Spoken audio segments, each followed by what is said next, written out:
We'll give them a little time to hop in.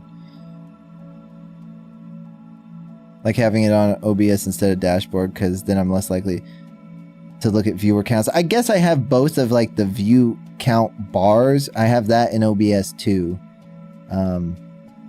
I don't like to look at it, and that's a really good habit to get into, is to not look at your viewer count, right?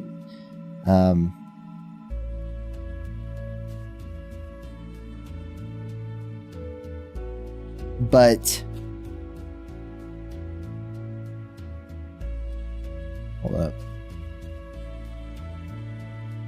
But these days, I feel like I have to kind of watch my view count, because if I get botted, I need to let them know. So I have to have some, you know, they're kind of being like harsh on the botting right now. So if you noticeably go up in views, you probably should let them know so nothing bad happens to your channel. You don't get like removed from the partner program. You don't get, you know, something like that. So I feel like I gotta pay a little bit closer attention these days. It's not my favorite thing though, to look at it all the time. Although I'm kind of at the point that I'm at, it's like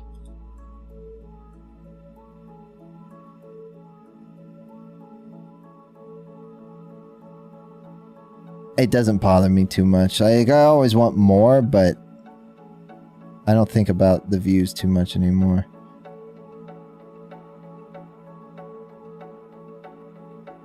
It's easier said than done, though. Especially when you're like growing and you're going up and down all the time, that is kind of a rough thing to deal with. It can get in your head pretty easily.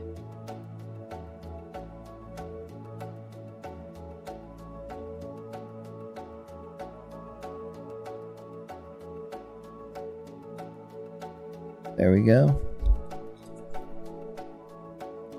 Sorry, I had to update all my stuff.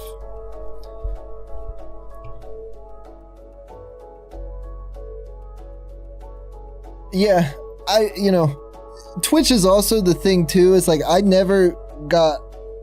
got chat botted a couple of times on Twitch, but I never really got view botted.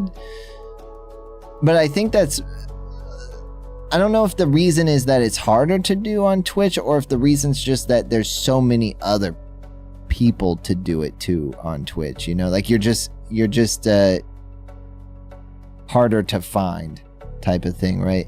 And like it could happen on here more to me than it does other people, because I'm in a position on the front page where I get seen more. So people that want to fuck around, right, they just go to Kick, they click someone on the front page, and that's their target for the day. I'm guessing that has a lot to do with it. But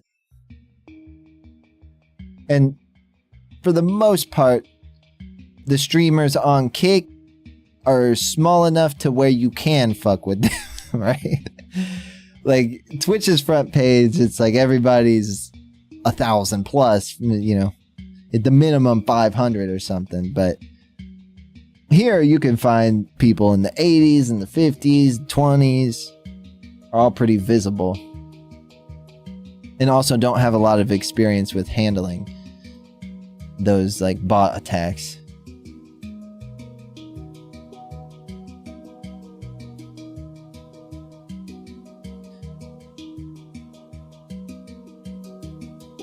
What's up, Lonzo? Hate Twitch, just created a new Kick account. Okay. Do I know you from your old Kick account? You know, Twitch is becoming a pile of trash before our eyes in terms of, I think the site is really like bogged down and heavy for some reason. Like it just like everything feels slow to do. The only reason I'm still there, and I don't stream there or anything, I'm there as a viewer, right? The only reason I'm still there is because I've watched so many people on here, on Twitch, for like the last 12 years. Like I don't want to just quit watch. I still want to support those people. I still like watching those people. So I don't necessarily want to leave. But I'm only there as a, you know, as a viewer. I don't want to be there as a content creator. That's the last place I want to be, you know. I wouldn't mind like streaming to YouTube and DM. Okay, let me check, Dean. This is the last place I want to be. I think I would much rather be on YouTube if Kick wasn't a thing. I think that's where I would be. Bro, wake up, it's 2007.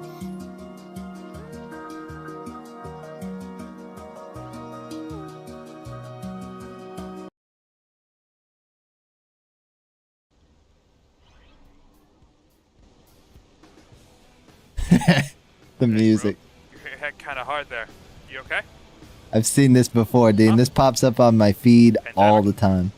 National unrest. You're talking kind of crazy. Come on. My mom said I can play one more game before bed, and I've just figured out how to flip the elephant on Santra. Let's move.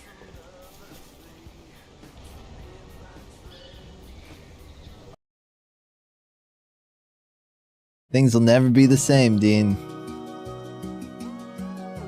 Those days are gone. The elephant on Sandtrap. Kick is free from that, I hear. Yeah, the nice thing about Kick is like no ads, no, you know, the bots at Twitch are so annoying.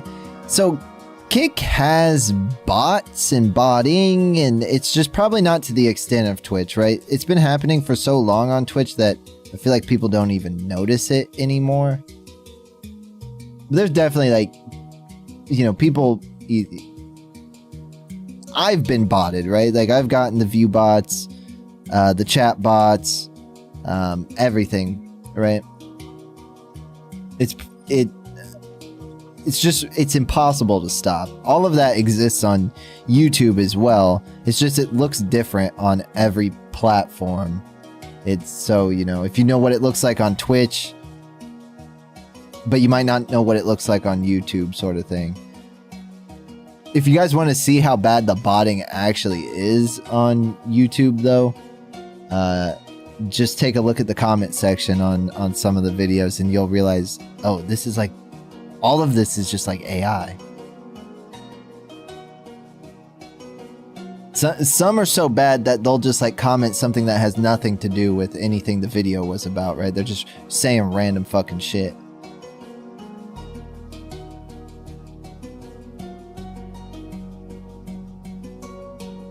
We had a random streamer that kept rating us and botting, and you could clearly see he was view buying. Kick declined her from partner because of him. You know, I know people feel that way sometimes, Jade, but I can't say for sure if that is keeping people from getting partner and verified and stuff like that. You know, at one point I knew they were saying that raids don't count. And I think that's still, I think they still apply that. At some point, like a year and a half ago or something,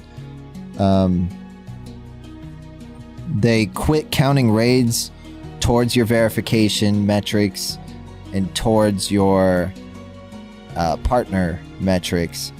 So, but like they didn't change how the dashboard works. So the dashboard was still saying like what you average with the raid. It wasn't subtracting the raid from your metrics in the dashboard. So that must have just been something they were doing on their back end. So you look like you got everything you need, right? But it's hard to factor in if you've had a bunch of raids or if you get raided a few times a day, which used to kind of be how things were for me. But I also got into the partner program and I got verified pretty close together in January of 2024, and that really hadn't gone into effect yet.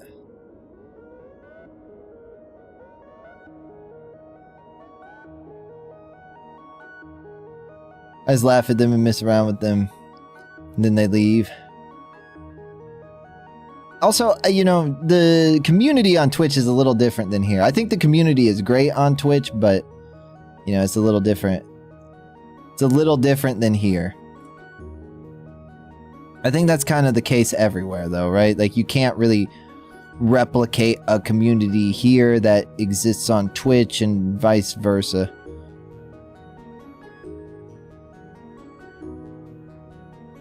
And people are going to have their preferences of which they like more. Is that because real artists are putting in so many hours in... Hold on. Dude.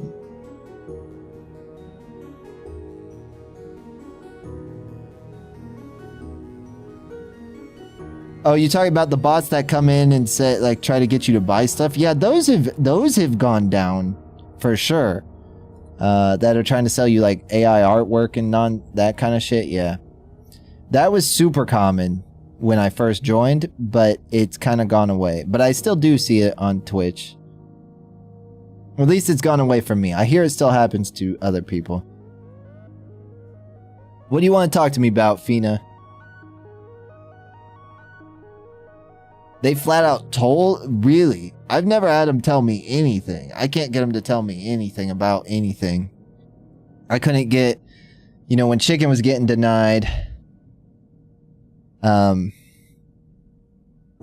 They wouldn't tell him anything he needed to know. But when they lowered the metrics, he applied and he got in.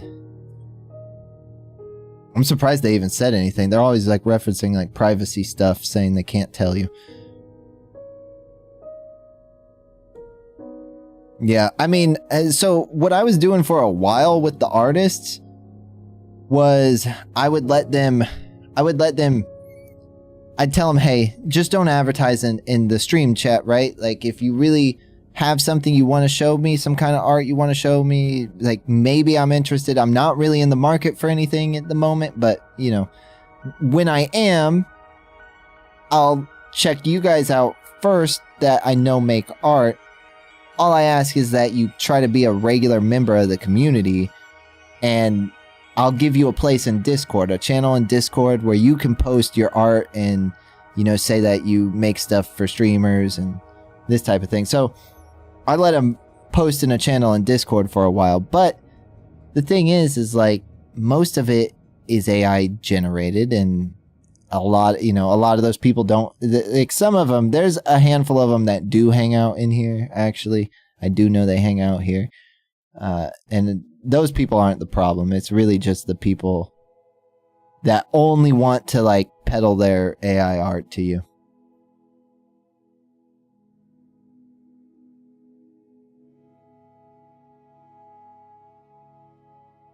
Yeah, Kick's a little bit different. I mean, starting anywhere new, Jade, is hard.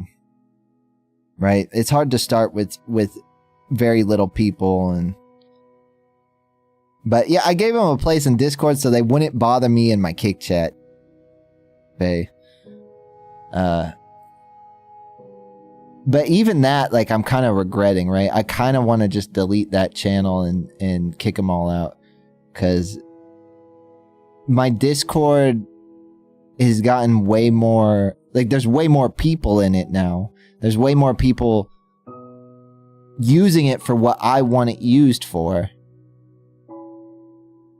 So part of me just wants to make it very community oriented. And the idea was that, okay, I'll let my community sell their art and show off their art in Discord, but then they don't really stay a part of the community after I send them there. And that's kind of where the problem is. Link it to the artist when they ask, damn, Dean. Dean be scamming the artists. By asking the real one, I faced that issue. Yeah, that wouldn't surprise me either. Yeah, they've taken a bit of a back seat because I don't think they were getting what they wanted out of the Discord, Jade. But they like posted there daily for like over a year. A lot of them. I think Dean's on to something though. We just send them all to like this hellhole of a Discord where they all exist together.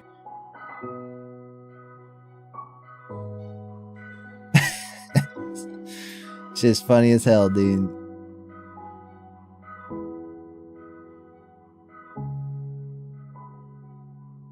I don't know. I think you're going to encounter something along those lines no matter where you stream, right? Like, I don't get a lot of that anymore on here, but I'll get the people that like use a shitload of accounts to spam in your chat as fast as possible. And then like the people who maliciously view bot you, at least I would assume it's malicious, right? They'll hit you with those chat bots and the view bots all at once and try to get you in trouble for it, right? Usually Kick's pretty good about stopping it, but sometimes it seems like they're harder to stop than other times. And I usually will just turn on sub-only mode, you know, and I have a few things in place to stop spam, like quick spam, so that helps. Stream Elements has some great like filters for that type of stuff.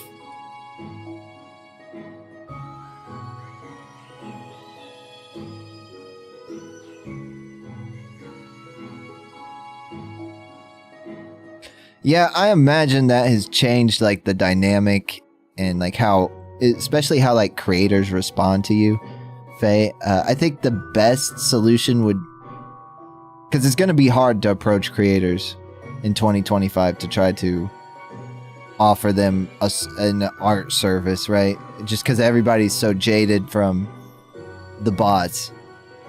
Most people feel like you know, even if you're legitimate, right? Their assumption is that you're not before they've even seen anything. So,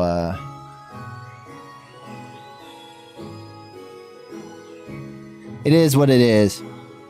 But I think the smart idea would be to try to get like an online store and then advertise on social media. Like I've seen some people do really well on X or just Twitter or whatever, showing off their art on there and stuff they make for other streamers on there, and then other people seeing it and be like, hey, I want one too, type of thing. I've seen that work out for a lot of people.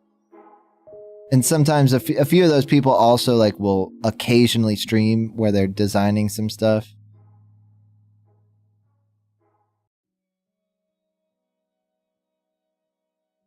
You're a little in and out right now. You don't have to worry too. Like I'm not worried about, you know, you being constantly in here, Alice. I'm glad to see you.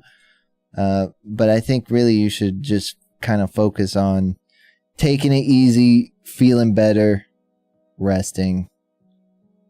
You know. I appreciate you being here. I hope it's a relaxing place to be, but I never know if it is. Just I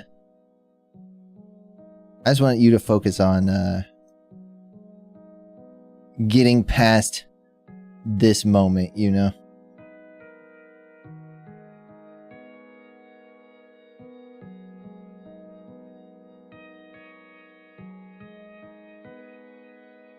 Edit permissions for the roles in each channel for my server. All those randoms who are joining for UFC nights be posting wild shit.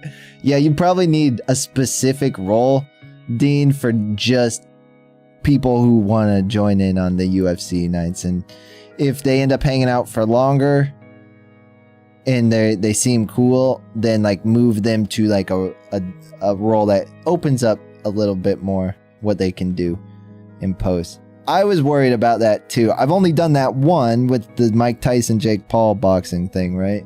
That's the only one I've ever done.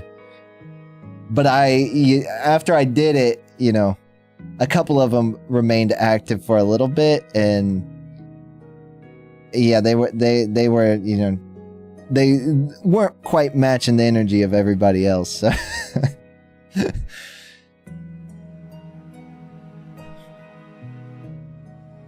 Pokey! Anthony Joshua? Okay. Why he got two first names? Have you ever commissioned someone for any work for your channel? On Twitch I did, yeah. On Twitch I bought sub badges. I still use some of the stuff today, actually. Like my So I had someone, I didn't pay someone for this, but there's elements that I still have. Right, like the starting screen. Somebody made me the background for the starting screen. Is it this? Okay, so somebody made me the picture that's going on and off. Someone made that out of AI. But this I bought from somebody, like the scan lines, the stream starting thing, and that came with like a bunch of other stuff that I don't use anymore. It came with like a cam border, which is just not. I don't like overlays, so you know, it is what it is. Yeah, so I don't. When it comes to like logos and stuff, I didn't really want a logo anymore. So I made this myself as just a placeholder. And I have a better logo actually that I made, but I haven't updated it. I get like, I hate to change my logo, right? Because I ask people, do you look for the bright blue round button when you see if I'm live? And everybody was like, yeah.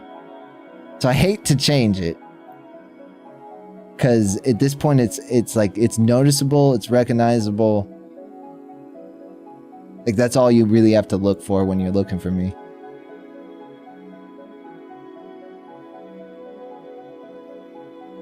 I'll catch you later, buddy.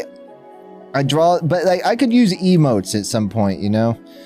Like emotes, I love. Like a lot of times I just get Discord emotes and stuff. I think emotes and sub badges are stuff I would replace, other than like the emotes people really like. But yeah, man, I appreciate you stopping in, dude. It's your Discord, you decide what you do in it. Yeah, that's kind of how I feel, Jade. I just, I try to be friendly to everybody. I try to help people as much as I can. I try to help other creators, whether they're streamers or YouTubers or musicians or artists. I know how hard it is to get started. So anything I can do to help, as long as you can, be a decent member of the community and try to be active in the community. I'm not asking for people to be there every day, but just be a little bit active in the community is all I really want in return. I don't want no money. I don't want none of that. Yeah, man. Feel free, like, you could send me art if you'd like, Faye, but you never know, man. I could end up needing emotes, and I might have an idea that I can't do myself. I'm working on a website that I do need some art for, and I was trying to use AI to do what I had in mind, and it just wasn't working out. Hated it. Hated the result.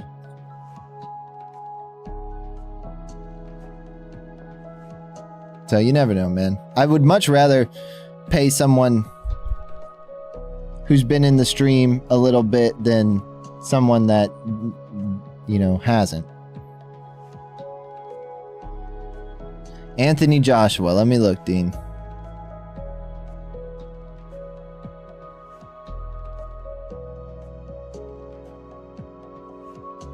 Anthony Joshua. You want me to look at pictures? This guy looks a giant. Like tall. December 19th, so like a month from today.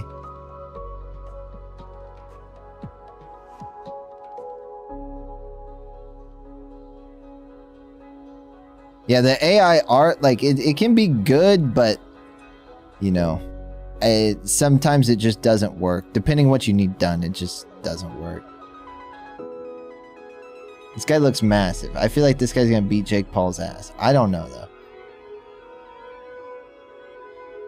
I don't know how Jake Paul kind of surprises me every time he boxes. I think he's better than his brother.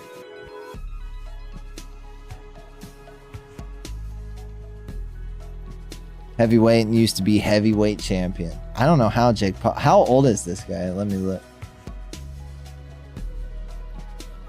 1989, so he's not super old.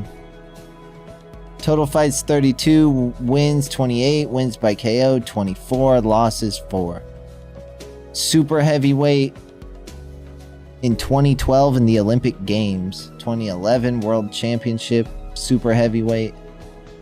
So he's not really been fighting super recently, huh?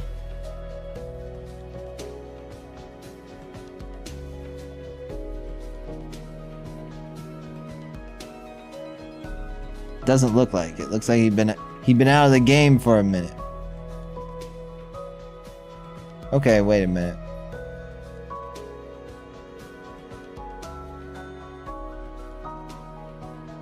(2017)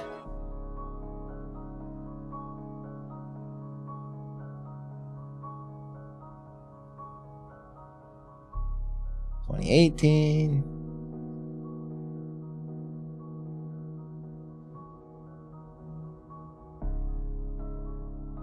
No, he was fighting, I guess, last year, it looks like.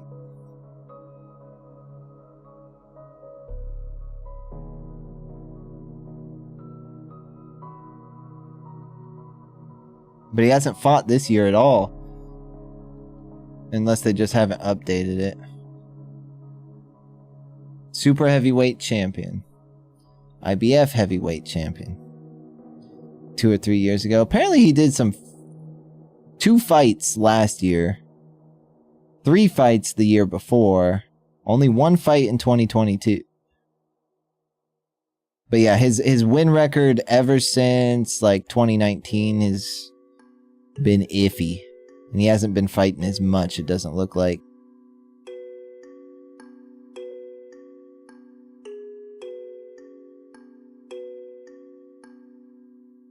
He still sells tickets, it looks like, though.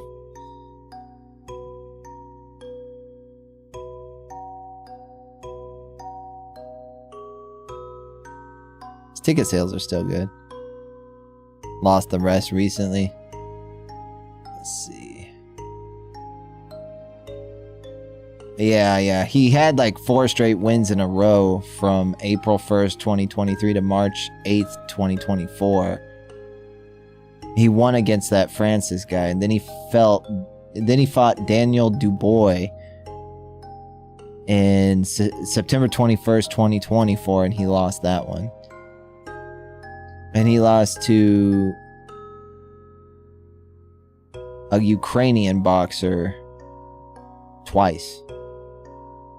It says he's 28-4 though. Like, he's won way more than he's lost, but his 4 losses are within the last handful of years.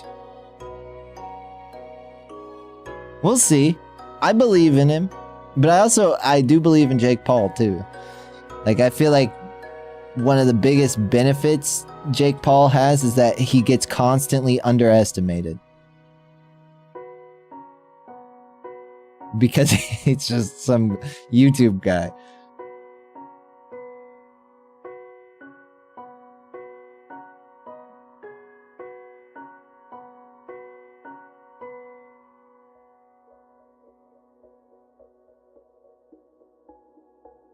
He beat Francis and gonna fight Jake. Okay.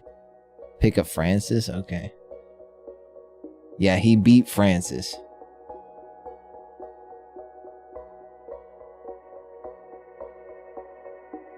I did see that. Well, I closed it. Shit. Recently closed.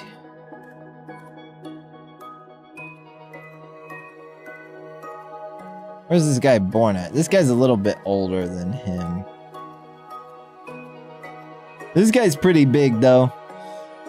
Yeah. This guy looks, strong. I don't know. I feel like a big part of boxing, though, Dean, like, maybe the majority of boxing is your training and your coach.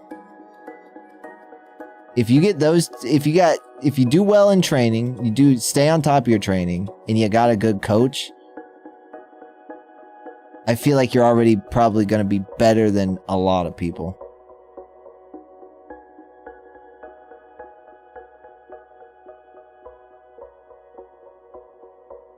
Personally.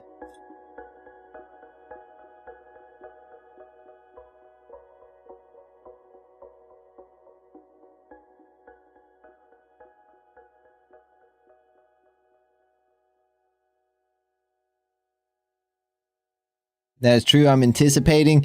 Yeah, I think it'll be a good fight. I feel like Jake Paul usually does, his fights aren't bad. The fucking Mike Tyson one was... I did not like the Mike Tyson one. Right? I from the beginning, I wasn't crazy about it. I was like, man, Mike Tyson... I just don't want Mike Tyson to fight. Right? Like, he has nothing to prove. And he's old. Like, I just don't want him to risk anything at this point. Whether it's his name or his health. I would just rather that he didn't.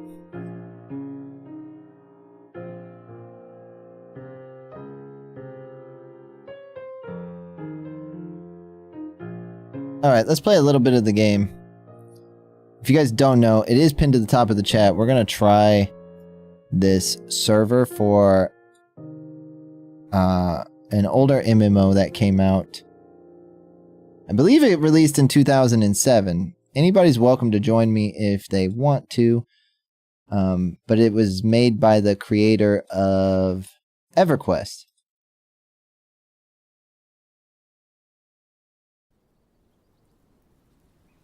And it has... Usually nobody's on it.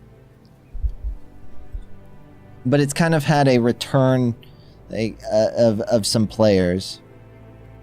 Due to a few people on Twitch streaming it.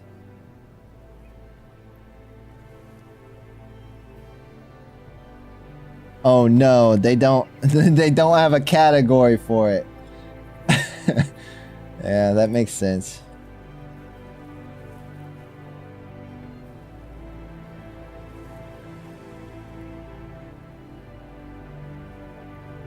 Let me ask him.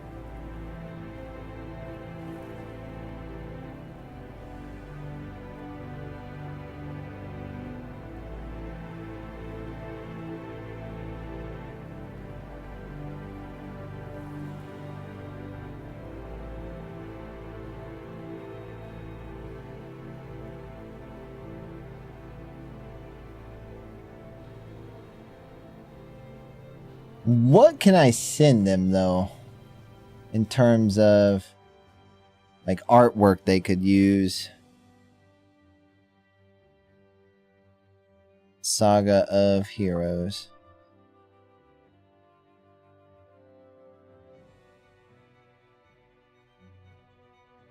I'm just going to send them the Wikipedia page. How's that? Shave your beard? I shaved mine a little bit.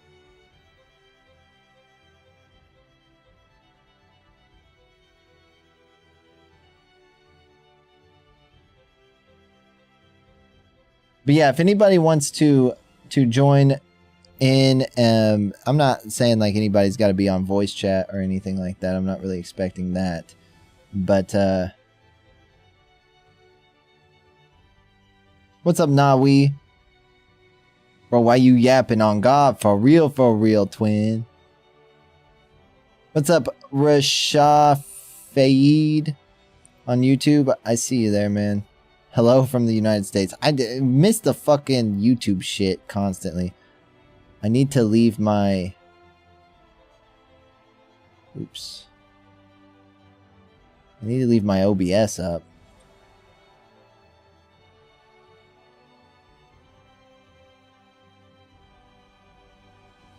See if this works.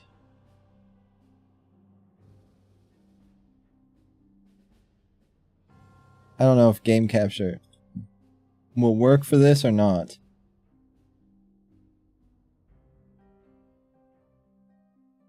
Yeah, it does.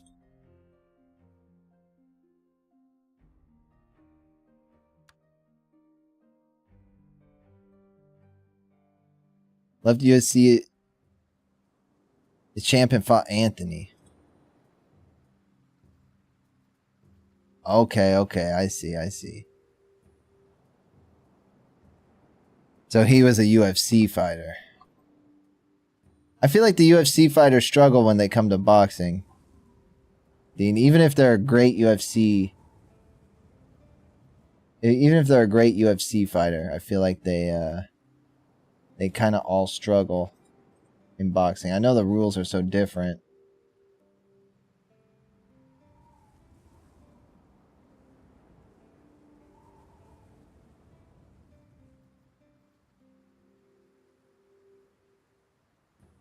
It goes both ways. Yeah, I would assume. Yeah, I would definitely assume. Like you know, I would assume that it'd be easier to go from UFC to boxing than boxing to UFC. You know?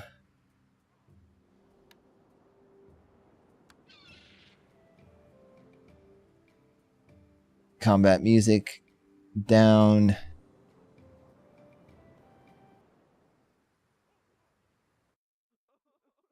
Then we'll play this.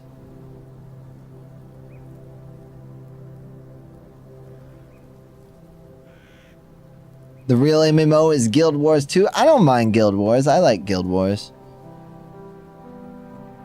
I do like Guild Wars, Warring Toad. The only thing is, like, with MMOs that I really, really miss is, like, the emphasis on playing with other people. Right? EverQuest did that really, really well. But a lot of that is lost. Like, so many people just play the games solo now. And I kind of want to be... I want to be, like... not forced, but, like, incentivized to group with people. And that just doesn't happen very much anymore. I saw that, man. I saw that. I would like to check that out. Is it basically going to be like a remaster almost? I didn't get to look at much of that because I saw it like as I was starting up the stream. I'll probably check that out in December. There's that. There's Ashes of Creation in December as well, which I already have played, but I saw Francis fight live where I'm at. You went to a UFC match, Dean? I've never been to anything like that. I went to a monster truck thing once. What's up, Jay? How are you, man? But I didn't realize they were bringing back Guild Wars 1. Like, I didn't realize it was going to be like a return to... Like, I thought maybe they were just making some changes or like making some slight changes to Guild Wars 1 was kind of what my assumption was. Because it was a full-blown MMO. Yeah, it was a little different. It was definitely old school, which I kind of prefer. Here, I think we actually need to go back across the bridge here. I need to go to this Earth Den thing, but this was kind of a dangerous area. I died. This was actually did you ever play this, Warring Toad, back in the day? Let's see if they added my category. This is actually a private server. This got shut down. This got shut down years and years ago. I'm great. I'm glad to hear that, Jay. I'm glad to hear that. I'm glad you've been doing well, man. You watched my dad play it, but didn't get the chance. Yeah, I feel that. You know, this was supposed to be EverQuest's true successor. Was this game? You know, Brad McQuaid led the development team. He was the guy behind EverQuest. Sony Online Entertainment brought him back to make this. But they rushed the release of it, and it had a rough launch.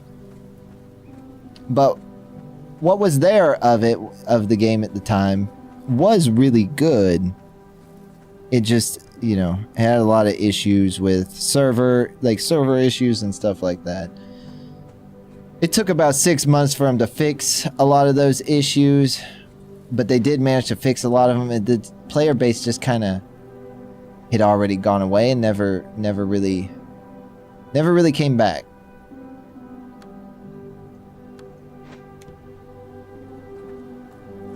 But I had never heard of it, to be honest with you. I'd never heard of it before. It reminds me a lot of Pantheon. Pantheon Rise of the Fallen on Steam. That's a good MMO if you want something that feels old but is new. It is a cool game. It's still rough, though. Brad McQuaid worked on that, too. But he died in 2019. Those were like his 3 games. EverQuest, this, and Pantheon. I hope Pantheon does well. Really, what I'm most excited for at the moment in terms of MMOs is Monsters and Memories.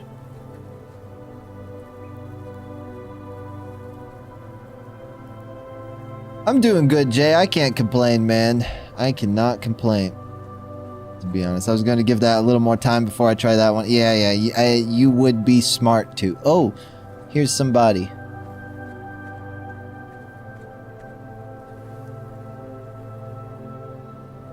Need help killing these guys? Yeah, you should. They just got a whole bunch of funding, though, Toad, so hopefully they add some stuff sooner than later. I know they added a dungeon over the summer, like a mid-level dungeon. And today, actually, the 19th, they're releasing some updates to that dungeon. They're adding some stuff. Having some, like, random events in that dungeon as well, or in that area. They're doing quite a few. And they're updating the wizard class tomorrow too, I believe, so there'll be some new stuff, but I imagine like development will progress a little bit quicker. I would definitely, though, Warring Toad, what you should 100% try is Monsters and Memories. I played that, the playtest. They did a 10-day playtest recently. It's so good. It is really good. In fact, my Wi-Fi been messing up lately again. I think, Steve, I don't know, man. I think maybe the best solution would be to try to plug directly into your router instead of using the Wi-Fi, because I've never been able to get my Wi-Fi to work well, to be honest with you. I know it's annoying to have to plug something in, but especially if you're not close by to the router, sometimes it just doesn't work. But you might be able to get your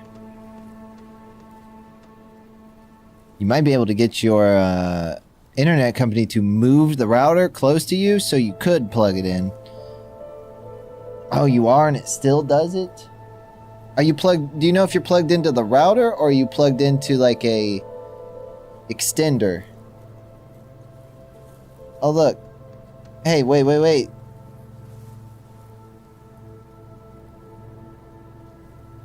Where's he going?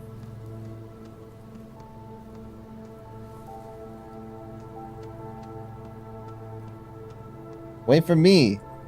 Can we do this together? What? Come on, man. Just do it together.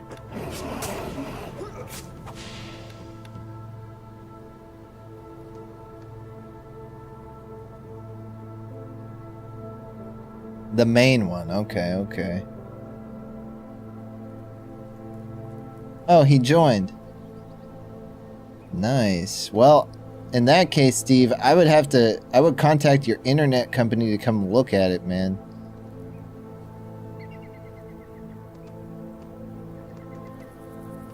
Here, I'll tank for you, little bro. Actually, hold up.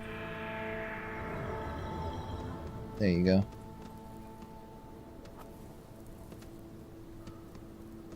Accept.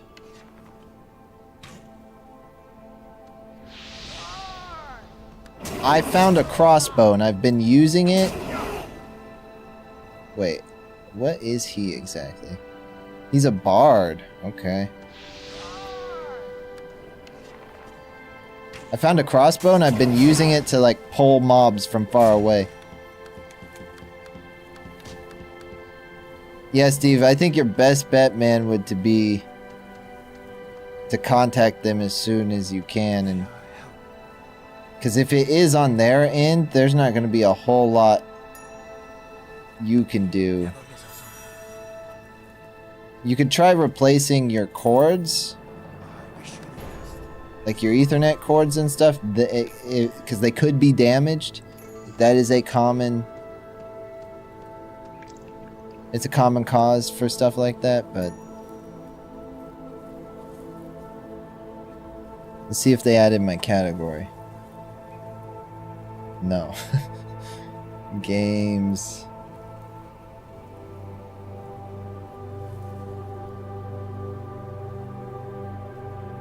They didn't add my category, so... What do I do?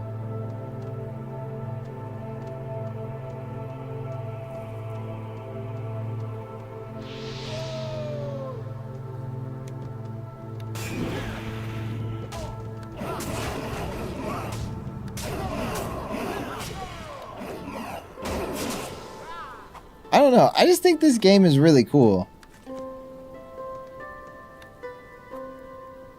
I love how it looks and stuff. Like, for 2007, this looks pretty good. Where'd they come from?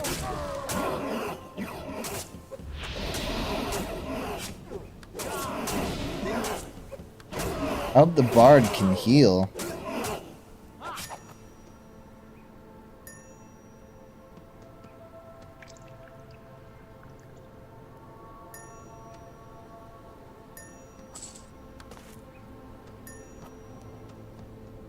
I'm surprised to find another person playing. In Dark Age Me, yeah, it kind of reminds me of that too. Yeah, definitely, it's a little bit faster paced than EverQuest. As well, like there's not too much sitting around doing nothing. EverQuest was like a chat room mixed with an RPG, which is super cool in 1999.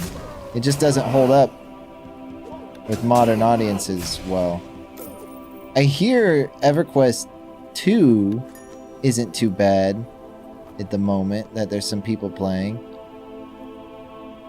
Vitality, Wisdom, I'll take it, I'll take it.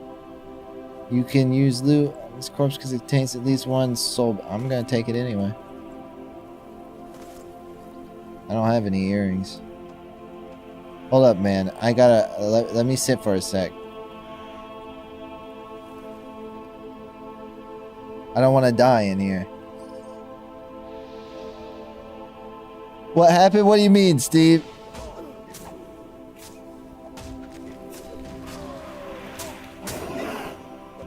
In the game, or...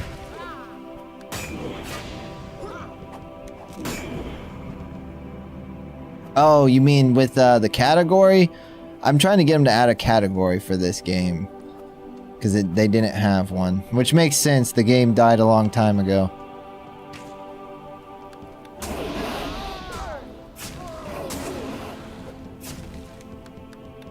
Yeah, I wanted to see if they had added the category, but they hadn't. Unfortunately.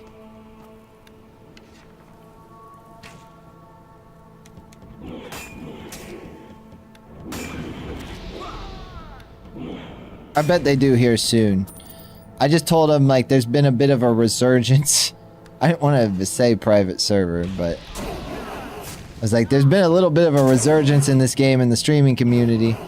Right, the reason why I found out about this game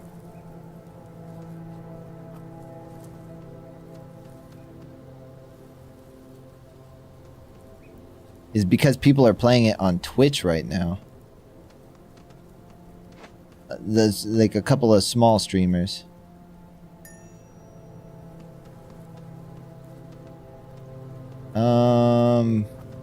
Let's pull this guy. Oh, and he's pulling 3. You ready? Is this WoW or what? It's Vanguard. Vanguard Saga of Heroes. It came out. Oh, I leveled up right in time to regain my health back, bro. I was gonna die. It's Vanguard Saga of Heroes. The game released in 2007. It was made by the creator of EverQuest.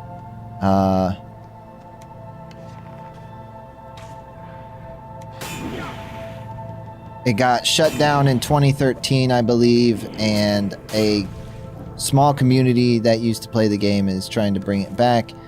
Usually there's nobody on this server, like it's just at 0, not because the game's bad, but because the server's in, you know, they're having to like rebuild the game from scratch to some degree. So it's taken a long time. I need to kill flame imps, man. Let's go this way. Come on, come on, come on.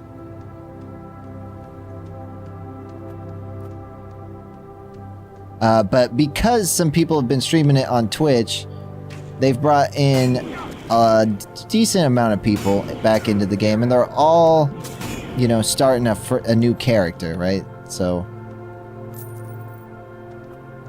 if you wanted to play, now would be the time. I don't know if there'll ever be another time, right? I don't know if this will ever be popular. Ever played Elder Scrolls? I have. Like the I've played the single player games and the MMO. I think we're done here, dude.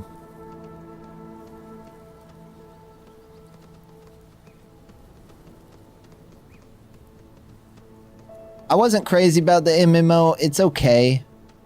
The reason I've been going back and playing old school MMOs is because they're so group focused.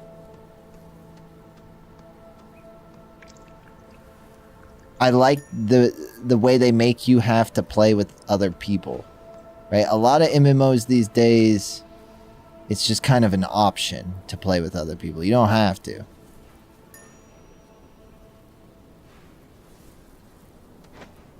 Where'd you go?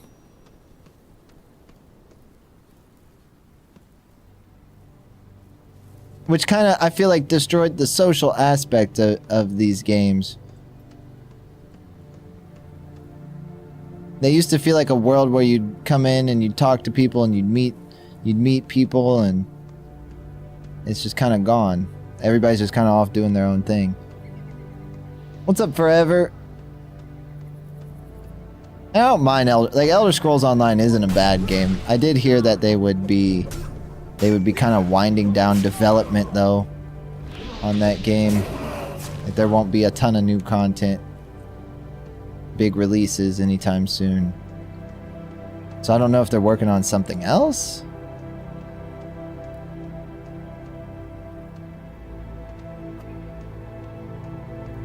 Maybe they're ramping up development on Elder Scrolls 6 and need some extra help. Could be that. From the team that works on ESO.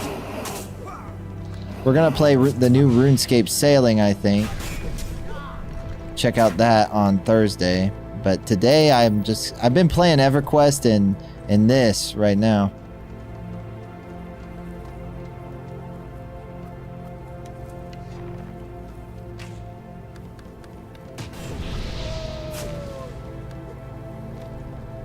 Nice, we're just destroying everything. Staff of the Hero. I don't need that, you can have it.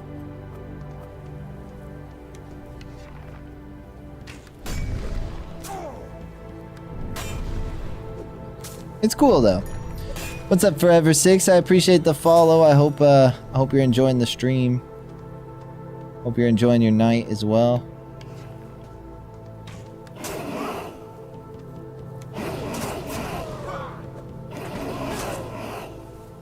What do we got here? It looks like we've...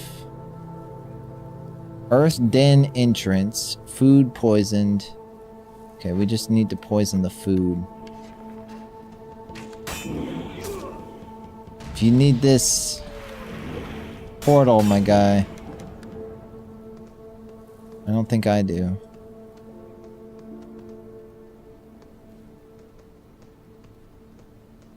This game's cool though. I jumped into it over the weekend with my girlfriend. We were just looking for something to play, right?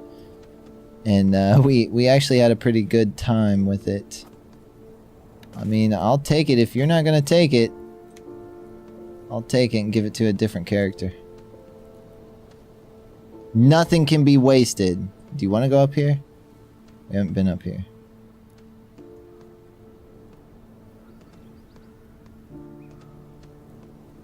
Oh, here's another pot to poison.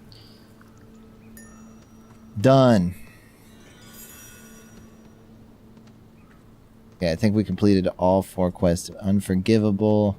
Extinguish flames. Uh-oh. Can we fight 4 of them at once? Yeah, we can. Sure. Why not?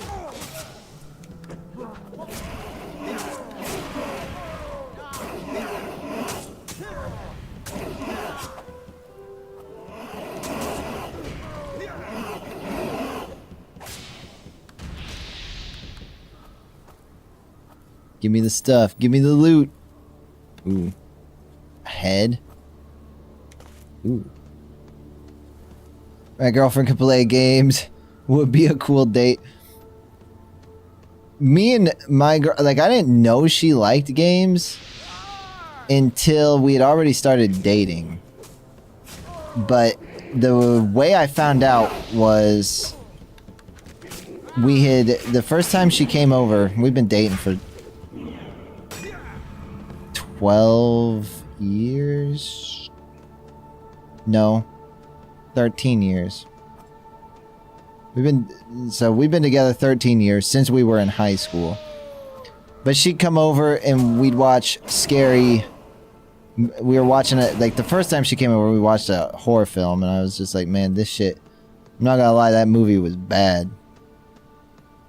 So I wanted to figure out something we could watch or do when she came over. And I ended up landing on...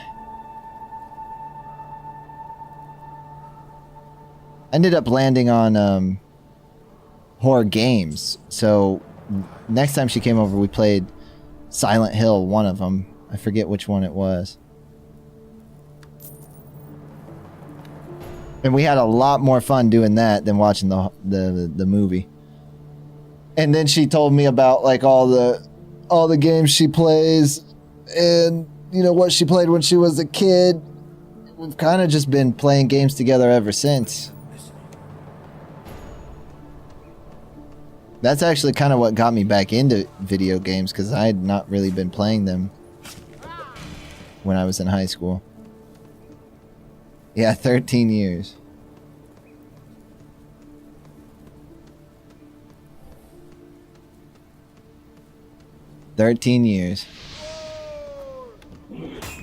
That's actually her setup behind me. I know it might be kind of hard to see, but that's her computer back there. She had a gaming laptop for a long time.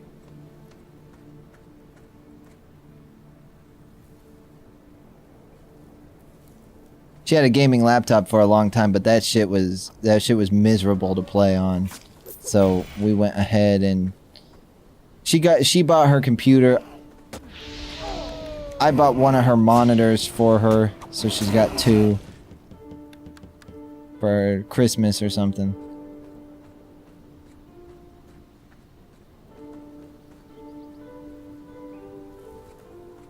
I'm gonna stay with this guy. I don't know if he's gonna stay on, but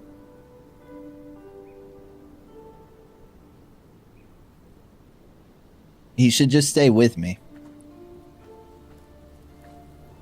Come on. It's so hard to find other people. in this old ass game. He just should stick with me.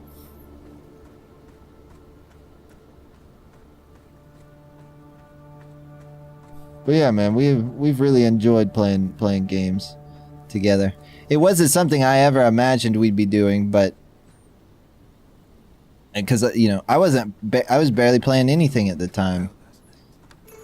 I played some stuff in freshman year of high school, but sophomore and junior year and senior year, I wasn't really playing too many games. I didn't start to get back into them until senior year, when we started dating. Then we played Poke MMO, which was an online Pokemon fan-made game. We played a bunch of that.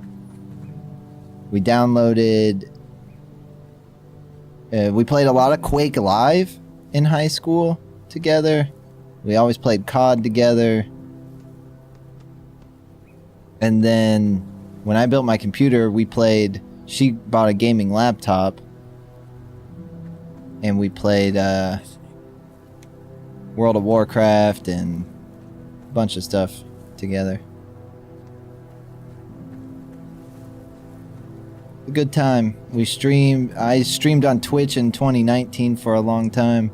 I streamed on Twitch before then.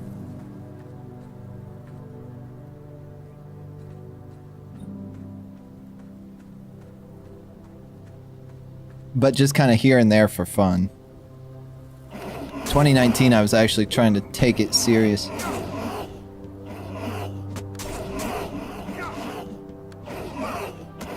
Vape's dead. Pause the game, the vape's dead. Okay, so we do have to kill these guys.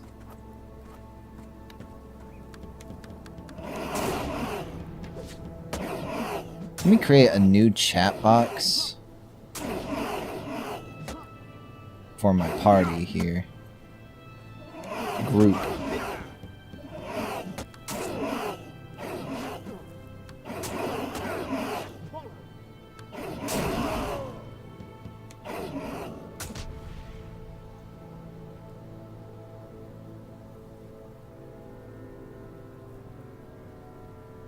I need anything else in here? Not really. Group is probably fine.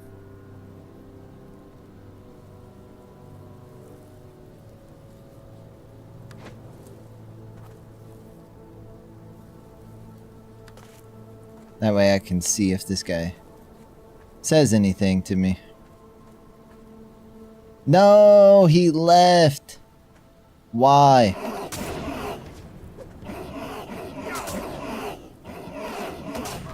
It's okay. We don't need him anymore.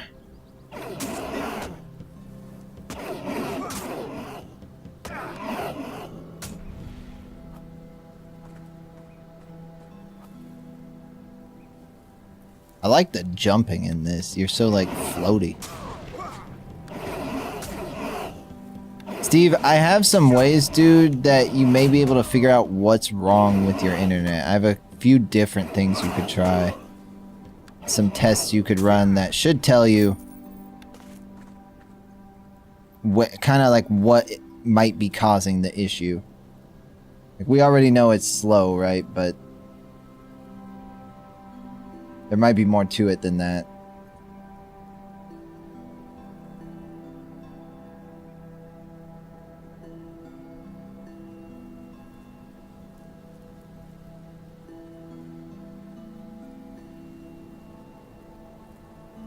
Let's see if they added the category.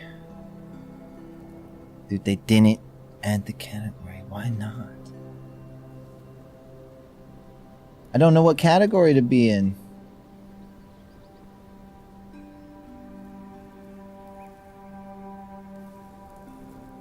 Games. Isn't there like a games and demos? I can't find that anymore either.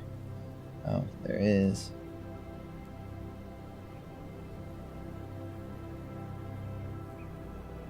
That'll be good enough for now.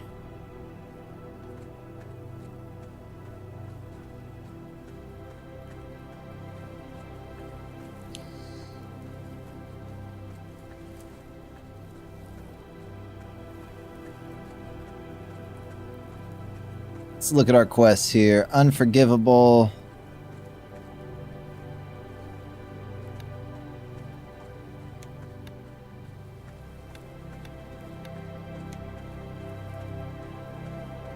I think I gotta go talk to any Jade River. Which I believe is right here, yep.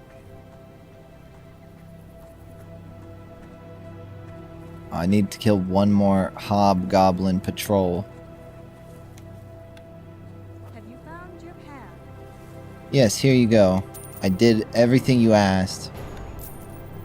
I have faith in you. What are you giving me here? Boots?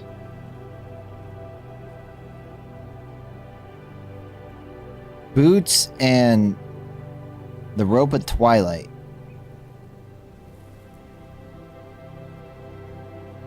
Okay. I don't know what that is, but I'll take it. Moon and stars.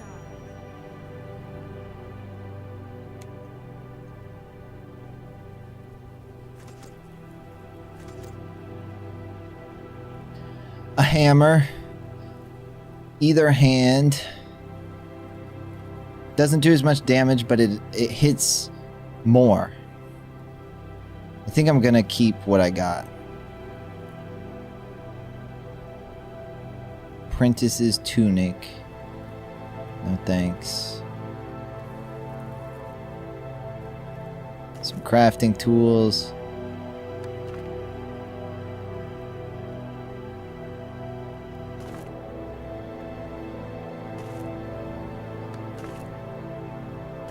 Oh, I see. You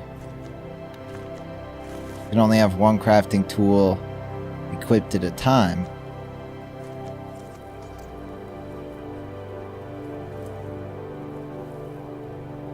Is this better? Oh my god, this is way better.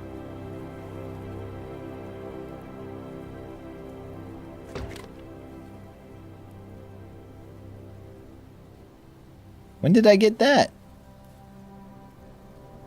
I probably just picked it up. Now we should have a ton of room. And we got more room.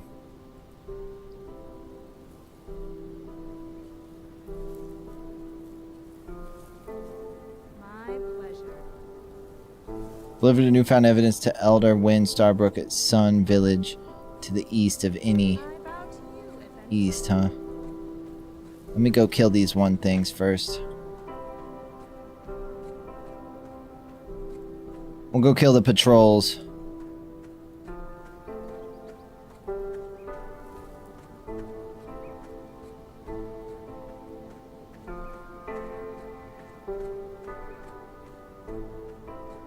Really wish they would add the category.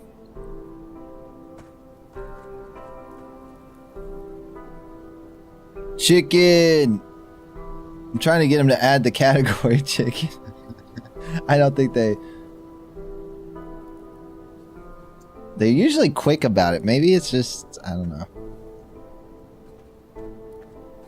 It's a pretty cool game though, chicken. I like it.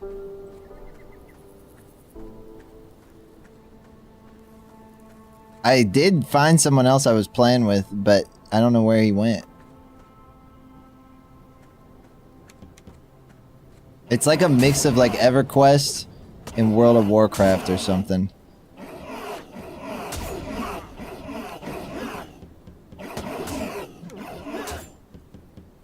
I'm a paladin. I have a druid though as well.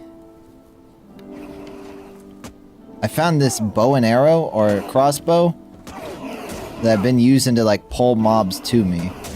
I don't know if I'm supposed to be doing that, but it works. Ain't no way this game was forgotten? Yeah, man. Everybody forgot it. Thanks to Sony. It's a pretty cool game, though. UFC game a few days ago, and they didn't. I think it depends who you talk to be honest. I'm probably going to have to ask him again. What category did you go into, Dean? I feel like we should just... I sent them the Wikipedia page for this because I couldn't send the Steam page since there's no such thing.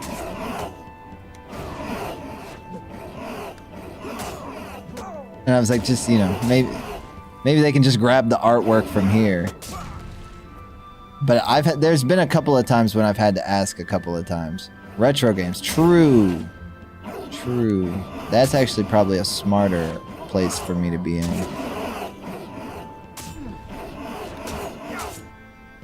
W. Dean, for this is a good idea. But yeah, I've seen, so on Twitch, Chicken, there's a few people playing this. And some of the dungeons and stuff are pretty cool, man. That's kind of how I discovered the game. Was I was just randomly browsing Twitch. And a few, like, smaller streamers were playing.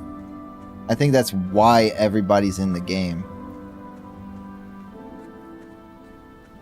Somebody's level 50, Goblin. I've seen that guy a few times. Level 50, holy shit. So basically you can get to end game? Is what that tells me?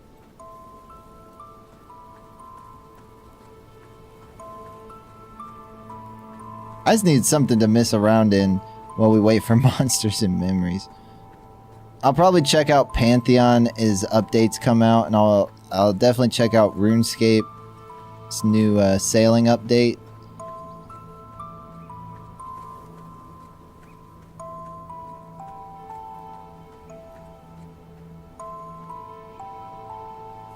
Yeah, Monsters and Memories, yeah. That is all I really actually want to play. I want to play this too, but like, you know, I just wish this had... It'd be nice if this had a lot of players.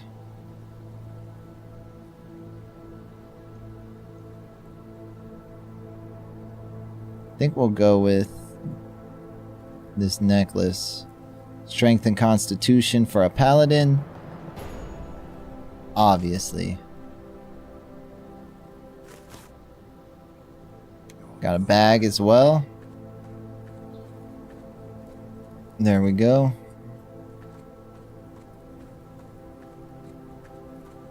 But yeah, Monsters and Memories, Chicken, I really like.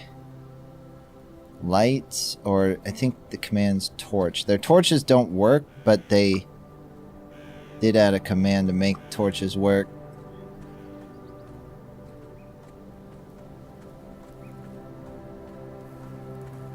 But yeah, Monsters and Memories, I'm gonna play a ton of when it comes out. You should definitely join me when it comes out, Chicken. They may do another playtest, but I don't know. That is kind of... They're not sure if they're gonna do another one or not. But when it comes out, I think it's like... I think Owl would probably really like it. Because I know he's into MMOs. And it's so like group based, like you have to play with people, that it's probably a fun one to stream with, you know, with a community that you usually play games with. We gotta go back to the town here. I don't know, you know, that's a bit of an older game, so, you know, I don't know how much Owl would be into that one, but what's up, Big Lag? W front page? Ain't no way we on the front page playing this. I gotta see now. Are we? I guess we're in the games category, aren't we? Add me up. Well, what do you play this? Is that what you're saying, Johnson? How are you today, Big Lag? We front paging on the old games. I don't know if you've seen this game before, or if you remember this game. This is Vanguard Saga of Heroes, made by the EverQuest dude, the guy behind EverQuest.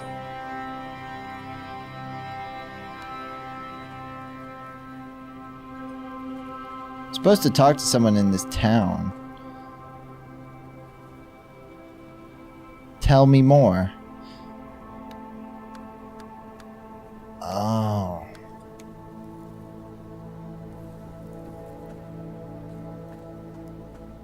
She over here?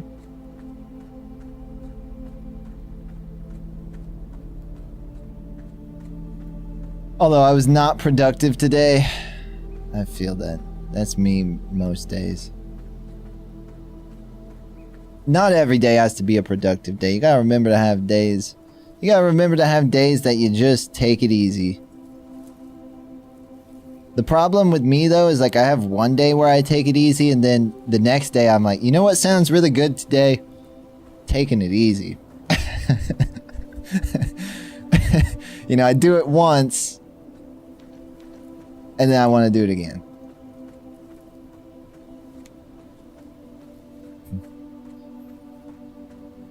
The only thing that sucks about this game, and it's nothing really wrong with the game, it's just that it's an older game. Like in 1440p, everything's kind of small because it's made for 1080p monitors. I could use lossless scaling to run the game at 1080p and upscale it to my resolution, but I tried that and it just looked too blurry, I thought.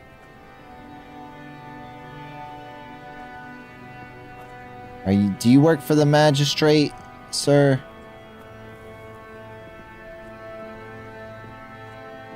Elder Winst. Oh, there he is. Hello.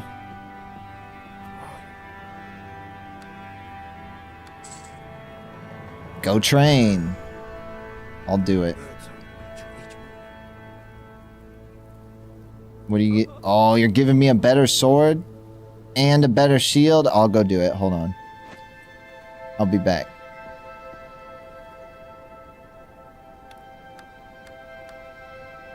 Heavy fighter instructor.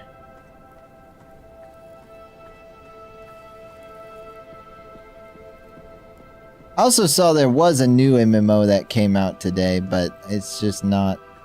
It's a Korean MMO. Not really my cup of tea. There you are. I have knowledge. Ooh, thanks for the shield and the sword. Appreciate it. You have anything to teach me? You do. Raises your chance to block incoming attacks by 100% for 60 seconds or until you block or activate another ability. This turns off your auto attack. So that's good in groups. Blast your target with spiritual energy, causing 178 to 191 damage. I wish you the best. That'll be good for soloing. I'll be back. I gotta go tell the guy that I trained. New sword? Oh, it's awesome.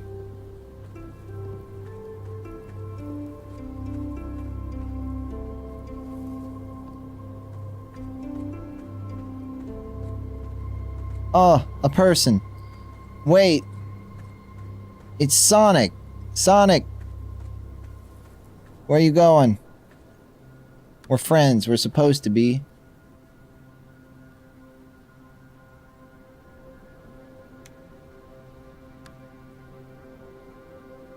I had names off. Why? When did I turn names off? I learned the stuff, Elder Win.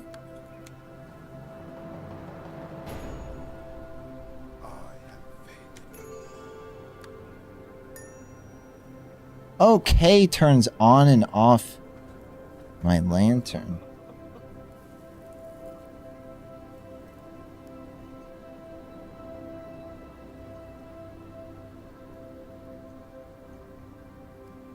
Uh-oh, it's just getting brighter and brighter. There we go.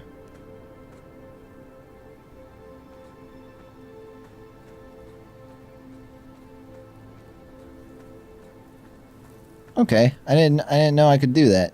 That's nice to know. What's up, Celtics? Hello, little man. Little lady, I think. I carry the What best do they knife. sell here?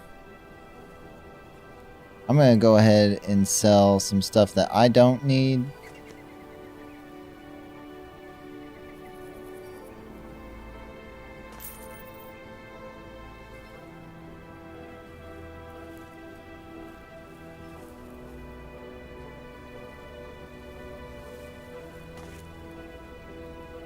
I got new boots. These two. I forgot. Sell the old boots. I can't. They're soul bound.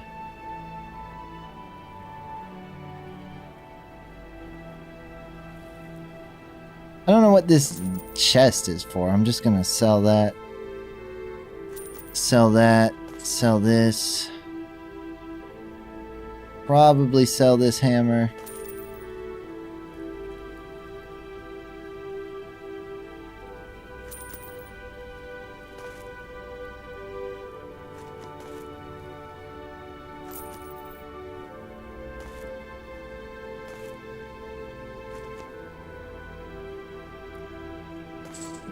I'll sell this stuff I can't equip, because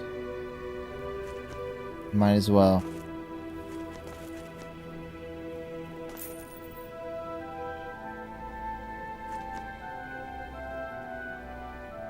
We just need an organization button, like WoW has.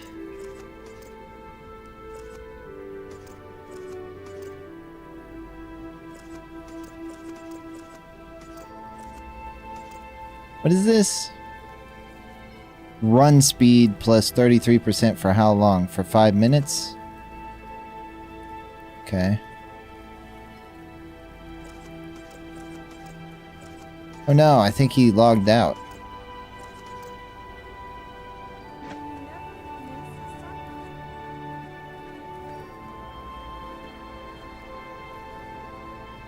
Seek out Licks Luckin'. This way.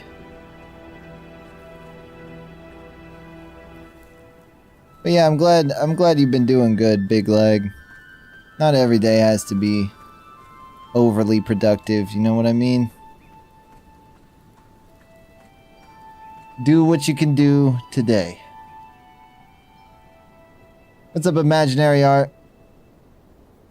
Remember me? Yes, I do remember you, man.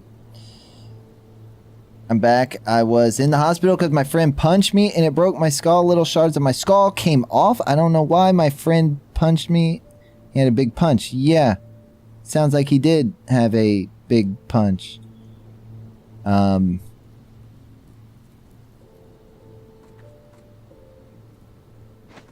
did that happen at? School or soccer? I know you had soccer this weekend.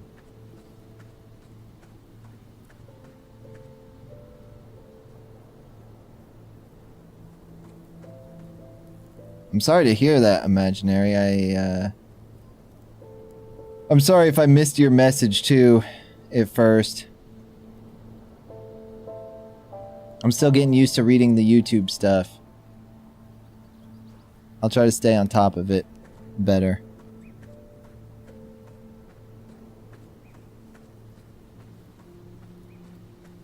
What's up, Dara? How's it going? Pretty good, man. Pretty good. I'm trying out this right now. I know I don't have the name in the title, but it's called Vanguard Saga of Heroes.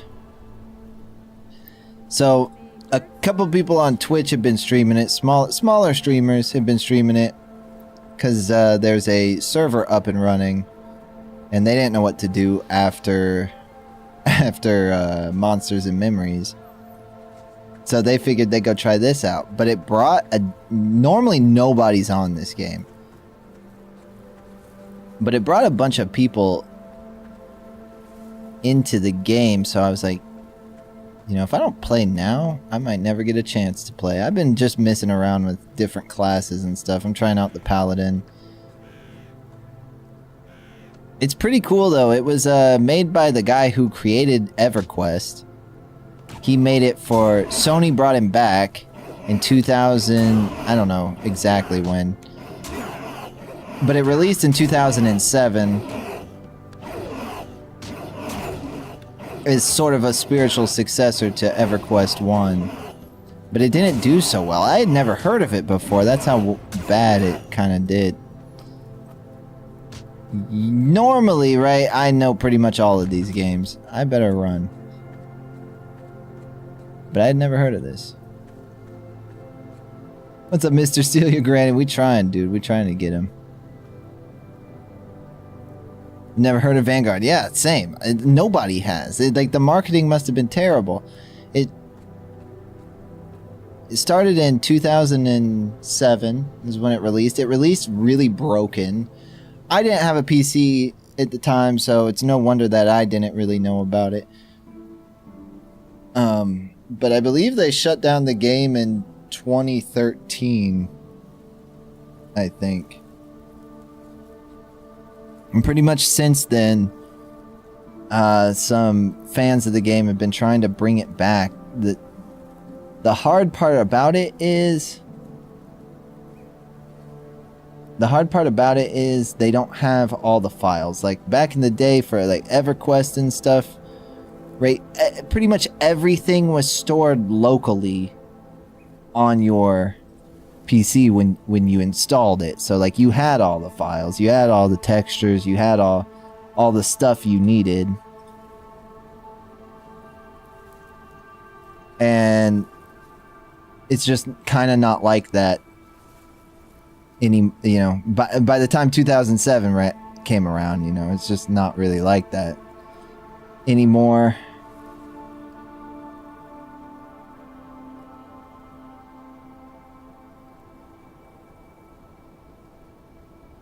Let's see if they added the category. Retro games is fine, but I would prefer to be in the category, since people are playing it right now. But yeah, it's a little bit more solo friendly. I've been talking to some guilds in EverQuest and answered a few questions to try to get into Dream well last night? an EverQuest guild. Because I'm kind of at a point where it's like, okay, I'm a little stuck. I need a little help.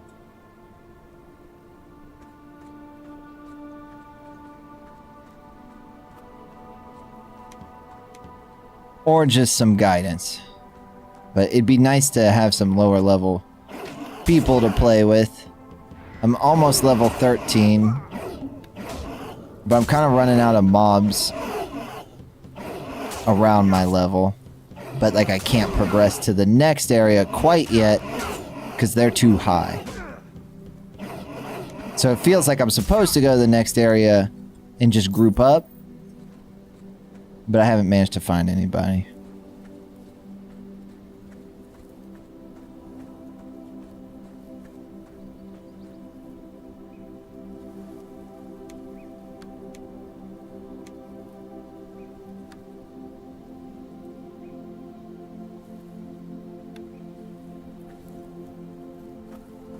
Just gotta kill hobgoblins and get salt samples. Yeah, I got to level 12 alone, yeah. It's definitely not a solo game. But I was hoping, I told the guild kind of what I was looking for and like how, I'd be happy to... Ooh. Is he doing these now? Here, just group up with me, man.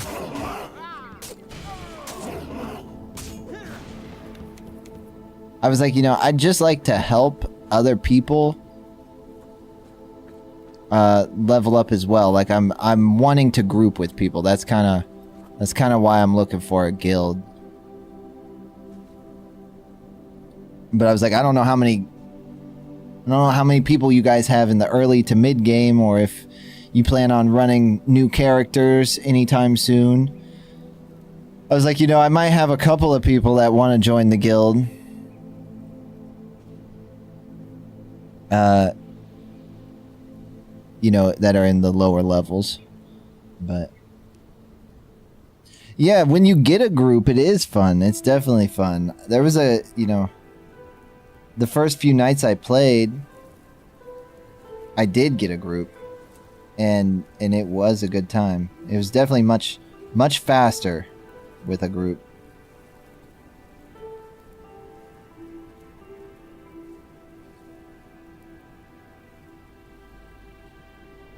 I enjoy EverQuest a lot. It's just chill. But you feel... Dude, why is this guy... Like, this is what I don't get, right? There's like 10 people playing this right now. This guy declined my group invitation. Bro, just come on. Just group up. You can't be that antisocial. I don't want to sit here and have a conversation. But we can kill stuff together. I found this crossbow. And I don't know if I'm really supposed to be equipping a crossbow. But it works for pulling enemies when I don't want to get close to them.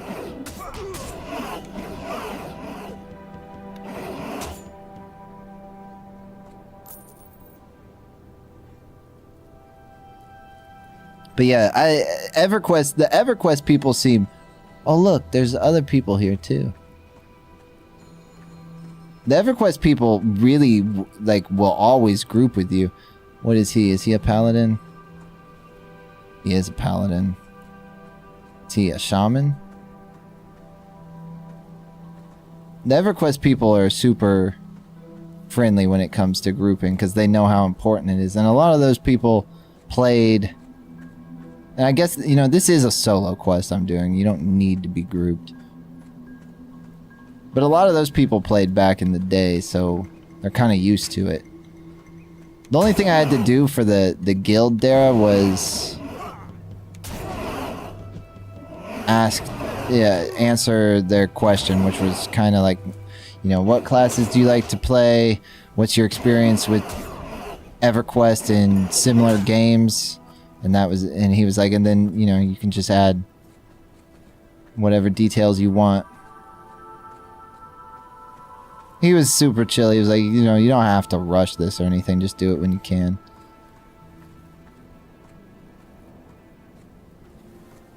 Now, the RuneScape Guild wanted me to come on to voice chat and go do bosses with them. And I was like, yeah, that's a little much. Not that I'm not against doing it, but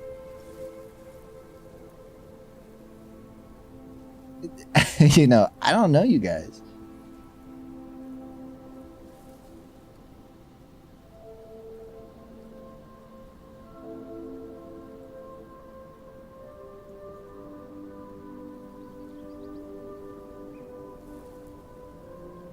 I'm not really the person that likes to hang out on voice chat either, I know a lot of people like to. It's never really been my thing. I think a lot of that, though, is because Spicy is usually here, so it's like, if I'm on voice chat with them, then I feel like I'm not able to talk to her as much.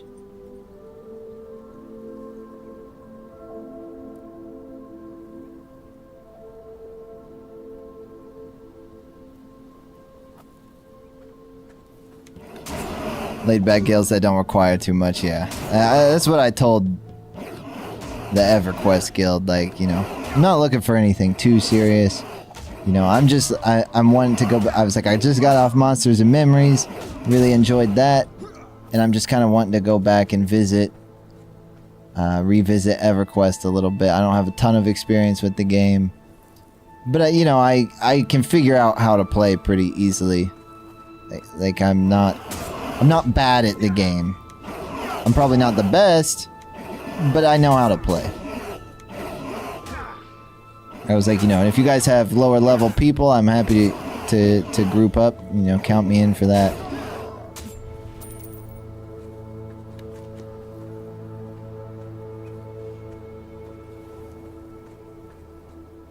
But I didn't respond right away. I didn't send them a response till last night. So I haven't heard back yet. But maybe if I do hear back, I'll get on later tonight. I probably won't be doing a super long stream tonight. I may do a shorter one. I started too late today.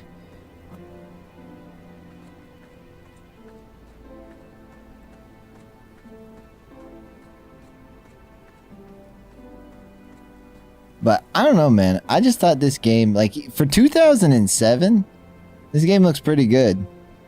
I was really surprised that I had never heard of this. It's you know, it's not gonna be something we get to play for very long. But I was like, you know, if I don't play now, I might never get a chance to actually give it a try. Yeah, so do I. It's definitely got that Western fantasy feel to it, which is not super common anymore. Not like it used to be.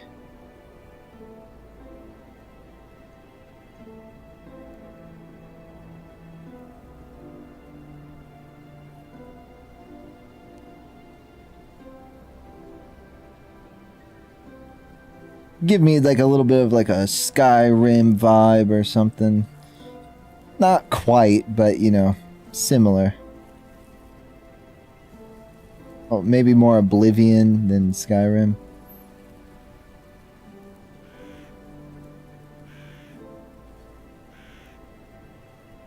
It's cool though. It's relaxing. And the classes are super interesting. Like Druid's usually a healer. Druid is a caster in this, like a damage dealer, with some support. They have bards in this, which is surprising. Most games don't have bards. MMOs anyway. EverQuest had bards though.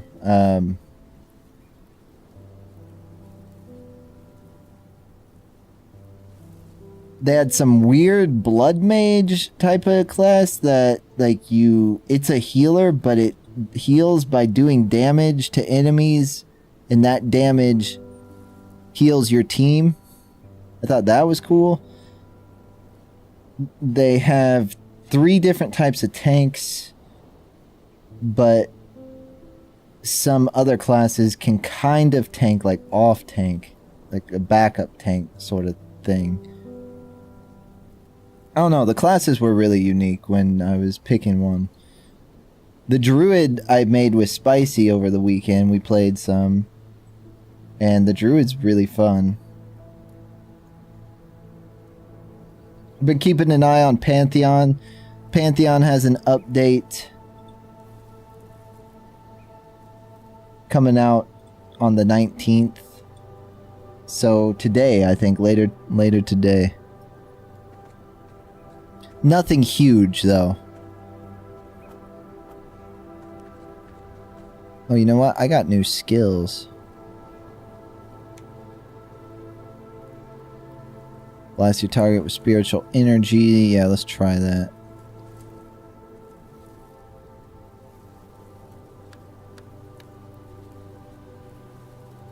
We got a recall spell.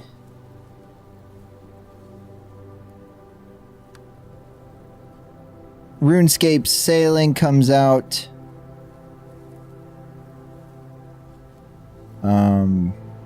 today as well, but not till 5 a.m. I don't know when the Pantheon patch goes live.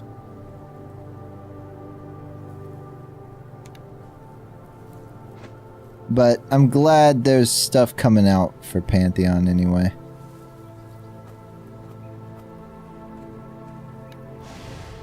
Okay, that can pull.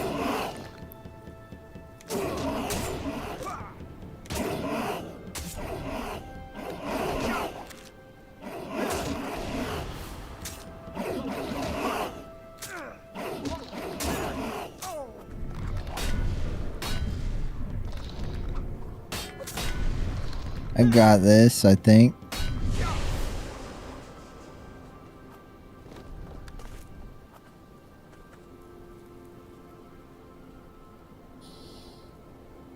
Definitely super into EverQuest at the moment. Yeah, I feel you. I hate to skip around too much. That's the problem when I play MMOs.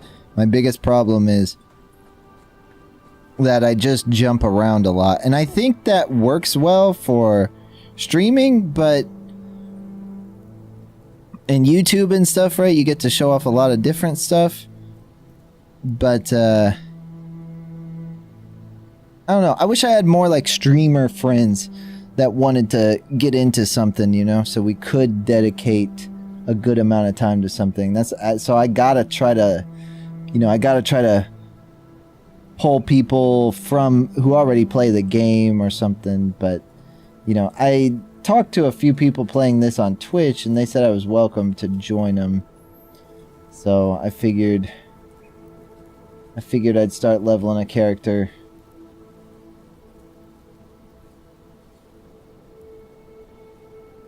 They're only like level 10, so I'm really not far behind. But I figured I'd, you know, set it up so I could play with them. What are you peeking at, Dean? So I'm level 7, but I don't know. Because I'm not in the Twitch ecosystem, it's kind of weird. You know, they're kind of all, they know each other from being in the same categories.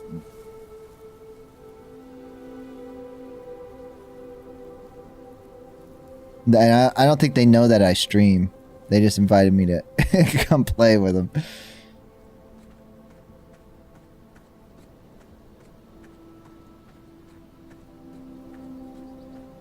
Which is fine. I would rather people don't know that I stream. I like just being treated like a player.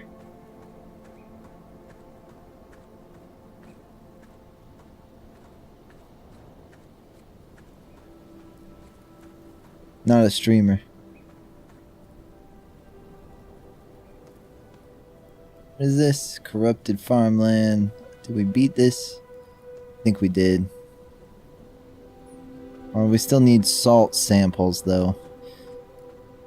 But yeah, I'm hoping that EverQuest guild, because they, in their guild description, they said, like, you know, we're a group that's kind of just relaxed and chill. We're you know, some of us are leveling, some of us are doing, you know, in-game raids, but, you know, we're not taking it too serious. So I'm hoping I can get in there, and then it'll be easy to get groups together, and you should join up with us in that. What level are you in EverQuest, Dara? The first few days, like when I was level 3, 4, or 5, I managed to match up with players, but I haven't found many since then. Where is the salt?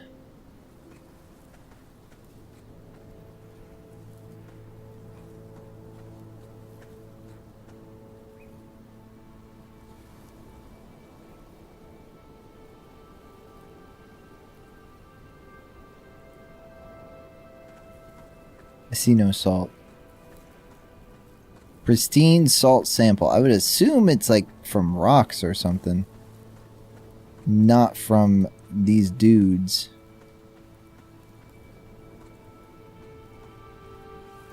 Maybe it is.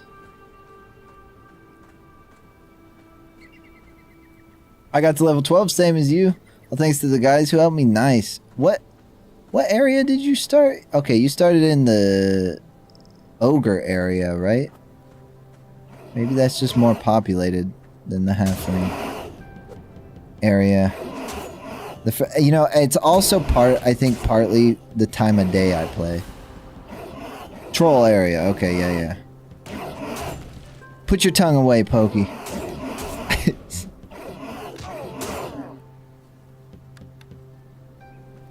Grob. Yeah. I know what you're talking about. I've started there. I don't know when I made a character there. It might have been a while back. But at one point I did start there, and it was... Or... No, I went... There's a dungeon there. that has like multiple levels to it. When I was playing the hero's journey in January, I took my character there to go into that dungeon. Is what I did. I forget what the dungeon's called. But that's a great first dungeon to do. Yeah, I believe so. That's where we grouped up. Yeah, that's a great, I think that's what most people's like early game first dungeon is.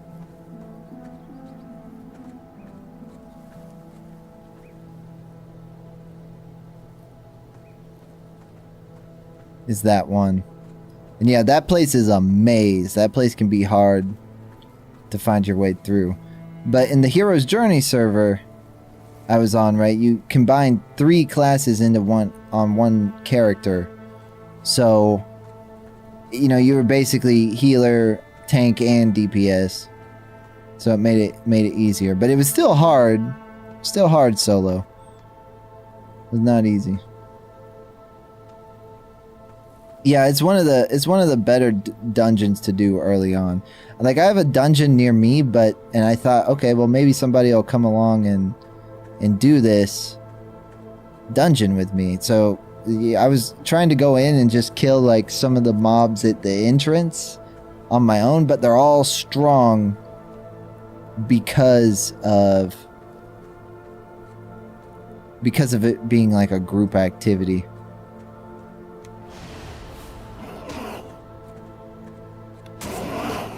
I managed to kill like the guy at the very front of the entrance. He's just not easy. It's kind of a coin flip if I win or he wins.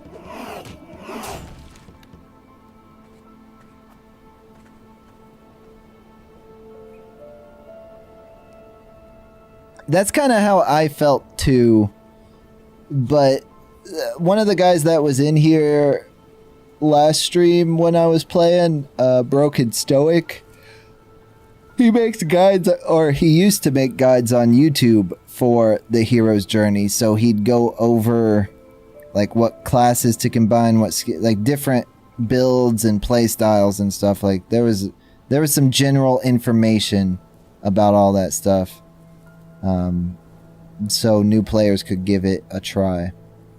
It played more like, I think I described it this way last time we talked about it, was like it plays a little bit like Diablo or Path of Exile, where there's people running around, other people, and you can group up, but you're strong enough to do everything solo if you want to.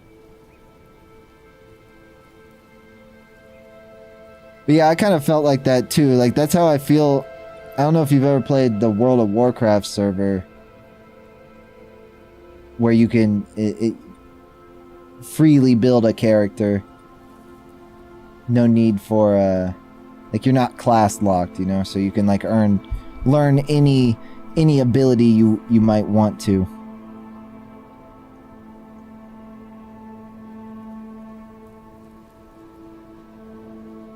It's pretty cool. I like that. You've never played, you probably would like it. The only reason I'm not playing WoW is because I've played so much of it. The emphasis, if you play WoW Classic, there's a little bit more emphasis on grouping. Like it's helpful to group, but you don't have to. You would probably like it. I rarely meet people who hate World of Warcraft. If they like, if they like MMOs, they like World of Warcraft. It may not be their favorite one, but they don't hate it.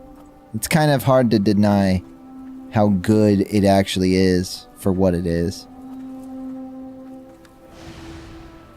They just do, like, the quality of stuff in World of Warcraft is just no matter what it is, UI, combat, world design, class design, like everything's just the quality's just a little bit higher than pretty much anything else.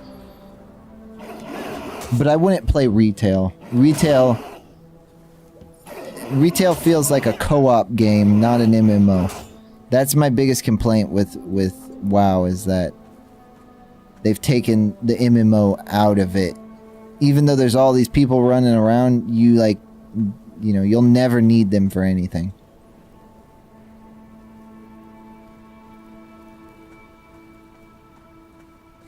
As long as you can get a guild, that's all you really need. And even then, you don't really need... Like, you could level up all the way to 60 in WoW Classic, no guild, no nothing. And that's in Classic. You can even go through a decent chunk of the in-game in retail with no guild, just random grouping. Yeah, it's not bad, man. It's not bad. It's a different experience. It's a little bit of a faster paced game, but it's not a bad game.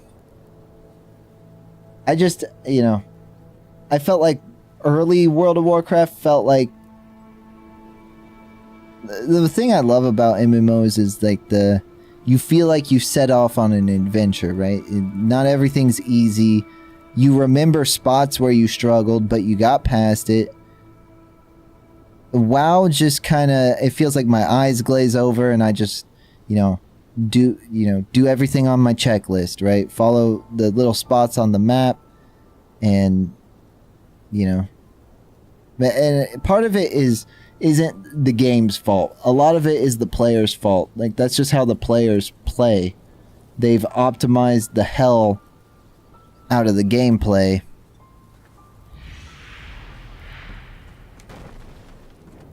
Damn, you can really move fast with those two buffs. They've optimized the hell out of the gameplay, min-maxed everything, and for me, it just made the game less enjoyable. Like, it's been cool jumping into here and like watching some streamers try to figure out how stuff works, how the classes work, how the dungeons work, while also doing the same thing myself.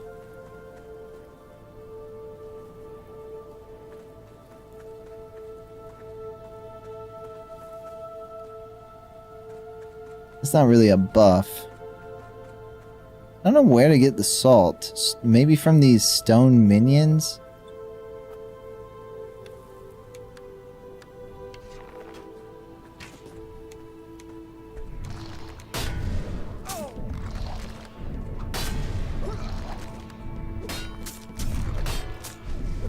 With the current state of it, you probably feel the same. Yeah, a lot of how he feels is how I feel as well. He's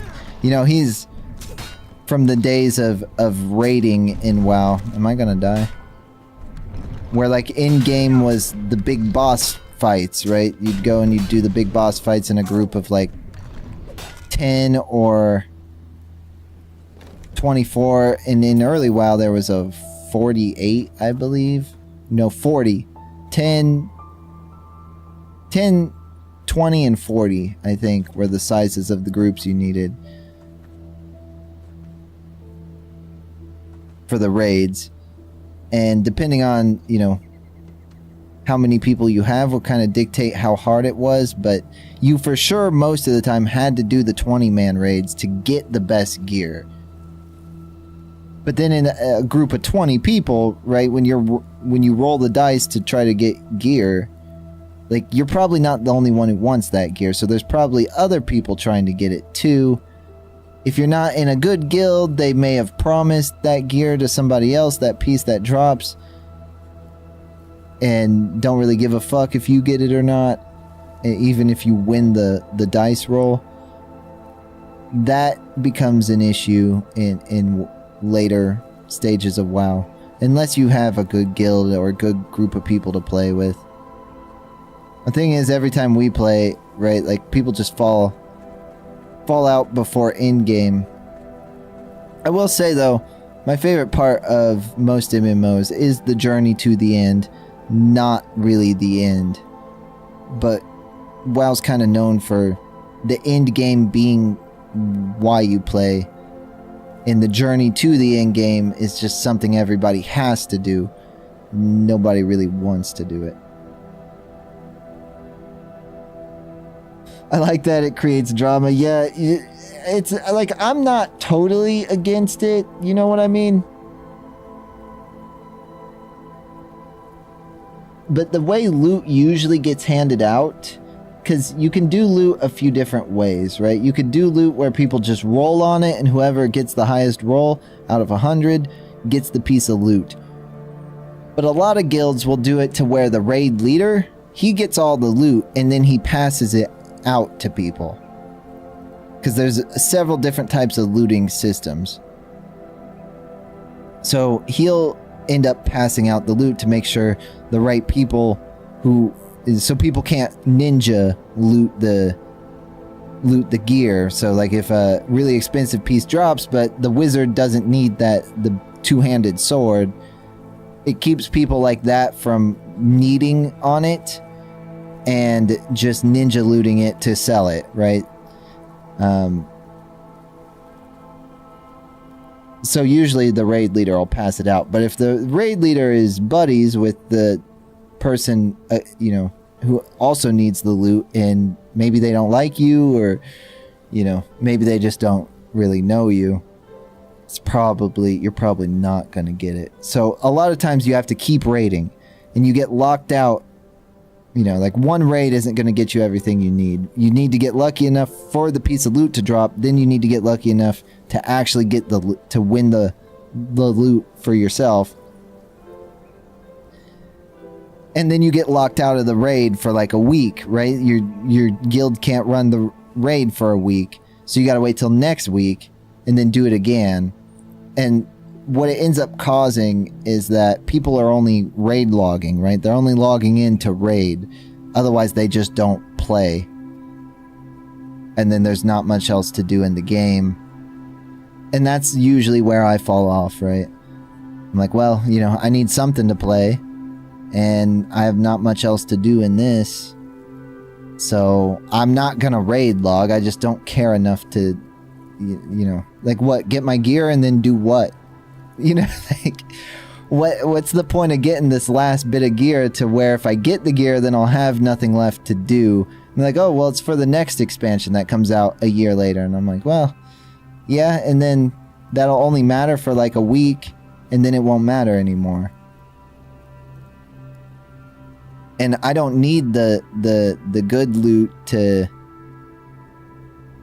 get through the expansion. So, I don't know. WoW's just kind of, the end game's just kind of, people, if you're super invested into the game and your friend group inside of the game, then I can see why you would stick with it and why you would raid every week and stuff. But as someone who's just kind of like me, without like a dedicated group of people, and there being no way to like matchmake for a raid, so I have to try to get into a guild, that type of stuff. People like me, maybe not so much. Just but that's that's classics in game. Retail's in game is Mythic Plus dungeons, which are just like harder and harder dungeons, which can be fun.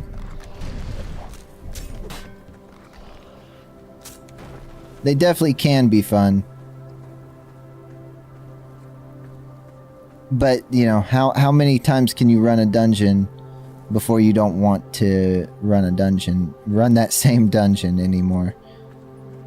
But they do have leaderboards for the dungeons. They do have everybody's kind of competing to get the top spot on the leaderboard, but you at least need a group of 5 that can show up for those.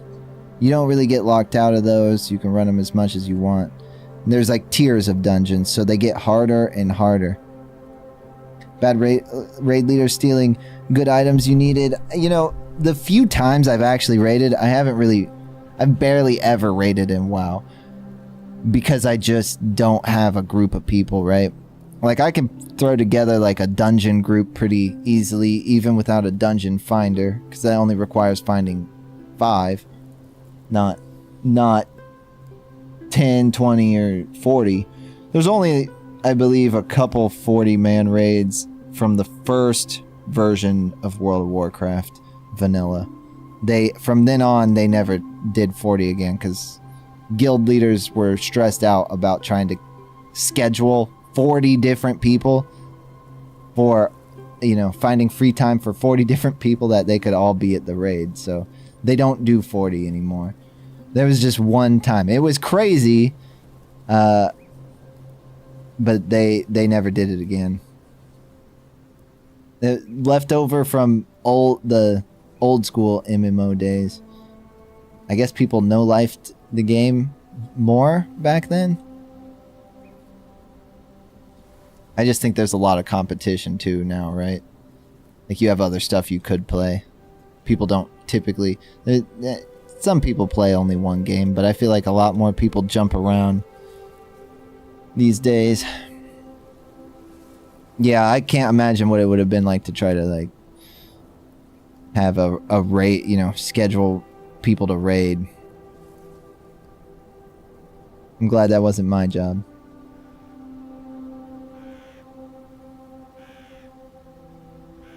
But yeah, I mean, the few times that I got into a raid, man, like, I never needed on anything, If I got offered a piece of loot, I'd take it, but I was just kind of along for the ride, I just wanted the experience of doing it, so I knew, I thought, well, I'll run a few raids before I ask for anything, right? I'll just help people get what they need, and then maybe I'll get what, maybe I can have the piece when it drops again. But then I started to realize soon after that, hey, if the piece I need drops, I should probably just try to take it. Because, how likely is it that I do this raid again and the piece of loot drops, So I was like, yeah, now I get it. I definitely understand it a bit better of why people are so emotional about it, why people get so pissed off. Because it's like, man, it was you were unlikely to be able to get that gear drop, and now that it is dropping, you want it.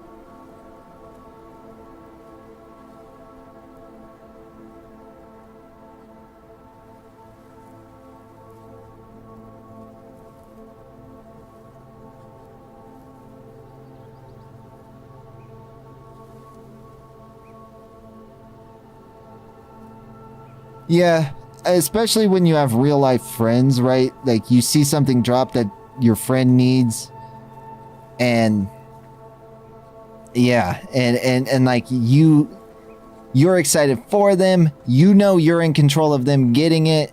There's probably even some expectation that you give it to them because you guys are friends, right? So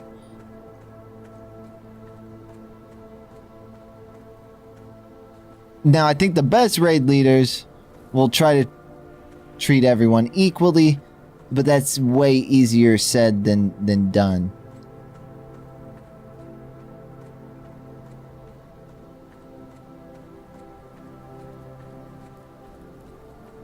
And a lot of these people, like I said, are like they're friends with each other, so it's just a different experience compared to me, who's like going in and trying.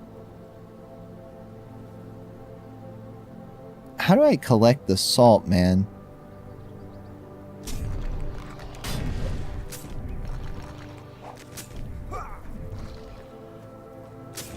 Who's trying to like team up with people to get the stuff that I need. I just realized, most people aren't like that. I think if I was in a group of people that were all like that, it'd play out a little bit differently. But I don't know. WoW just, it asks a lot from me to not be certain of if I'm going to get to do any of this stuff in game. Whereas, and I mean, every MMO is a little bit like that. It's just WoW is not in need of players either.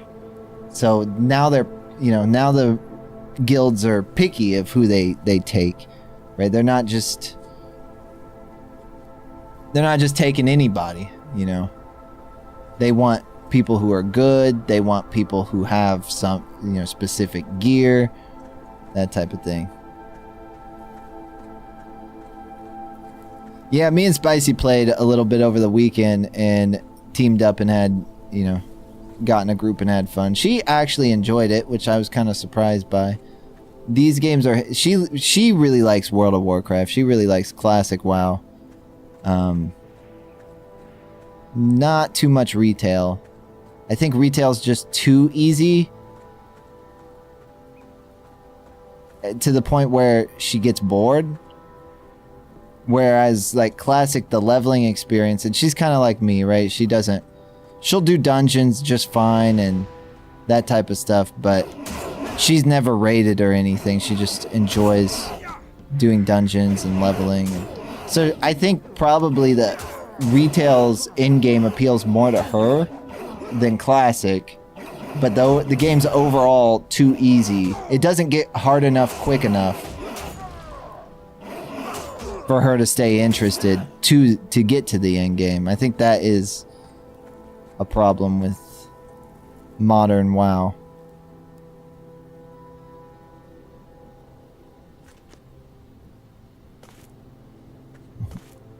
Why did that make me float?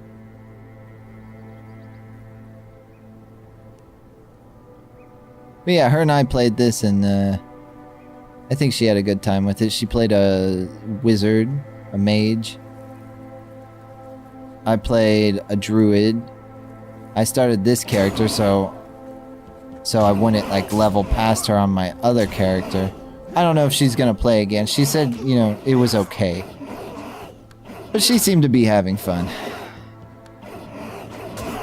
I don't know where to get this salt that I'm looking for. I don't know if I'm in the wrong spot.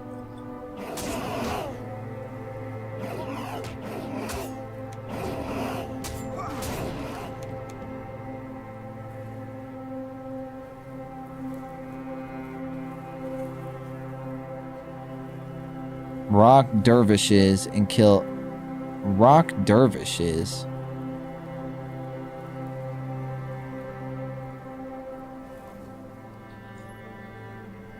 Spewing strange substances on the crops and earth. I want to get some samples of whatever it is they are releasing. These guys? I don't think they're dropping shit. At least not that I've noticed. There's always like... They're always in this rock group. I'm gonna die for sure. Unless I can run.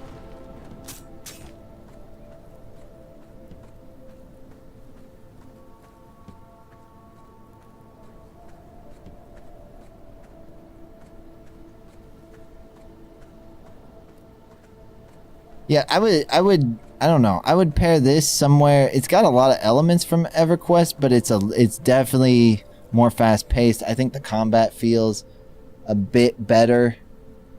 I mean, EverQuest combat, right? It's nothing crazy. I think it feels good to successfully play your class, to play it well. And I think that's the most important part of an MMO, right? Is to play your class well and have it be rewarding to play your class well.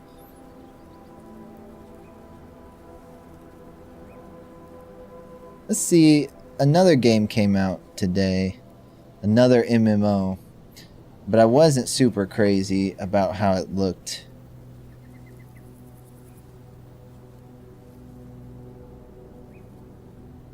And too long.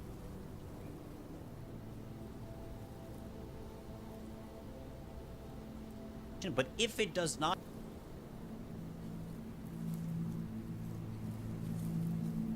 I know a lot of people enjoy these. I don't know if you saw this. This is Aeon 2. The first one was pretty popular. And it kind of had a cult following in the US. But it was a Korean game. I believe I might have tried it out a long time ago. There was a point where I thought, you know, where these kind of appealed to me a lot, but every time I played them, I I never really stuck with them. The Western MMOs always kind of hooked me in a different way.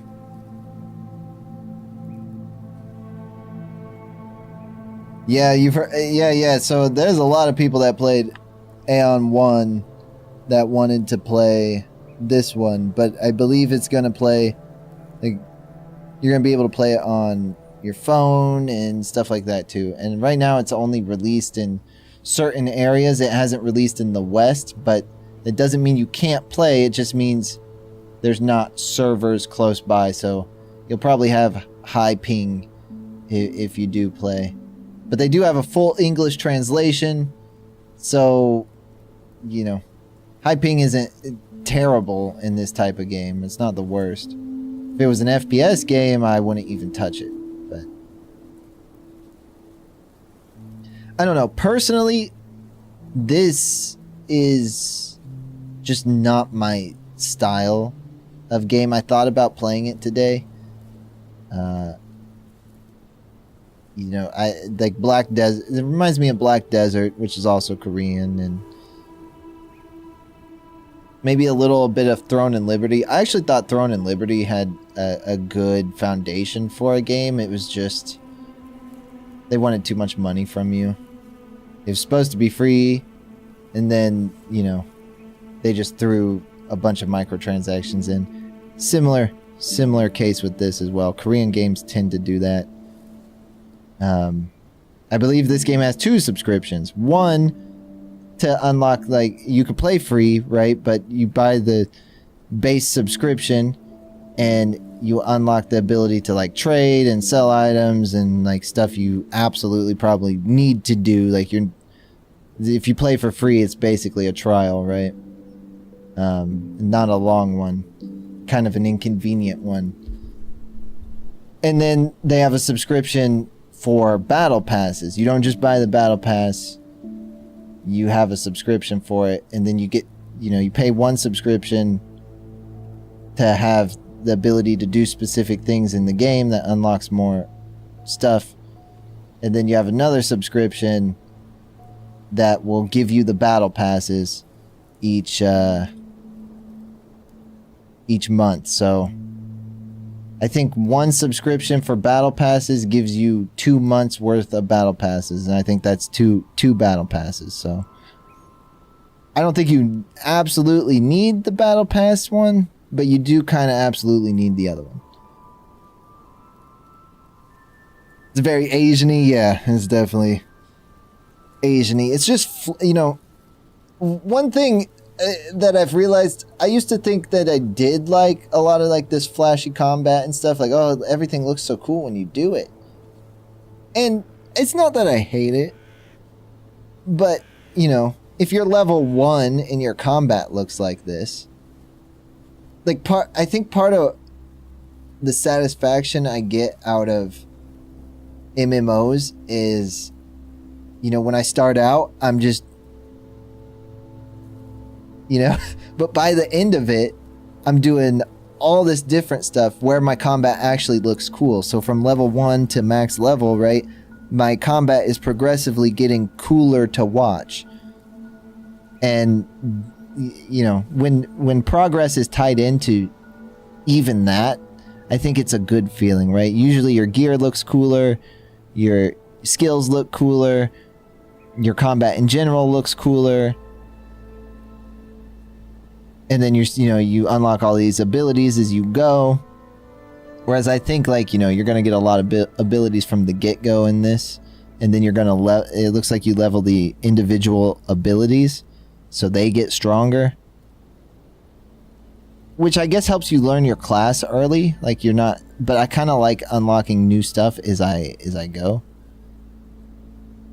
I don't know. I think I just prefer the Western games more, but there's some people that really get into this stuff, and I thought I for sure would like it more when I first tried one. Yeah. That, you know, EverQuest did something really cool that I don't see many games do. I don't know if I can even think of a game that's done it other than EverQuest. you know, like my heal spell at the beginning, maybe I use this heal spell all the way through the game, right? Maybe it's something that's relevant all the way to max level. But at first, it's just doing a couple sparkles. But by like the end of the game, it's doing a lot more. So as you level, as you progress, your skills get flashier, even if it's a skill you started with, right? It just the aesthetic and visual effects get more extreme the stronger you get. And that's such a cool, and even with just the same skill, right? That's such a cool idea that, you know, you don't even, it's not even something you advertise, right? It's not even necessarily, like, they didn't even say anything about it. It was just something that was there. I think it was just a way to make you enjoy that progression, I think, even more. It's just not how games are developed anymore, I guess, right? They want to hook you from the very, very start. If it's not flashy enough from the beginning, they don't think people will stay. And I get it, I guess. But I think there is an appetite for something different. RuneScape kind of did that. RuneScape definitely... RuneScape's a weird one. Because RuneScape is almost entire... Like, it's entirely gear dependent. At least in old RuneScape, right? Like, you may equip an item that does do a cool effect. Like, I know some of the staffs will have a cool special ability, and like the dragon's scimitar has a special attack that does a cool effect. So they're in there, but they're in there in like, it's in there in weird ways, right? It's more attached to the weapon than your character. I think RuneScape's probably the best designed MMO you can currently play, but it is very like solo heavy. There's some group stuff to do at the end of the game now that I've never really done. But I mean, yeah, this game looks great, I think. But it's also on mobile, so I'm surprised they got this to be on mobile. But I think that's why it's monetized the way that it is.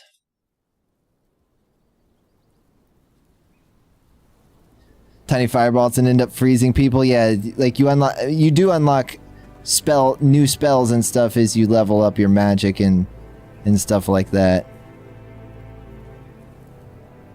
And one thing I've always really liked about RuneScape is like how they did gear.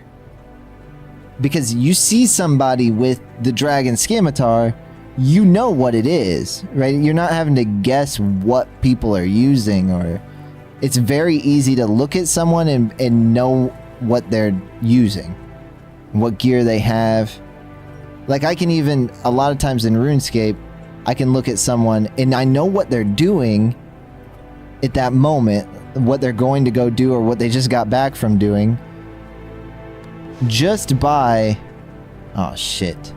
just by what they're wearing.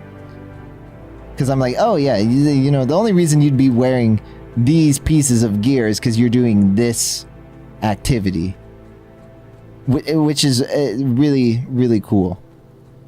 The only thing I think, you know, I love the clickiness of RuneScape, but I know it's off-putting to some people, right? There's a lot of people that won't play an MMO unless it's designed to be a third-person RPG. There's quite a few people like that, I think. Which I'm not exactly sure why.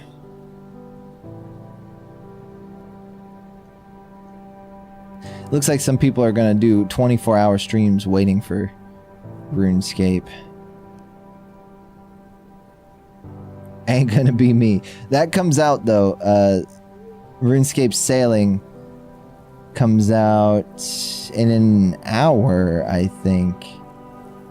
I'm not gonna stay up super long tonight. I can't keep starting as late as I have been.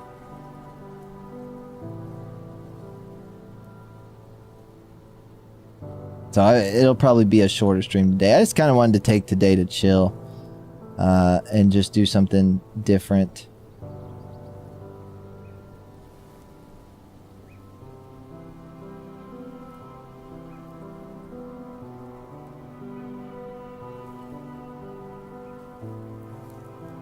Not really all that different, but I don't know. I've really enjoyed this. How many people are on it?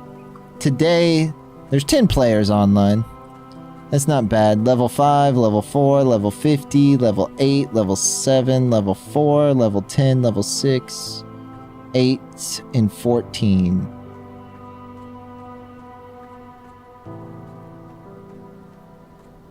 And I've met a few of them. They're pretty chill. Most of them come from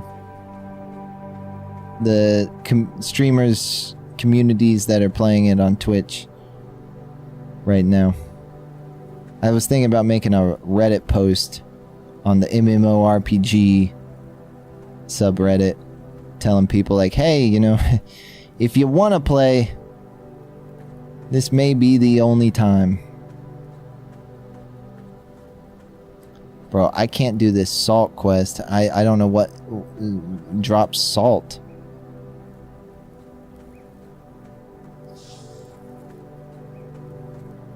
Yeah, RuneScape just does. Its progression is a little different because it doesn't have any like this, you know.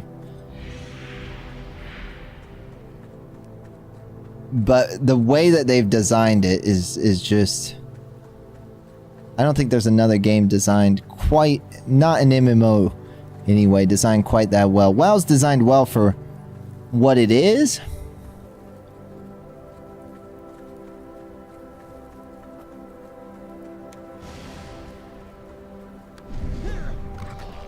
But I think RuneScape's is way more friendlier to more people, right? I think anybody can play RuneScape and enjoy it and figure it out and, you know, basically play forever if they wanted to. Like, you never run out of stuff to do. RuneScape also does it. WoW does a bad... Oh, here we go. WoW does a bad job of making you feel behind, and I think that's by design a little bit to keep people playing the game. RuneScape, you're never behind, right? Your progress is always kind of from your perspective. If you think you're behind, then you're behind. If you don't, like, but you won't be comparing yourself with other people really and being like, oh, I'm way behind. You're just kind of where you are.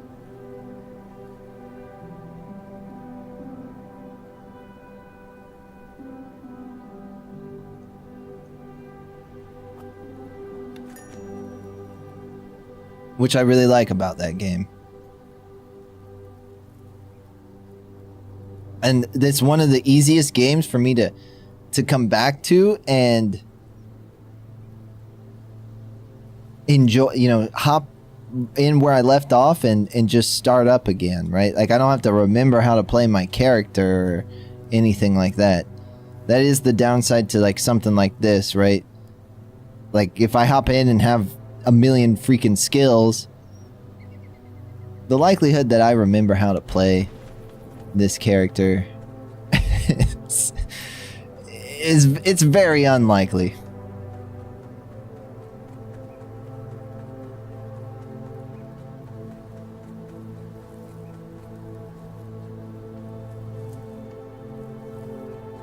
If you leave for a week, you forget a lot. Yeah, exactly. And well, I love the, like, learning curve attached to games like this. It is like, you know, a downside, I think.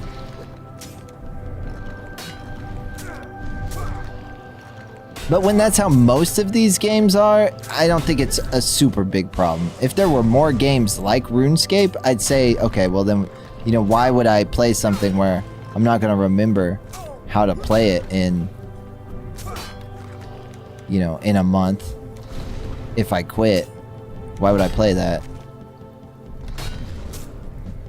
I will say, though, I have been able to come back to WoW recently, but it's only because of how much I have played in the last few years that I remember. And, you know, there's so much information on WoW, too, where it's like, I can watch a YouTube video on paladins and then kind of get the general idea of how to play one. But something like, you know, something more niche or less popular you come back to, and if there's not a lot of info on that game, not a lot of people making content around that game, that type of thing, then you're in a much tougher spot.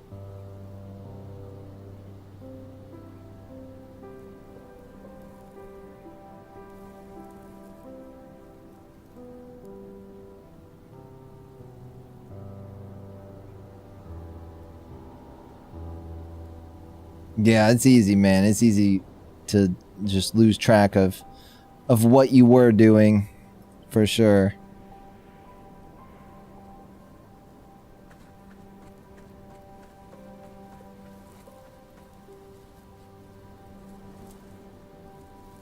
Might enjoy his Haven and Hearth. I've actually tried that. Is that the 2D one? I believe I did try that off stream a few months ago. And it was cool. I didn't mind it. It's 3D-ish now. Okay. I've not seen that. I did see it on Steam recently, though. I know it's in my Steam library. You know, I got a few MMOs on my radar that I'm keeping an eye on that kind of are more... Here, I'll show you one if I can find it. Ultima's another one that I gave a try a couple months back. Ultima Outlands is the server. Their live servers they still have live servers, but Ultima Outlands is way more true to the original Ultima. I've been waiting on this. I don't know when this is gonna come out, but I'm excited for this. I think they do play tests here and there, and I imagine it's gonna play, you know, similar to like Ultima and Tibia, and you know, probably less Haven and Hearth. We launched a new version. Okay, I'll look that up too here in a minute. This looks like this plays like a 3D, almost like a 3D MMO, but in 2D. I really like the ground effects and stuff. I really like the art style. I like that you can... Their gear is pretty noticeably visible. So hopefully, like, you know, if I see this person wearing this, I know what it is, type of thing. I think this could be good, though. The people have enjoyed the playtest, but I don't think they're going to release it till they're ready to release it. Yeah, I really like how this looks, too, yeah. I do think they did a really good job with this. I'm excited for this one. I don't know when it'll release, but when it does, I'll play it. It looks like it has some decent, like, lore and story in the world, too. And everything's just really detailed and well made, it looks like. Pokey, why are you crying? What's it called? Here, I'll link it. It's called Dragontos? I don't know. I think maybe they need a new name. But at this point, everybody knows it for for this. What's up, Vice? I'll link it, though, so you can throw it on your Steam wish list. It says, coming soon. Developer update. Changes to the gameplay. Yeah, people were complaining about how you could only turn in 4 directions, but they in the last playtest, they changed it, so it's not that way anymore. So you're not like walking on a grid. It looks a lot better. Hey, thank you for the kick, Vice. How the night vibe? It's good, man. It's good. I'm just chilling. I started a bit late today. We're just chilling for today, man. I don't have any big plans today. RuneScape's coming out with sailing tomorrow, so that'll probably be something I do on Thursday. I believe there's a quest that we have to do to unlock it. I guess they did a closed beta for a couple of days. I hate only playing for a couple of days in this, though. In any game like this. I do really like the art style of this.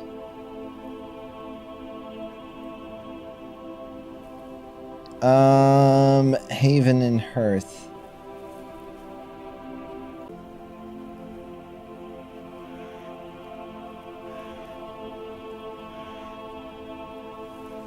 Oh, they did redo it, huh? Is this it? Am I looking at the right thing? It does look a little different. Yeah, I did think this was cool. It just seemed like I would definitely need. It seemed like something I would really want to get a few people into, so we could get a big, like, base going. You know, I definitely think we'd enjoy this with a few. I feel like Chicken would enjoy this. What's up, Celtics? But we just chillin', Vice. We ate dinner a little bit ago, man. I haven't been doing too much. And in big groups are way more fun, yeah. I bet they are. If you like this, I got another one you might like. A little bit more solo friendly. But yeah, you know, walking around the world, I saw remnants. I think I started. Do they wipe servers or something? I don't know. I started and I found like remnants of old bases and stuff that were like decaying every year or two. Yeah. So I think I started late. Y'all saved me a little bit. Yeah, we had mushroom stew. It's got mushrooms, potatoes, noodles. It's pretty good. Spicy's been making that like once a week. It's cold right now. It's super cold. So it was a good day for it. It was good, Vice. I needed a hot meal. I don't know if you've ever played Albion. Albion Online. I think it's just called Albion now. People really like this game, but you know, this is a little bit like most of your gear, your crafting and that type of thing. I don't mind crafting in games. I just feel like I've played so much crafting games, so many over the last few years that I'm kind of sick of the crafting. I don't want to craft. You know, drop me. Let me go find loot. Let me get loot off of monsters, and I don't want to craft anything. I don't want to get more materials because they all feel similar. Like most of the crafting systems these days, I think all feel similar. RuneScape crafting doesn't feel like anything else, so I don't mind doing it. World of Warcraft crafting doesn't feel like anything else, but like it's not super necessary, right? If I have enough money, I don't really have to craft. I don't like World of Warcraft crafting. It's just a gold sink is really all that it is.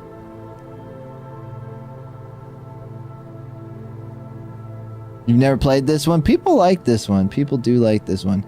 Have you used RPC S3? Maybe once or twice, Dean, but if I did, I didn't use it for long.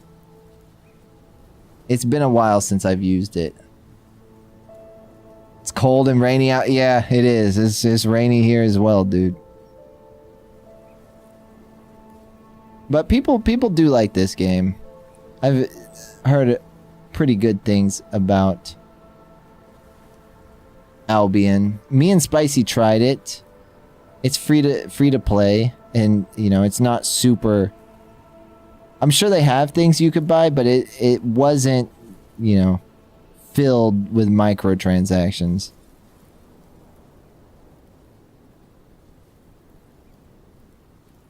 There's a few others, but to be honest, there's not a lot of good MMOs these days. I think the Lord of the Rings Online would be a good one if I was gonna go play something more like closer to World of Warcraft. What you need to do, Dean, in RPCS3. Jug's freaking out.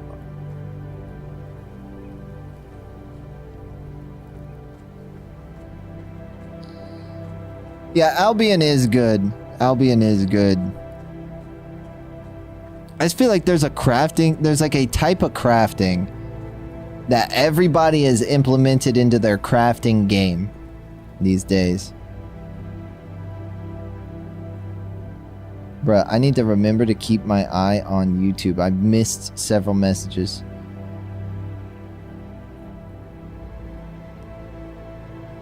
I might know how to do it, Dean, but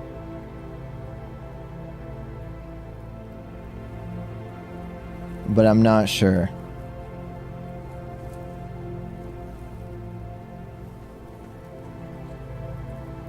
I really like this game. It just kind of sucks that there aren't other 14 players now, huh?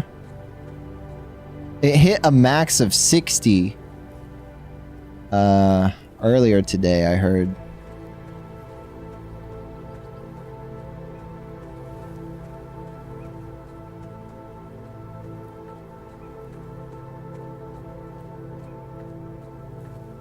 But I was thinking about trying to get some people that I know who like MMOs into this. I just need to ask them.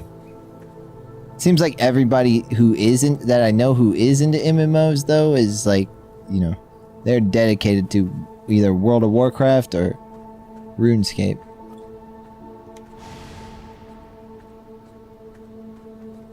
Usually one of those.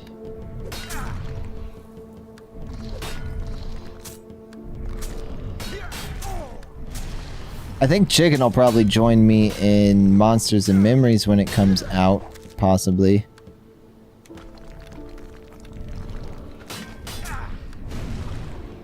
Because he wanted to try it, he just didn't want to, you know, make a bunch of progress just to lose it type of thing.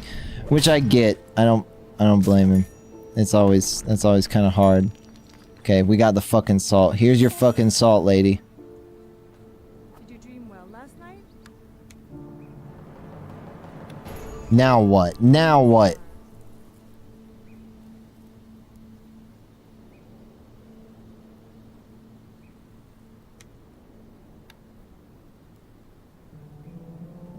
Making this game and it never took off. It had, apparently it did have players and apparently it was popular-ish.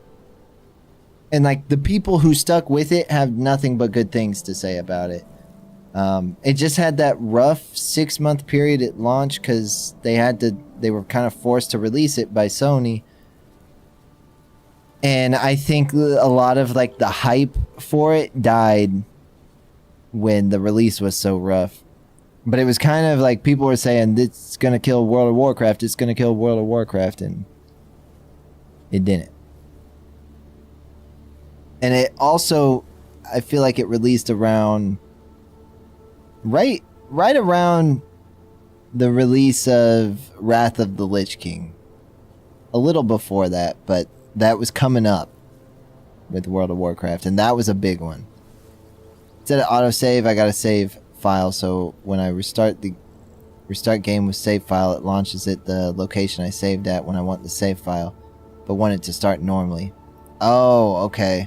So it's loading your save, but you want to load your save optionally. You don't want it to be a forced thing.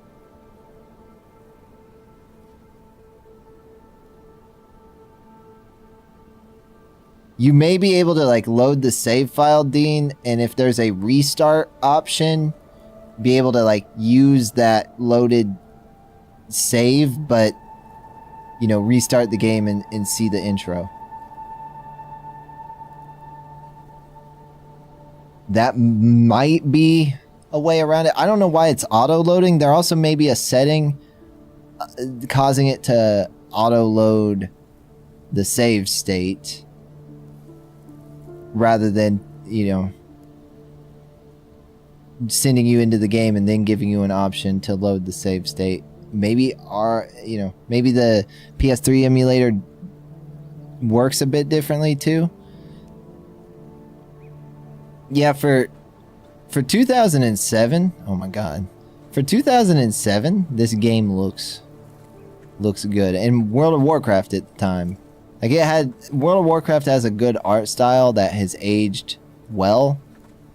But they've also, you know, without really saying that they're doing it,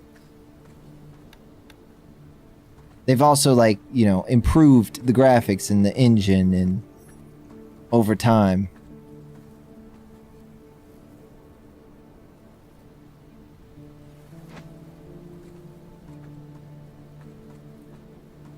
So there, you know, in 2007, WoW didn't look like it does now. I know a lot of people, even people who played it, right, they feel like it does, because in a lot of ways it looks very, very similar. But it for sure looks better now. And the engine changes are really... The engine changes are really what, you know, helped with that. On his servants. So, like, this guy...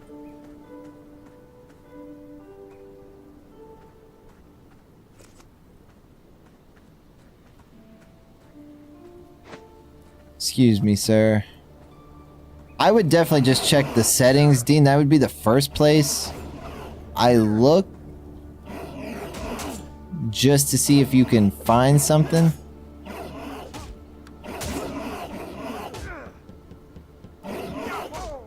I don't know exactly what their settings are, though. I know that's probably a hard answer to find when you Google. Yeah, I thought the grass looked nice. It's not like anything crazy good, but again, 2007? Like, this feels like a field, you know? And there's been some really cool areas. Like, we went into a small dungeon-like area earlier and went through with a guy there. That was also pretty cool.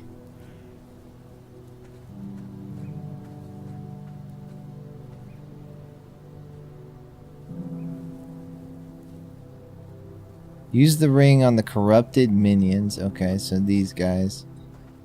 Well, that means we gotta heal all the way. Because these guys are dangerous as shit. Yeah, same, man, same.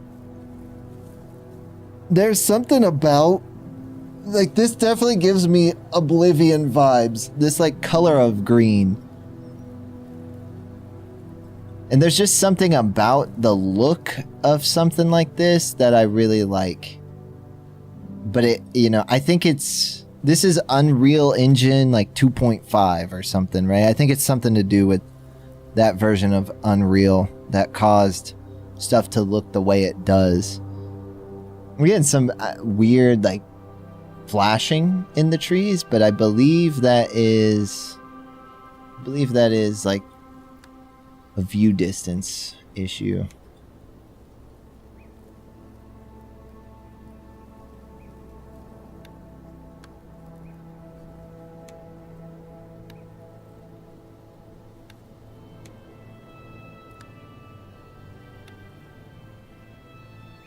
I like that they give you brightness, contrast, and gamma, so you can kind of tweak the look yourself. You want high contrast? Go ahead and do that. Like, it's like I thought I had it more something like this at one point with pretty high contrast. And it does look pretty good. I'm kind of just playing on the default right now. Kind of like the not so bright color look.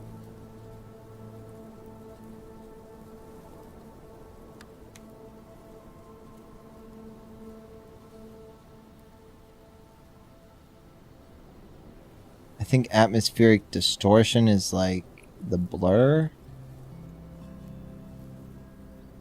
Yeah.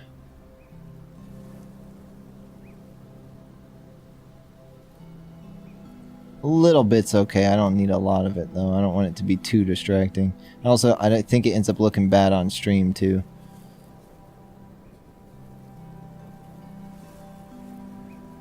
Yeah, the vibrancy of it. Yeah, this color of green was just like mid 2000s. You saw it like on a lot of grass texture. You just really don't see it anymore.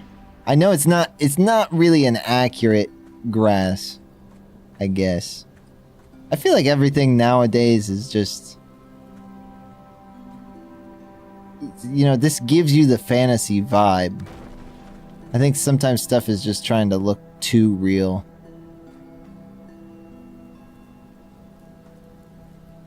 And like the jump, right, this is not how people jump, but it feels good to do. I think most of a game, as long as it feels good to do, then you've got a good game. Yeah, everything is a lot darker, and I think that's an Unreal Engine thing as well. And like the shiny rocks, right? Like this rock is very bright. This was a 2000s thing I feel like I always saw.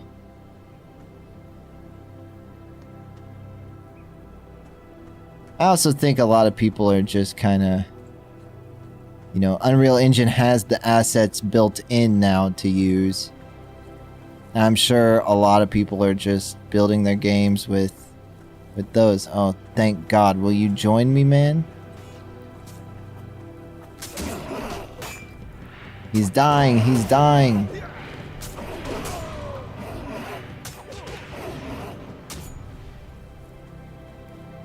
What are you? A ranger? I'll tank for you.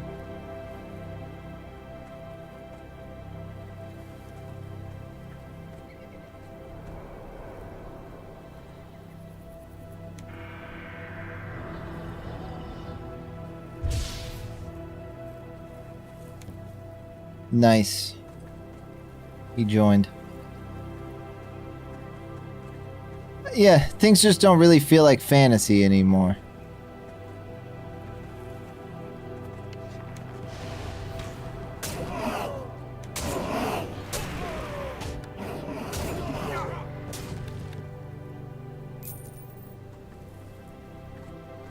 You loot. I don't really want to loot.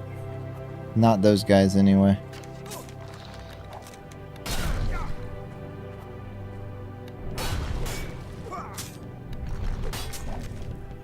Here, let me do my tanking, okay? You just do damage.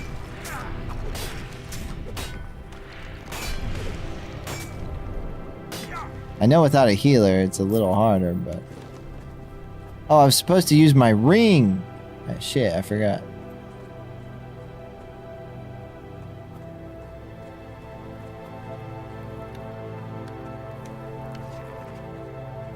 Uh-oh. Who's Graveler? We might not want to fight Graveler. Okay, you can... you can fight Graveler.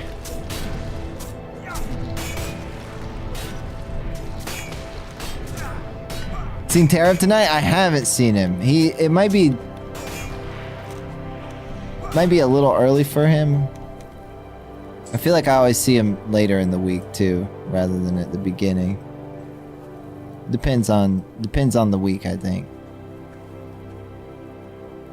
I saw Verdenhouse. I saw a handful of other people at the beginning of stream. I started late too, which I think it was probably a mistake. Oh shit.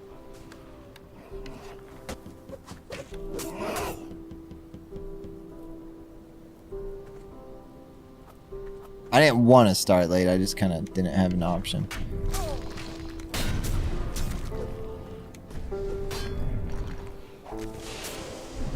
That work?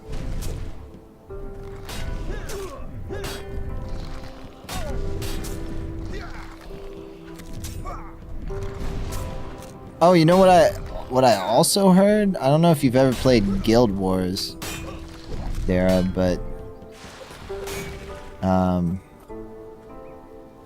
they're working on, I don't know exactly what it is, but they're doing something with Guild Wars 1, which is a pretty cool game as well. I don't know if they're like remastering it or what exactly. But I'm excited to see what they do with that. Guild Wars takes care of their old games to an extent that most games do not.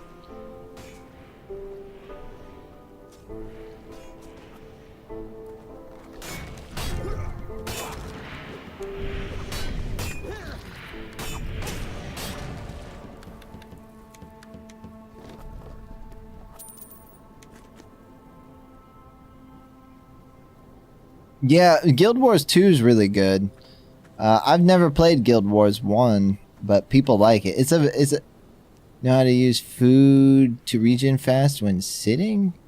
I would assume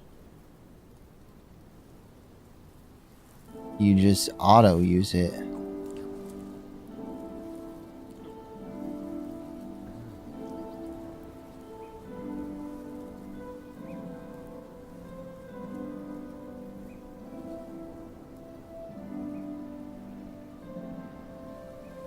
I didn't know you had to actually eat it. In EverQuest, you auto eat it.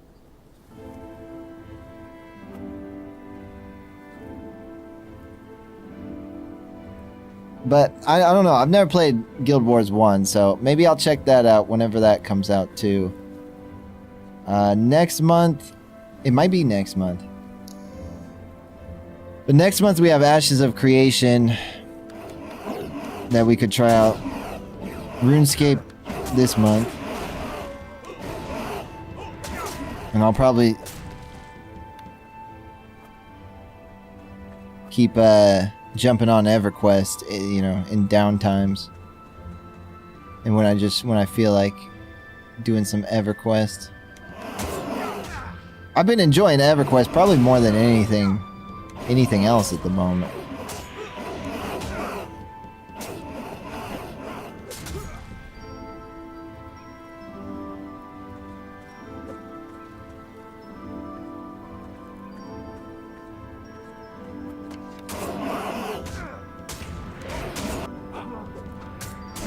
Keeping me in the loop for MMOs. I tend to do that, man. Anytime I can't not get excited for a new one.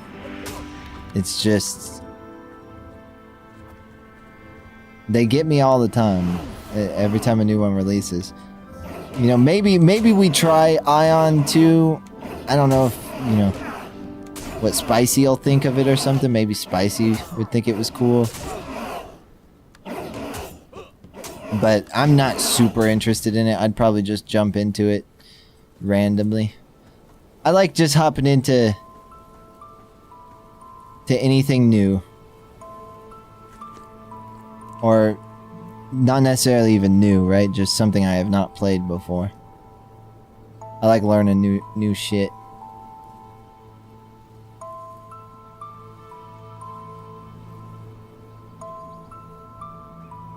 What's up, JJ? I'm having a pretty good one. I can't complain.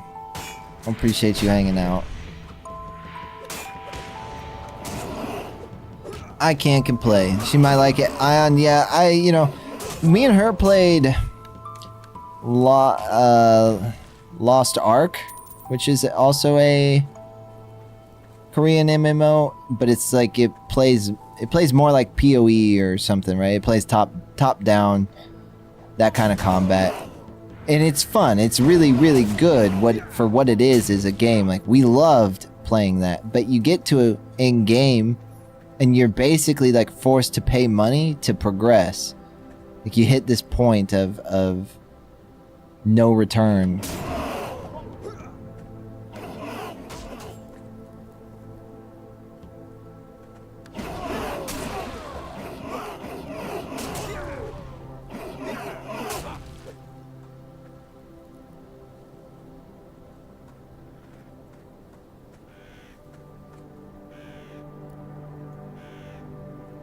And you gotta like, I don't know, it ends up costing like thousands of dollars. And I think it just got worse. Like, I don't think it was that bad at release, but it just got worse over time. I put damn near 300 hours in that though when it came out.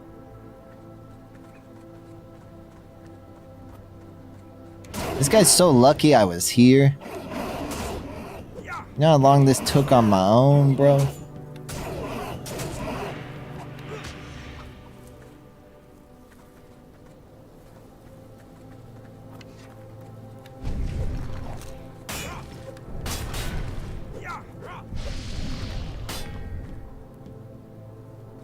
How many more? It said many. It didn't give me an exact number. Greedy game design, yeah. Everything. And, you know, here's the thing. Like, these types of games existed at one point where they would basically charge you hourly. The text-based MMOs, like the dungeon crawler text-based MMOs, would basically charge you hourly to play, like $10 an hour, and people paid it. So, you know, I get you need to fund.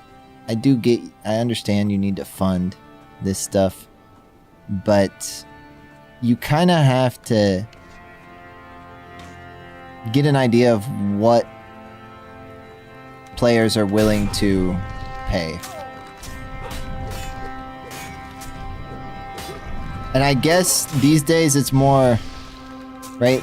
It's less like, okay, we're not straight up charging you, but we're going to just nickel and dime you for this or that. We're not. But I need a flat fee.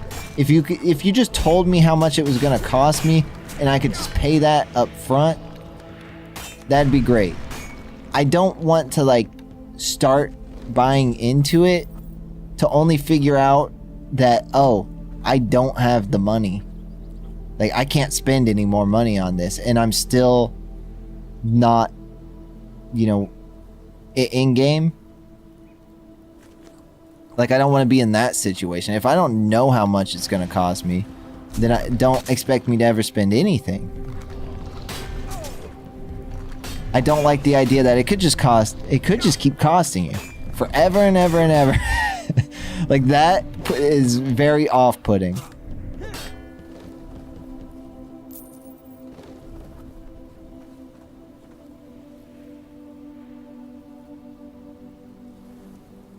JJ bonking people in the chat. Do we have a bonk command? We might have used to. I might have taken the bot away that did it, though. Stupid bots don't work. Oh shit, am I heavy or something? I feel slow.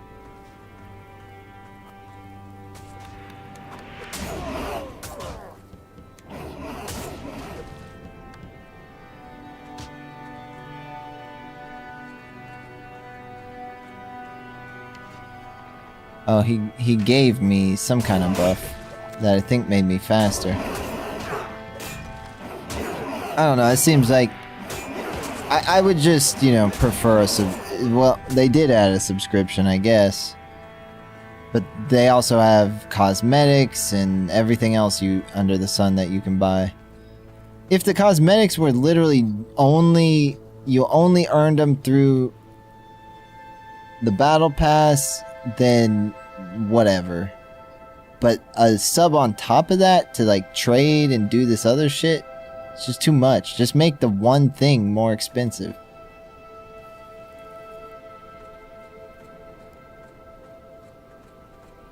We killed all the stuff that we were supposed to use the ring on. Oh, there's one. I don't know. This one might be different. I don't think we can even we can't use it on him.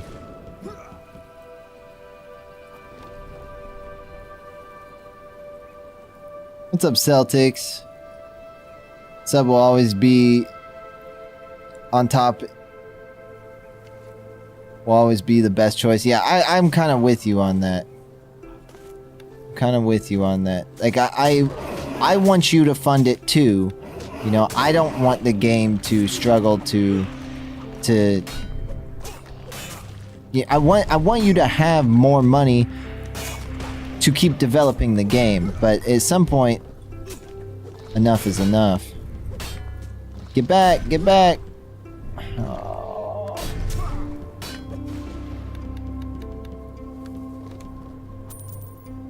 Like, don't be greedy.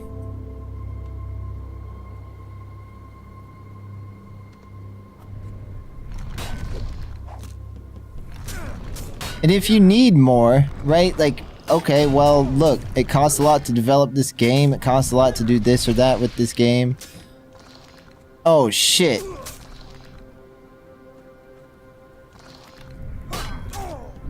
Then tell us, just be upfront with us and say, okay, the sub's going to be $25 a month or something, right? And it's like, well, that is expensive.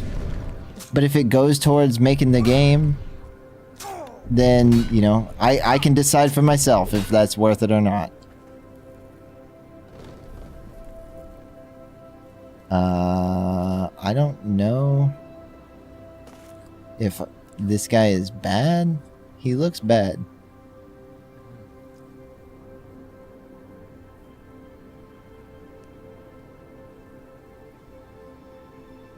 Oh, I got a reason with him. Okay.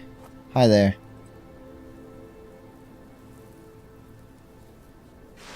Wait a minute. Wait a minute. I'm supposed to reason with you. He can't be reasoned with.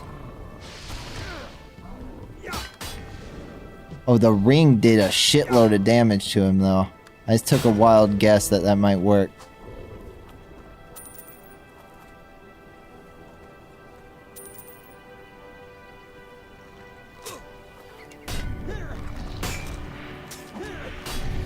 Let's go ahead and invite this dude too.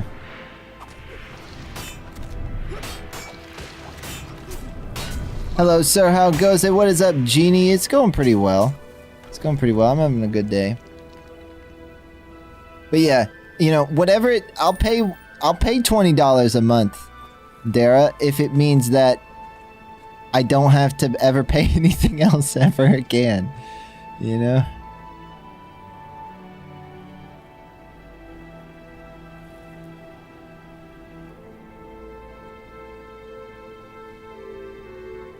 If that's the only way, then I'll pay it. All right, increase. There we go. Would you like to join?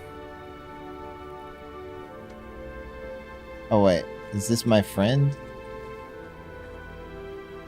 Yeah, same guy.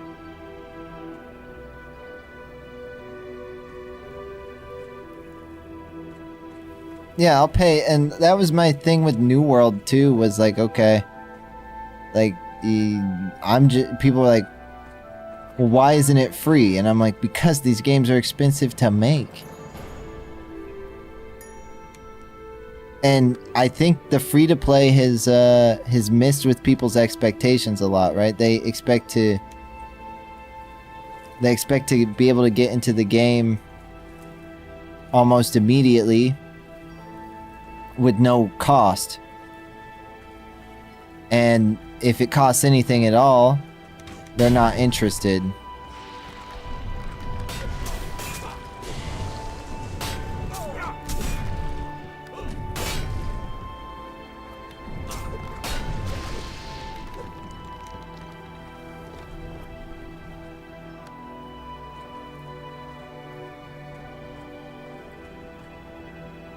You want to join in this game, Dean? I mean, you can join if you want. I'd like to join. Yeah, when New World was just a buy-in, yeah, I was surprised too.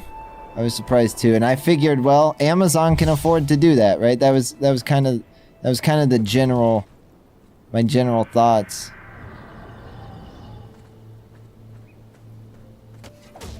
You're welcome to, Dean. I've just been kind of messing around in older games like this, man. But it is a cool game, and there's quite a... It's finally got some people on it. It doesn't usually have anybody on it, but right now it does. I don't know if you're fucking with me or not, but... What's up, pork chops? Have a stunning day and stream. Blessed be good vibes only. I appreciate it, man. Thank you for stopping in. I hope you have a good morning, dude. Yeah, New World, I don't know. I guess I just looked at it differently because it was Amazon. Any other game studio, though, told me that, and I would be like, I'd be concerned.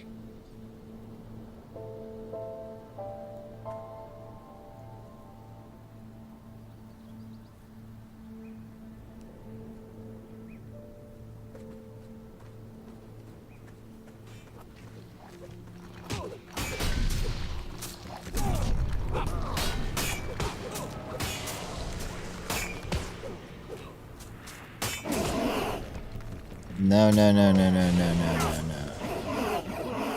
Bro died again.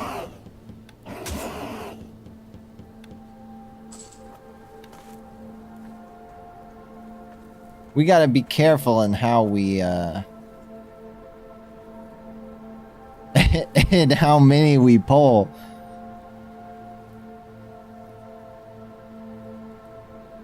Well, you know, they were able to get some files out of it. Like, they were able to get some of the game, but yeah, not everything was available to, like, some of the necessary components to the game were stored on Sony servers. At some point, they asked Sony for some of that stuff. If you follow the link, Dean, at the top, all you really do, man, is make a account and download it. Download like the 7-zip file or the Windows zip file. Probably Windows zip for you. If you use 7-zip and know that you use it, then go ahead and download that one. I think either way, like 7-zip should be fine. I'm gonna give this to that guy. Where did he go?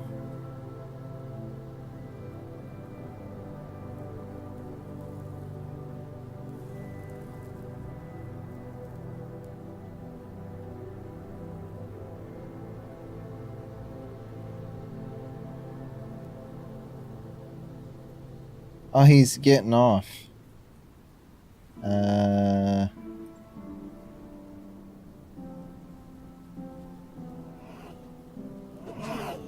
Well, that's okay.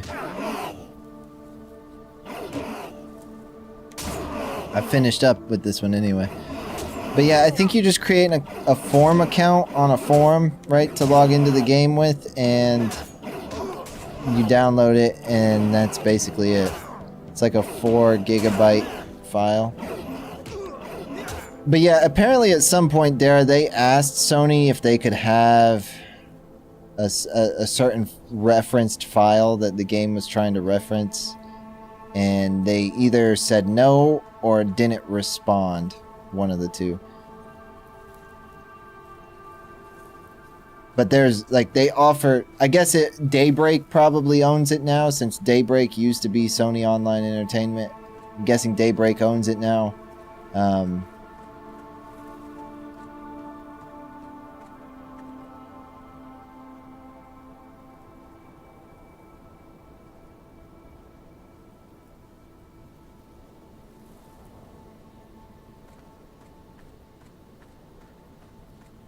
Oh, they got off. I tried to DM him, but... Yeah, I mean, I can understand them not wanting to do it. And I feel like Daybreak would have no issues putting the game back out. Since, I mean, shit, they're keeping EverQuest going. They're keeping EverQuest 2 going. They're keeping Lord of the Rings Online going. They're keeping Dungeons and Dragons Online going too. They're keeping H1Z1 going. I'm guessing that they've looked into it and that there's just too much work to be done. I'm guessing like the game never really... It might have always had some problems, you know? And they just don't find it to be worth the trouble of getting it back up and running. But look, these guys have pretty much done it. They're having to recreate like a lot of the stuff they had to ask Daybreak for, because they didn't give it to them. So that's why it's taken it so long.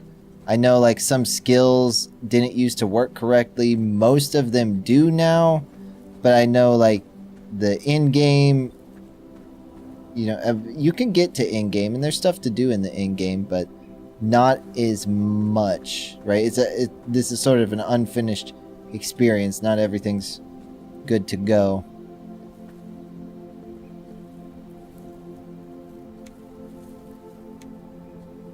So hopefully, why does it keep turning that off? Hopefully, at some point they do get it finished, but I'm worried that, you know, they're gonna put all this time into it and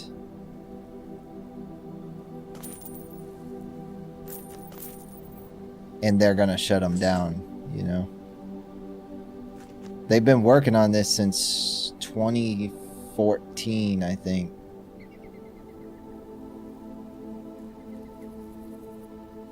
So they've put a lot of work in just to get it back up and going. I'm gonna hang on to some of this stuff and see if some people want it instead of just vendoring it. Is anyone here? I don't see anyone. What is this? I'm a hero of the village? I think maybe I finished the tutorial. But yeah, this, in comparison with EverQuest, this is way more like quest heavy. Which is, I mean, I don't think we need a ton of quests, right? I don't need quests to like carry me to the end of the game.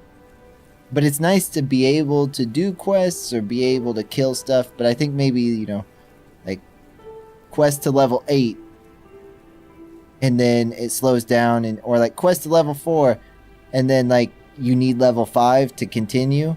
So you go out and you kill stuff and then you start questing again at level 5. Maybe that carries you to 8. And then you need level 10 to start the next quest or move to the next area. Not that you're like hard blocked or anything.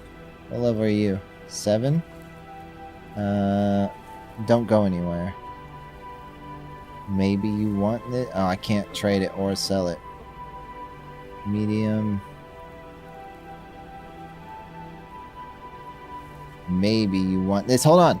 Don't leave.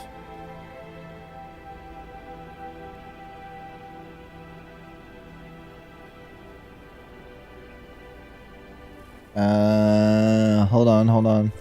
Do you want this?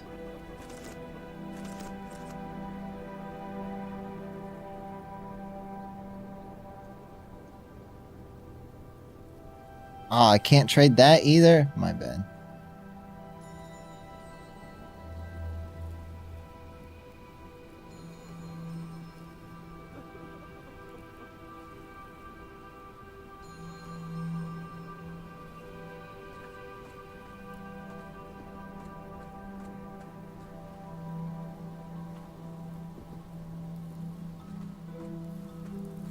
She just ran off. Yeah, I was gonna give it to her, but...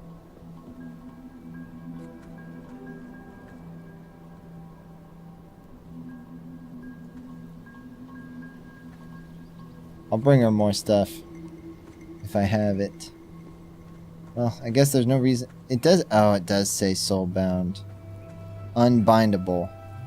How do I unbind it? It looks like a necromancer thing, though. I don't think she's a necromancer. She's a disciple. I'm not really sure what that is. I have to use the restroom real quick.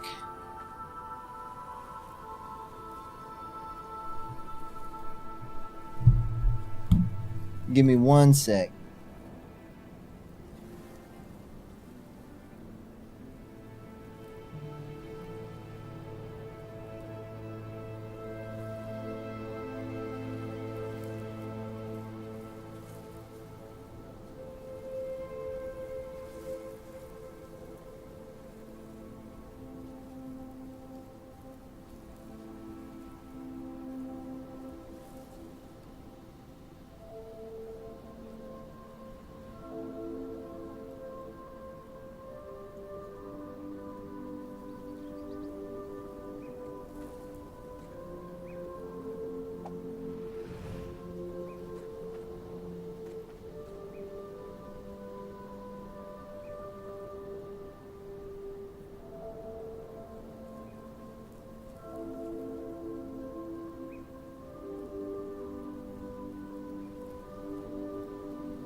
Donuts.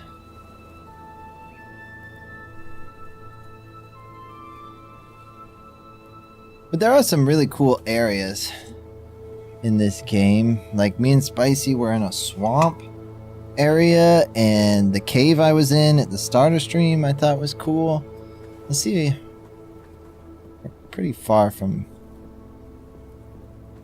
I think we're pretty far from the swamp, but I may be headed back that way.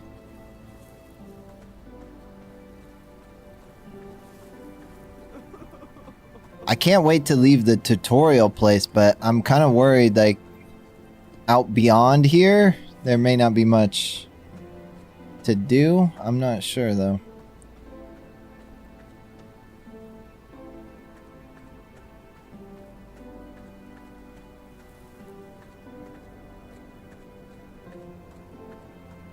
I've been watching a few people play, and they've been doing dungeons and shit, so there's some stuff to do.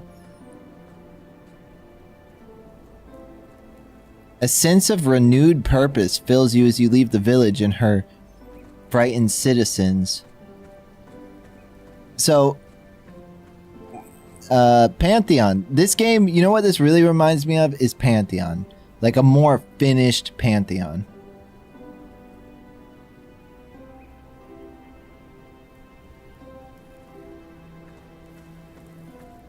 Which makes sense.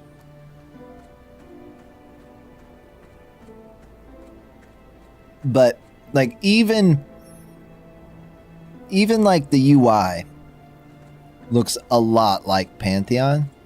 And Pantheon does this thing, like there's going to be a whole system built around like it telling you like how you feel, what you smell, what you see.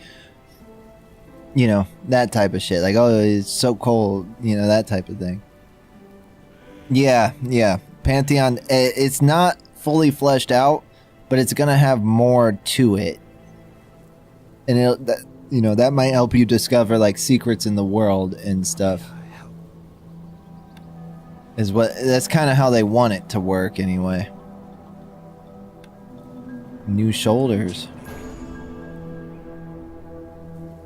I did check out what Pantheon was doing, and they've got some stuff happening today, but not much that I think is going to really change the game for me at the moment. I'd like to play though, if I could get Spicy to play or something. Spicy just doesn't have the time, which sucks, but I think I could find people easier for that just because it isn't old and there are people playing. There's not a ton of people playing.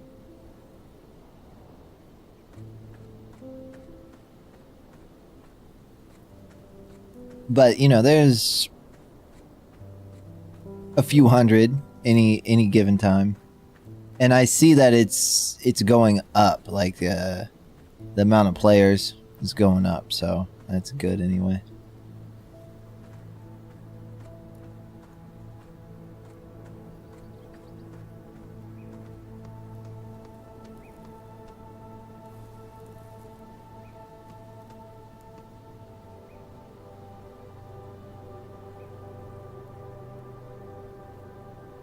Yeah, you're not wrong, man. You're not wrong. It is a bit pricey.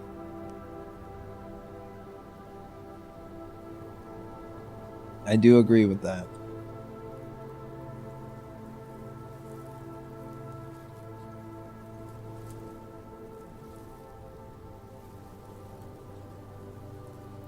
You sent a banger playlist that probably goes with this. Oh shit, okay. I'll throw it on, Dean. I've got some like generic thing called playlist for reading or writing high fantasy.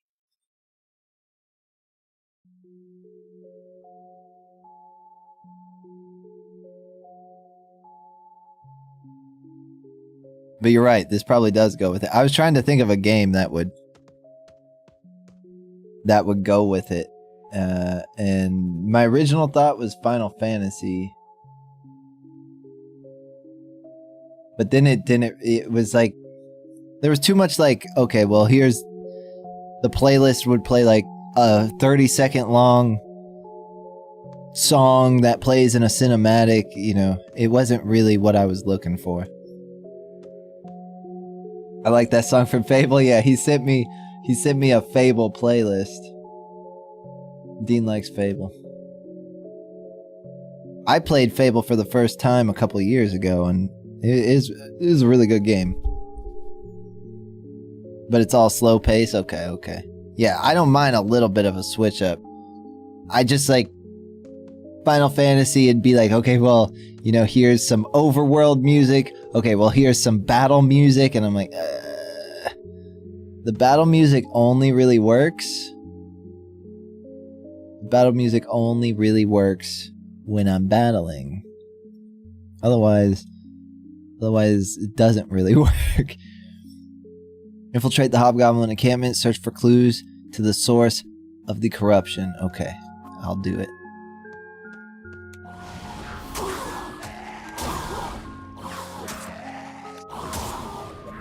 Have you ever heard of this game, Dean? It's called Vanguard Saga of Heroes. I'm guessing probably not. No one else has heard of it. Actually, Warren Toad, he came in and he was like, said his dad used to play this when he was a kid and he always watched him play. But he had never actually played himself. I don't know, I'm so surprised this went so unnoticed.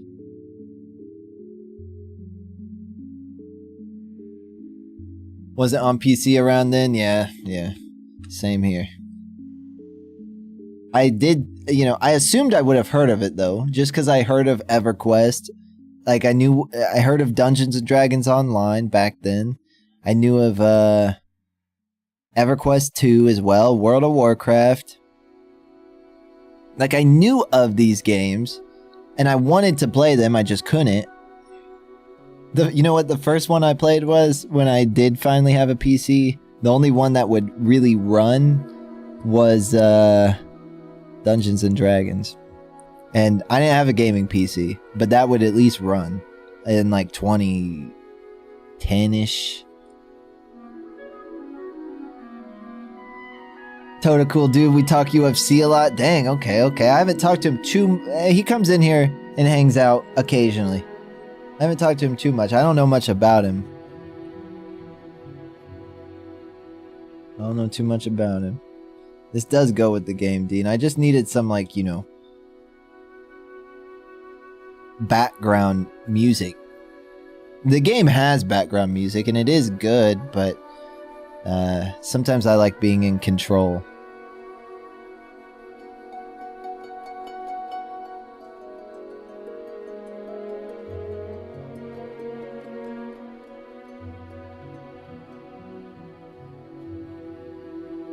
But I don't know if you were joking, Dean, but you're welcome to hop on here with me, man. I'd probably play more of it if we had other people to play with.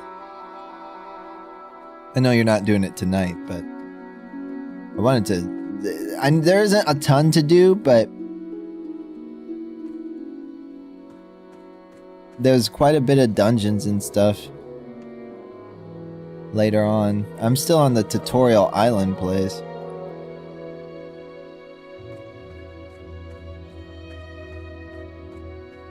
Spicy was playing, but you know, she doesn't have a ton of time. Can I mine? My skill is not good enough to do that. I found a Fable video I've been meaning to watch. You'll have to send it to me.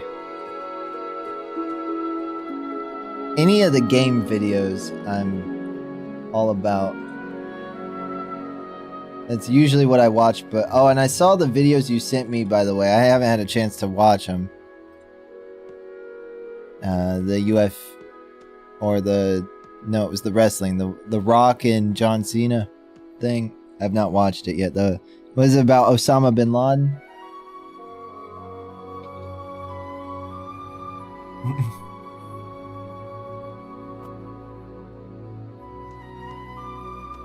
All these people are in groups of 2.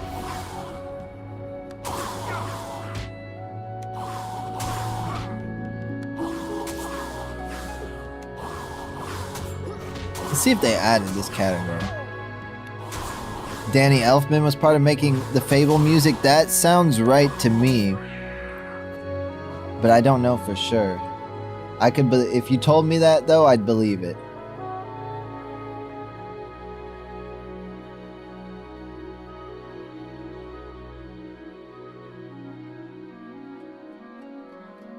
Hello from the United States, Dean. I saw that earlier. I need to get used to keeping an eye on the YouTube chat as well. Like, I just usually put my Kick dashboard up and don't really think too much about it.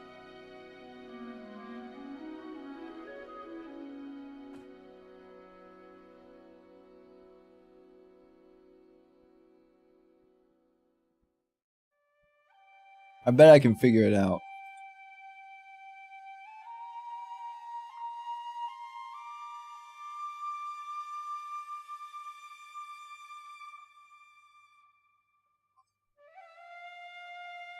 Yeah, he was. Danny Elfman made the original theme, I think. The making of Fable 2. I've not played Fable 2 yet, Dean. That's the one you were playing recently, right? On the cloud? You know, I bet we could emulate that one now. I bet you could emulate it maybe on PS3 or Xenia.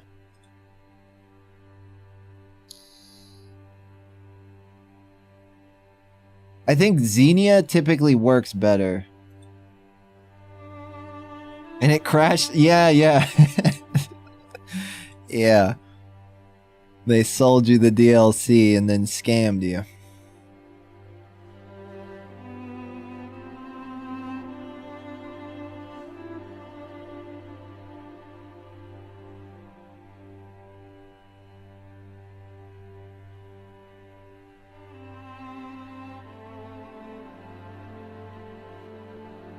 Don't buy the DLC or your game will crash. Yeah, you never got to finish it, did you? You never fixed it. You guys are gonna be disappointed in me. I think I've said this before, though. I only ever played Fable 3. I never played 2 or 1 until recently. I played 1, but I've never played 2. Can't wait for that new one. That new one looks like it'll be pretty good.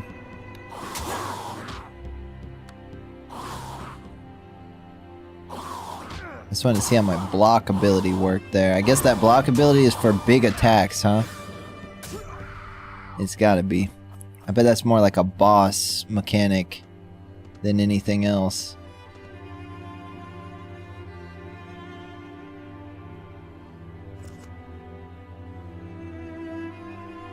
Do that. So I can just eat from my bar. Assassin's Creed or something. Yeah, a lot of people didn't like 3 that liked the originals. I really liked 3, but around that time, I hadn't really played RPGs. Right? I was just getting into them, so it was one of the first ones I had played. And I enjoyed it. It was a weird game though. It was strange. All the Fable games are a little weird, but it was strange in terms of like the end of the game, like you ruled the kingdom type of thing. That was actually cool. I did think it was unique.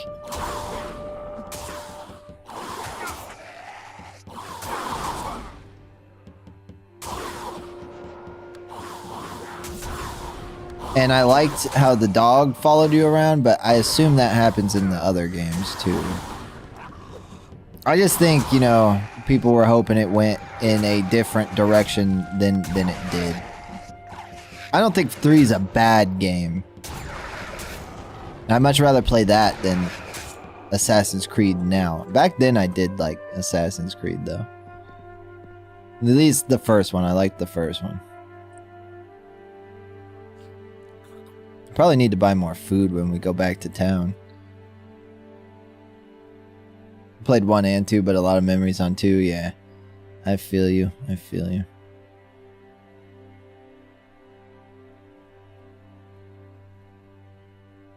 Make that choice and keep playing. Yeah, I never got to the end of 1. I didn't finish 1, so but I've heard about the end a little bit. They do a really good job of making you feel like you're part of the world in that game. And for it being as old of a game as it is,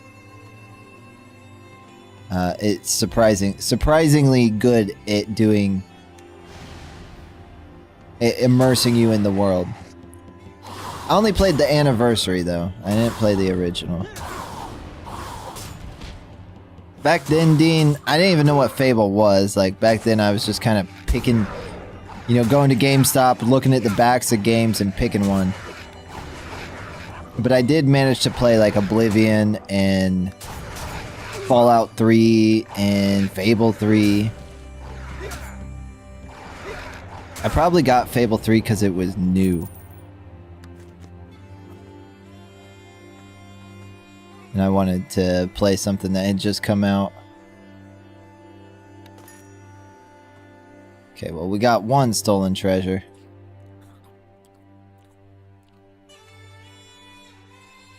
What other RPGs did I play at that time? I'm trying to think of...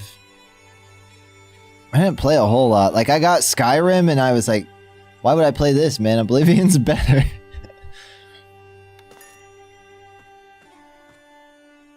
I'm guessing they're just gonna keep spawning this treasure for me.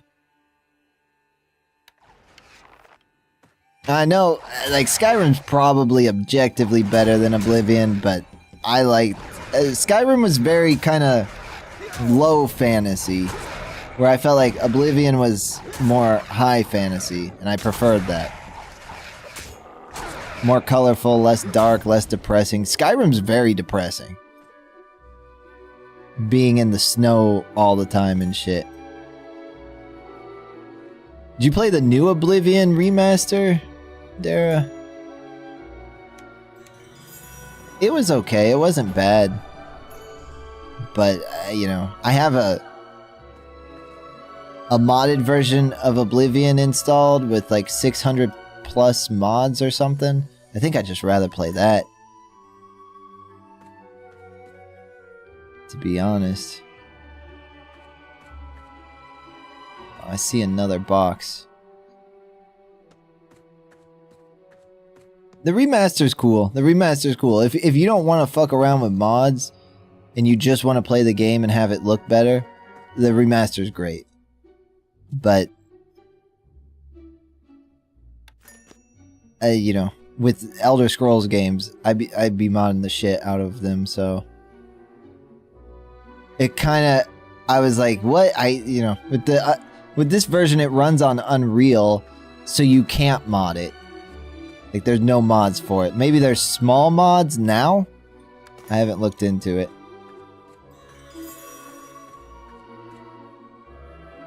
But because of that, I was like, do I really? I played it, and I actually bought that one. I didn't play it on Game Pass.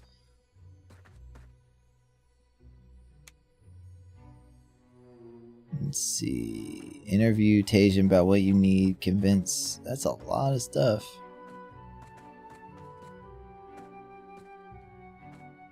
I need to kill these guys.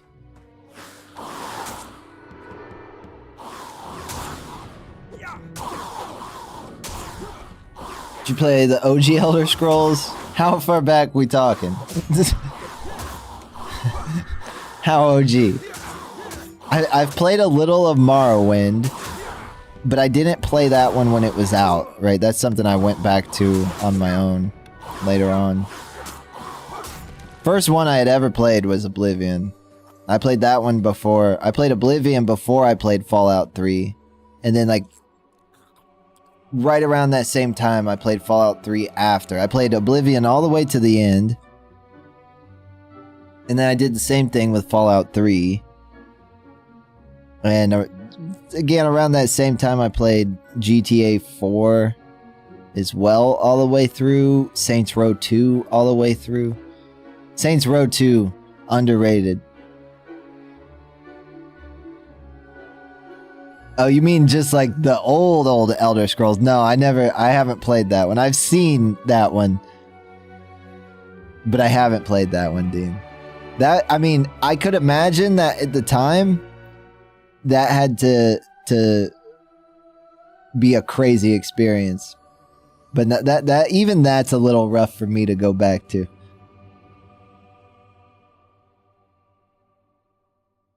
Yeah, Daggerfall, there is something about Daggerfall, and I don't know exactly what I feel like there's something with it that is like that, Dara. The way they generate things in Daggerfall is like kind of like a random generated thing. I don't know if it means the map is endless, or if like there's just like infinite dungeons and things to do. I can't remember how that works. But you're right, there is something along those lines. I believe it was Elder Scrolls like shit. Now I have to look it up.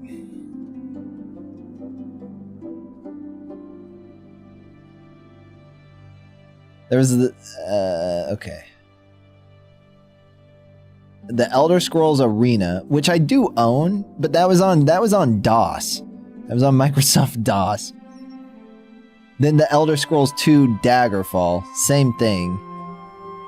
The original Elder Scrolls released in 1994, the year I was. It's older than I am. Then Daggerfall released in 96. Morrowind released in 2002. And then Oblivion in 2006. Damn. Oblivion came out. What do you mean mobile? What do you mean mobile? Oh. I forgot. They did put these games. Not the same game, but a version they put on like old ass phones. Not smartphones. I forgot. They did do that though.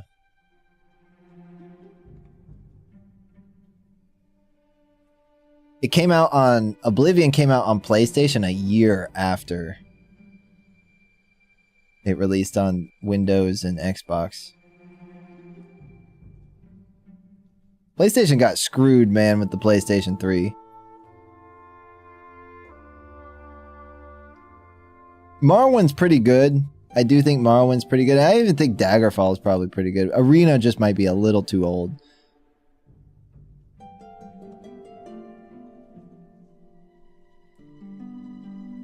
They didn't put into any of the others. Yeah, oh, shit. Oh my god, that scared... Okay, so I can only hear if they're attacking me if I'm in the game. That's good to know.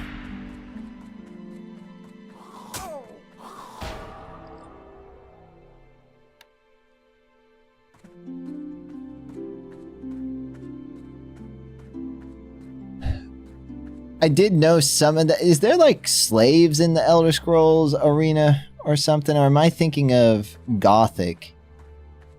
I was thinking about playing Gothic sometime soon here, Dean. I know I've told you about that. You definitely should play Gothic at some point. I think you'd really like that game.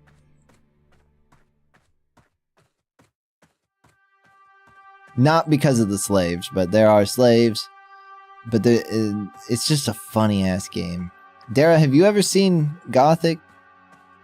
Completely different. There's almost naked warrior chick on the cover. Yeah, yeah. I mean, Bethesda was...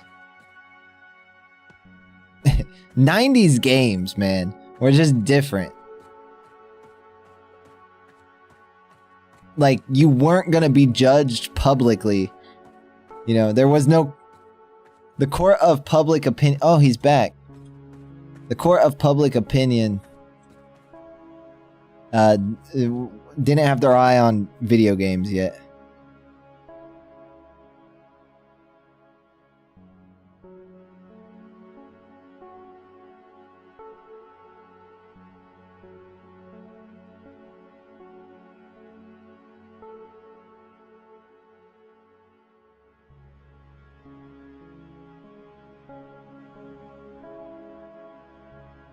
Man, I played the shit out of Gothic a couple of years ago. I loved that game, but it got kind of overshadowed by Elder Scrolls at the time. What's up, Celtics? Pokey, why is Pokey crying?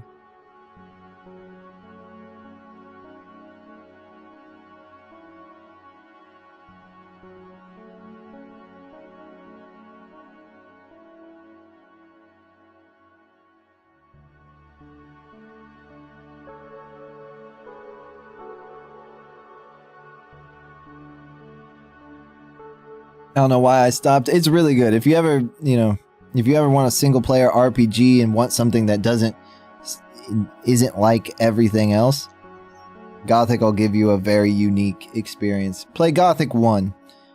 And then if you like it enough, play Gothic 2, and then they also have... They started another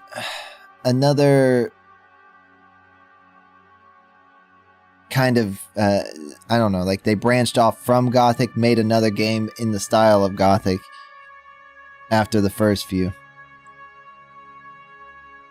In an overhaul version, you probably did. You kind of need that so the controls are nice. What's up, Leviathan? How are you, man? I hope you've been doing well, dude. I almost went to try that chicken sandwich you told me about. But I found out it wasn't spicy. I thought it was a spicy one.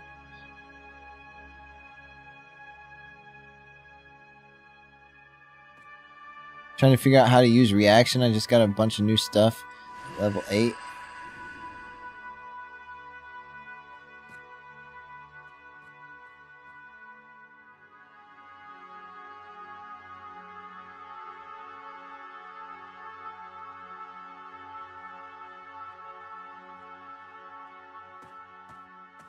Look, he got a pet. Got a lizard. Ew. You see how they're like glitchy? Like, I think that's the kind of issues the game has. That it had on launch too.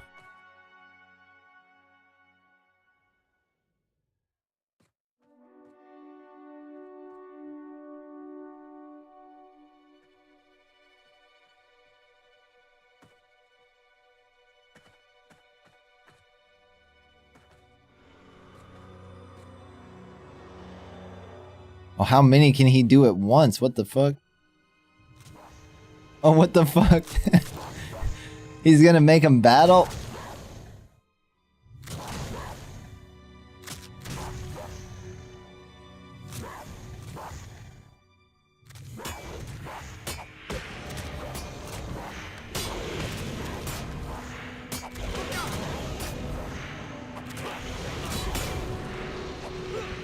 Is this one nice still? Okay.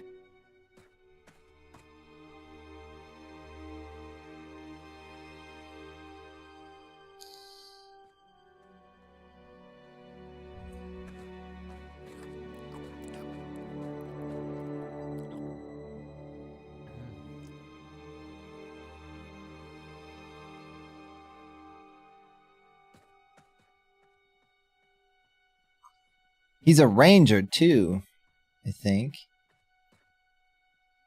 Yeah, he's a ranger. That's not really a common ability. Maybe like a hunter on WoW, I guess, but I think he has to recast this, right? I don't think this is permanently his. Is he all right? He doesn't look so good. Oh, I think he's dead. He's dead.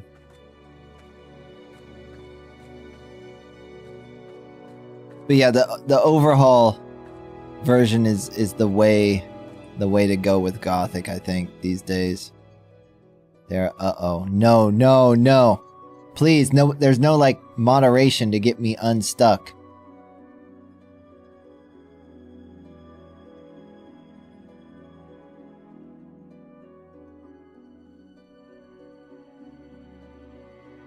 There's no like person that can unstuck me. Unstuck. Stuck.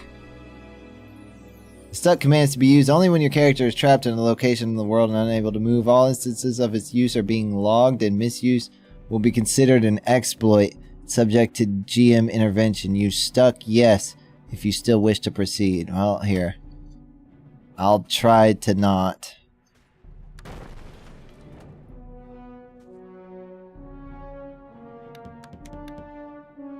I think I have to use it.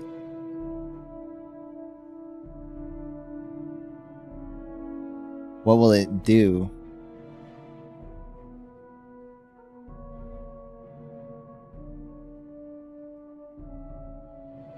GG, on to the next game.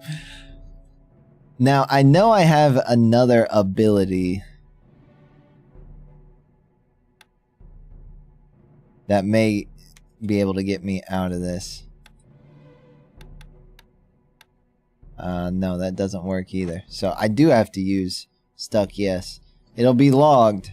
Just don't hate me, I guess. I tried spam and jump, but like it doesn't like know that I'm on the ground, you know? I think thinks I'm in the air.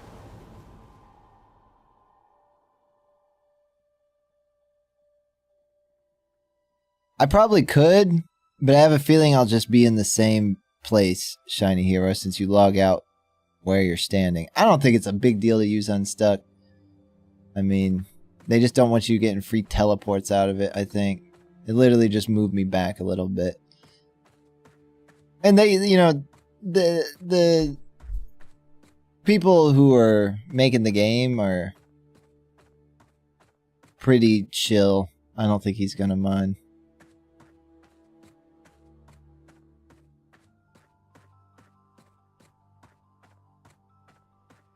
It literally just moved me back a bit. As long as I don't abuse the fuck out of it or something, I'm sure. I'm sure it's okay. I'm not too worried about it. But it is weird that they're logging it. I haven't broken any other rules. But I guess maybe it's a good thing, right? I'm sure there's a way to abuse it. Especially if you were gonna like die. Well, it's not instant, so people probably won't do that. But if people were using it to like have some sort of advantage, then I can see it being an issue. Since I didn't really, that's not what I did. I think it'll be fine. He'll probably see where I was and see if he gets stuck there. If he feels like trying it. Just future reference. Don't jump in between rocks.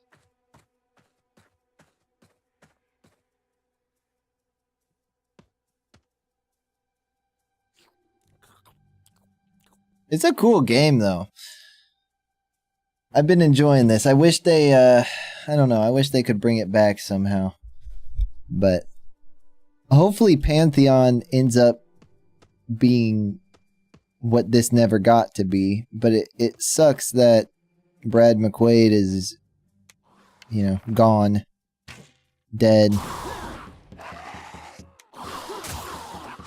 I don't, you know, I'm super happy about Monsters and Memories coming back, or you know, kind of bringing back old MMOs. But I don't know how many more like MMOs in this like flavor we'll get without him around. He was like the only, that Brad McQuaid dude was like the only dude that made stuff like this.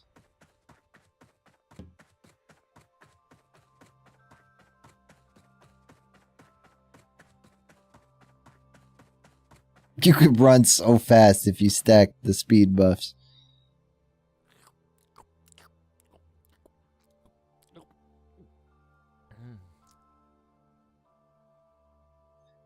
I was literally reading about Brad McQuaid as you said that.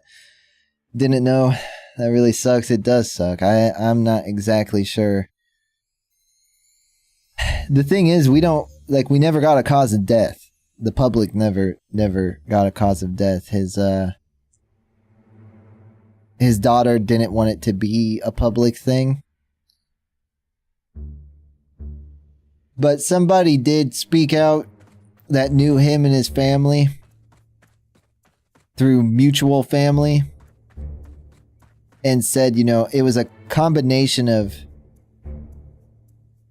pre-existing health conditions and like his physical health getting worse due to work. Which I guess means, you know, like kind of like lifestyle stuff, sitting way too much, that type of thing. And then I know his wife died of cancer not even a year later, I'm pretty sure. So I think his daughter's really the only one with, you know, that would say anything about any, you know, what he was dealing with.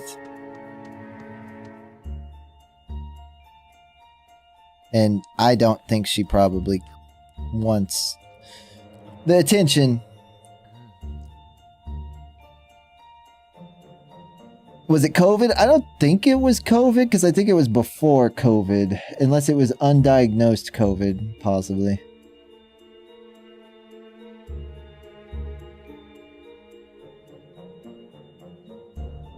Because, you know, it wasn't 2020. It was close enough, though. You know, I'm pretty sure COVID was actually around and we just didn't know it. Hopefully this guy, he invited me to a group. Hopefully he doesn't have the same issues he was having. I tried to take aggro from the dangerous stuff for him. But I don't have like an aggro ability, really. Oh, he charmed that guy. Now it won't let me attack him. Oh. I don't know what he did to that guy.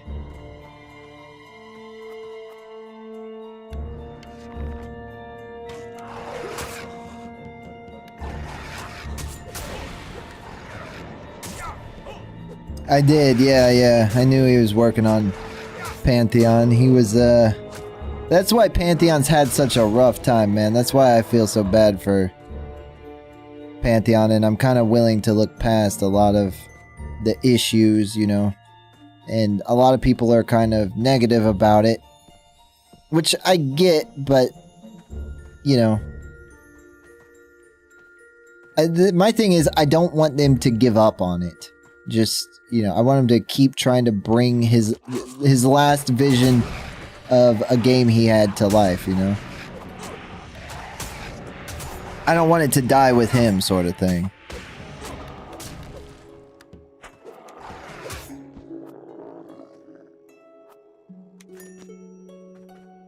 I guess I better loot these guys.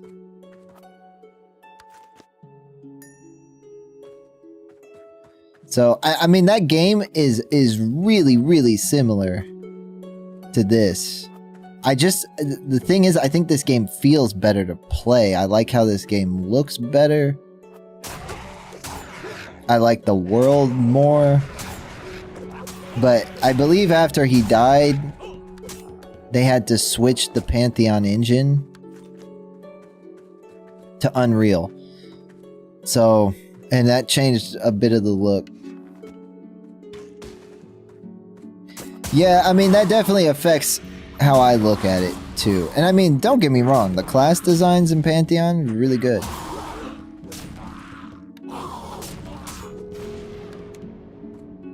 And, you know, the price isn't a big deal to me, but I get why it is to people. I just imagine that, you know, in the future, I'll play that game a lot, and I'll have already bought it, so... If it means I get to play it a little bit early when it's unfinished, that's worth it to me.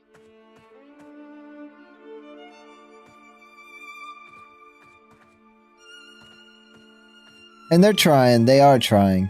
And they just got some funding, so I believe they can do it. And I know they're still, you know, they're still using a lot of his ideas. Like, most of what the game is at its foundation, at its core, most of what's there to play right now are his ideas. What's up, little Blitzy? So, it's just... I don't know how much he put into, like, the world design and, you know, that sort of stuff, which is really what Pantheon needs to work on. They know that, though. They're not saying the world is done. One of the developers regularly streams it and has been doing a lot of streams recently. Oh shit, we're fucked. On Twitch. This guy should just let me pull. I did not want to attack the group of 3.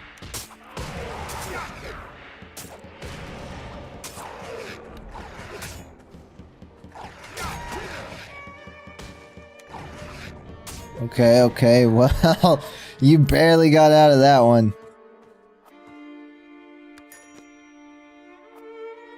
This guy, he just relies on getting lucky.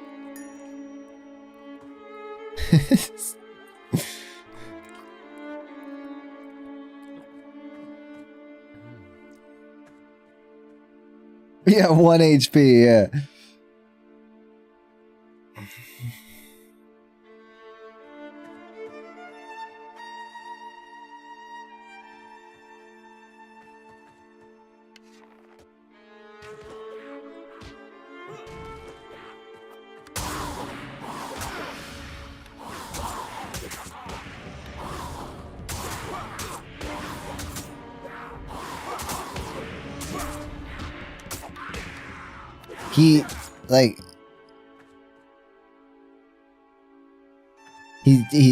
I'm a tank, man. You probably should just let me pull.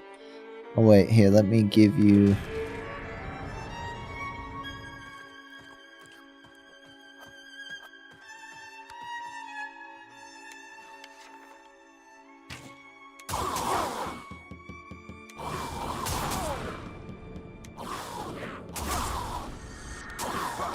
I've never met a braver ranger in all my days.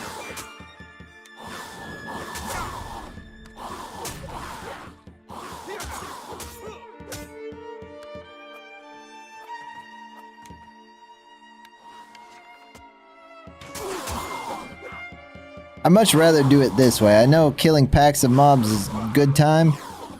Dying is not, though. Like, I'm already, you know, almost dead. Just from those two.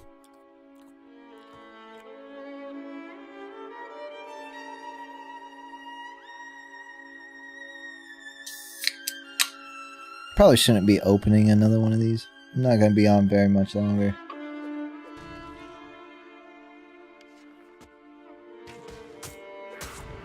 Yeah, I do find it, you know, the beginning, the first like 6 levels, super smooth, super easy. And it could be my class, right? The druid was like two-shotting shit the whole time that I was leveling with Spicy.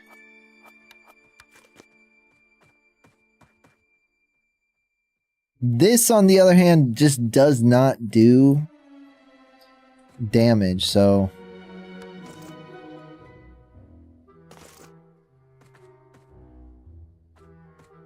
But I wanted, you know, I wanted to be able to be a useful role in something, in some sort of group.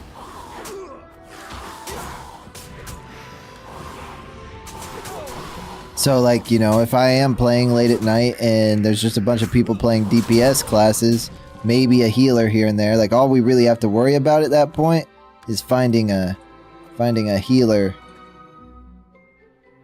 Since most people have been playing some form of DPS.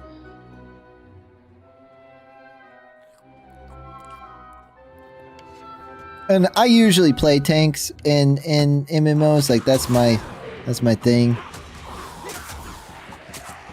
I just wish I had like a taunt or something, you know? I don't really have a taunt in this. I bet I do, I bet I just don't have it unlocked.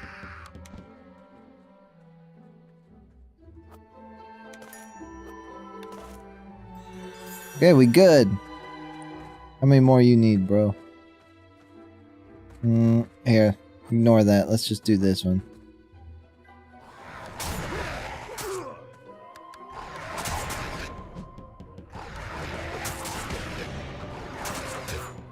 There's not a lot of information on this game, Dara. Like, I went to look for, like, maybe some gameplay or something from back when it was, you know, when people were still playing. And I just could not find much, dude. Any information was hard to come by as well. So, you know, this is one of the few times in an MMO where I'm just not looking up shit. I'm just going for it. But I will give the game credit for this. It's pretty good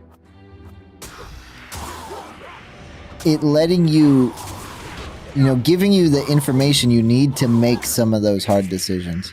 Like, especially when it comes to, like, class and what stats are important and, you know, what race works well as what class. Like, it's all kind of evident just from looking at the classes when you're creating a character. Which I appreciate a lot in these sort of games, because usually it's not that way. Usually it's pretty complicated.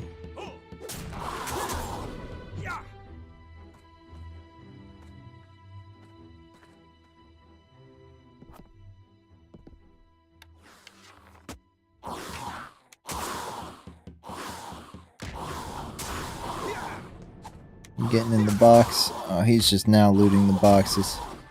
And he's aggroing everything. Oh my god.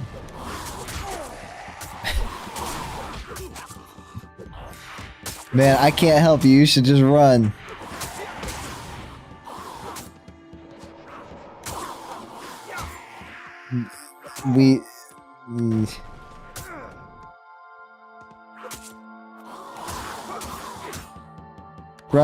Running straight away is the move. Like, you need to run way out there. Not running a circle, panicking. It is, yeah. I could barely find stuff on Google. Yeah, I don't know what happened to. Surely there are websites still up, but I think a lot of the websites, you know, have closed. People didn't feel the need to keep them running since the game's been gone and nobody seems to be wanting to bring it back. I believe too, like,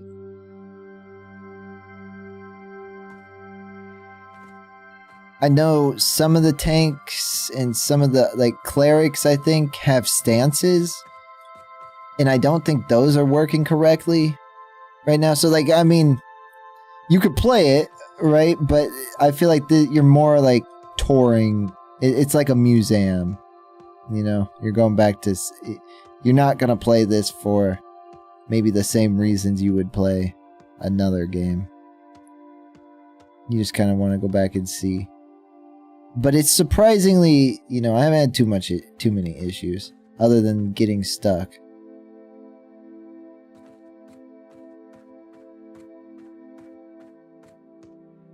I should stay off the rocks. I've not listened to my own advice. What's up, Mob? Hope the night treated you well. It did. We spent the night here. What's this land even called? I don't know. I'm on the Isle of Dawn, but I think that's like the newbie zone. Did you dream well? When am I going to be done with the newbie zone? I think it's like level 10-ish.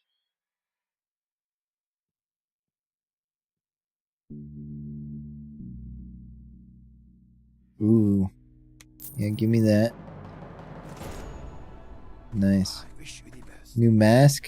It doesn't show my mask. And like, you know, this... I mean, this is a small issue, but... But you know, part of me thinks that something like that was probably... Like that, you know, I'm guessing when the game launched, it had a lot of stuff like that. And too much of that, you know, you could, once in a while, seeing stuff like that isn't bad. But too much of it is kind of... breaks your immersion a little bit.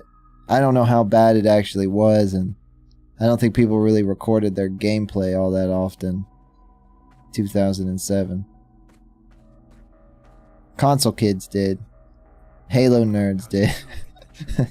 I know, because I was one. Moon and stars. I begged for a capture card. My parents were like, how much is it? I'm like, I don't know, it can't be that much. It was pretty expensive, and they were like, no way.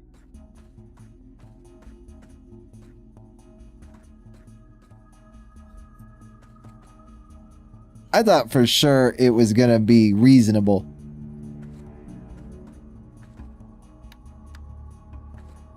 It says I need to talk to Taejin. Where is he, though? Is he inside? I think I would have remembered going in here.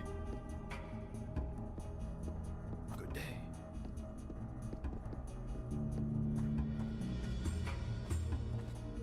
I like the first person in this, though. Like, out of all the games we played recently that have first person, like, I believe this has it. And it's got this weird system. This weird, like, conversation system. It's like a little mini game.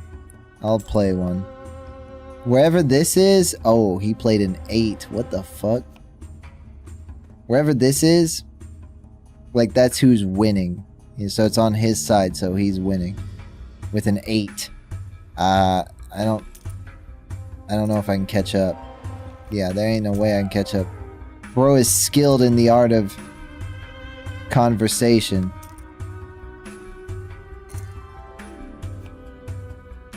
But this was like a new thing pops up here when you finish this. I don't know. This was a weird system. I'm not a big fan of this, but I don't know how it like played out later into the game. I lost this one. This one was impossible to win. Oh, and it put me out of my stuff.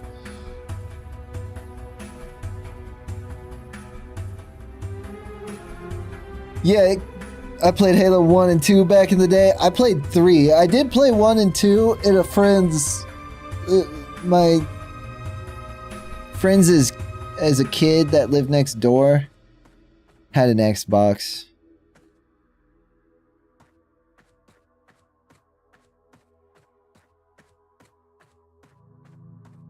And we would go over there almost on a daily basis and play.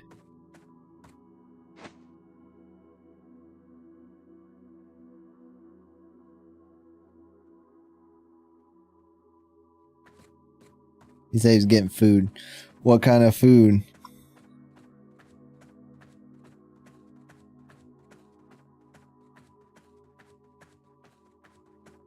So I played Halo 2 and Halo 1 at their house, and then I got a 360,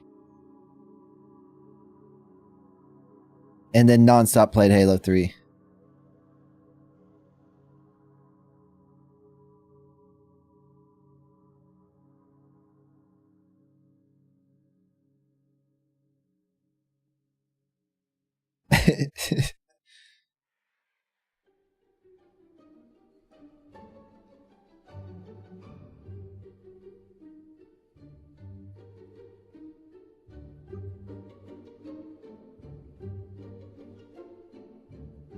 But yeah, the parlay system is cool. I like the idea. I think that it might just be that the windows are too small. I asked for an Xbox after I found out about Halo. We already had a PS2, and back then, like, my parents wouldn't. It was like one console at a time, sort of thing.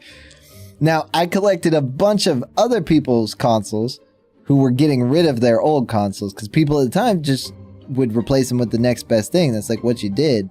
So I'd get somebody's old thing, right? And I'd take whatever you weren't gonna, if you were giving it away, I'll take it. You want to give away a Super Nintendo to me? I'll take it. PS1, I'll take it. As a kid, I didn't care how old the thing was, right? I just wanted more games to play. I didn't care what they were.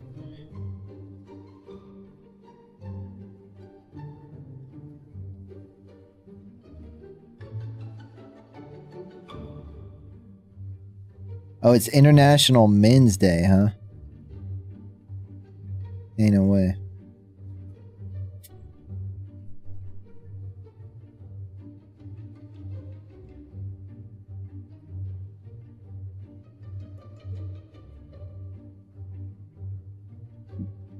My parents did the same thing, yeah. I should have, Xbox went under my radar. I had a PS1. It was my uncle's. He gave that away.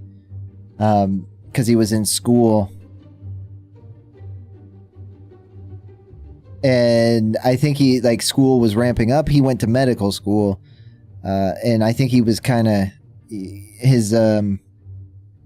my aunt, his wife, I think they were trying to have kids too. So I think he was giving up a lot of his, youthfulness, I think, and felt like she's always been kind of strict and I don't want to say controlling, but a little bit. When their kids were growing up, right, they had to eat, they had to eat specific, they had to eat right. They had to eat healthy. They had to, they weren't allowed to just raid their pantry, how it was at my house was just every man for them, every man for themselves, So she was, that's kind of my thought, right? He used to watch South Park and play video games and all this stuff while he was in school. And there was a time when they started, and she may be on to something. Their kids turned out very well.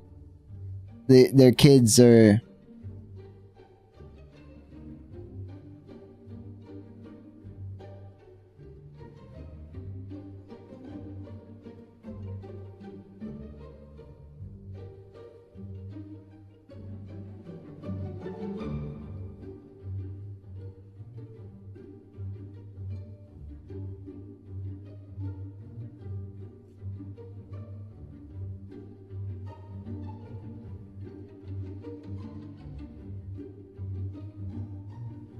I don't know how to add him. Friend.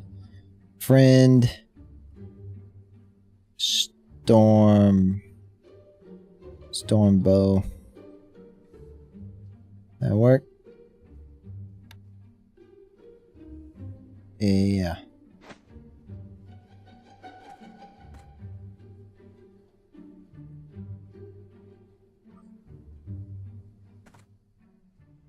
He has to cook. But yeah, I assume that, you know, her influence probably had something to do with it. And, you know, he credits her today with the reason he ever did anything. So, you know, that's not a bad thing, but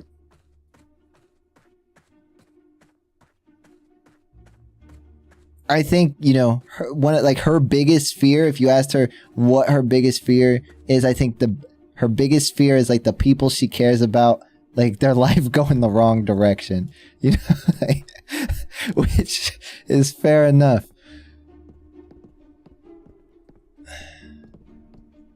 But I don't think I could, you know, have someone breathing down my neck like that all the time. Spicy will give me a little bit of like, you know, shit once in a while. Like, you need to do it. And I'm like, you're right, I need to do it. I'll do it. And it does make it easier to do if she wants me to do it.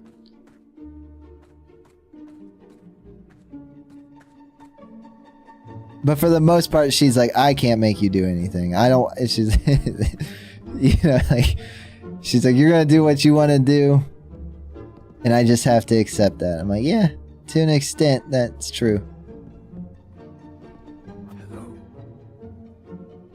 She's like, I've seen, you know, when you were a teenager, how you were with your parents. She's like, and I don't want to be, you know, I don't want to get into that back and forth with you. Yeah, I'm the same way. Like, I don't do too much, you know, I'm pretty chill until you, like, my freedom is threatened. And then, like, I jump into action, but not until then. Otherwise, I'm just chilling. Being free. The only way you can call me to action is to threaten my freedom.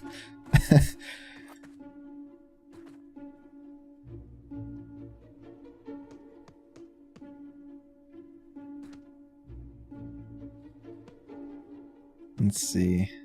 Trying to figure out what all is here. Scout marker 1, 2, 3. Scout the aisle. I'm guessing those are spread out all over here. Scout marker 1. Okay. The quests aren't super hard to learn. I am not a fan of this map, but I guess this is a happy medium, you know, between a map and no map. You can't really see what's here, but you get a general idea of the land. But it's really, like, it's hard to use. Not exactly intuitive. Especially when you start moving. Once you have the map centered where you want it, it's great. But because of the scaling issue on 1440p, it's kind of, you know, you could see here, like, all these buttons are real tiny. There wasn't, yeah, no, there was never a map in EverQuest. That's part of the reason I decided to play Quarm. Because they have those built-in tools with maps. Quarm has one built into the server, I believe. And then there's also, like, the overlay stuff. I haven't messed around with, what do they call that? Is that... It starts with a K, I believe. I forget what that thing is called. A few servers have access to that. I believe you can use it on several different servers.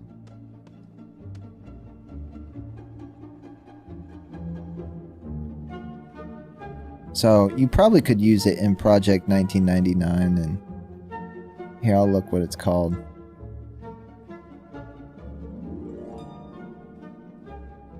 I have Project 1999 installed, just in case. I just wanted to get it set up in case I decided to try it.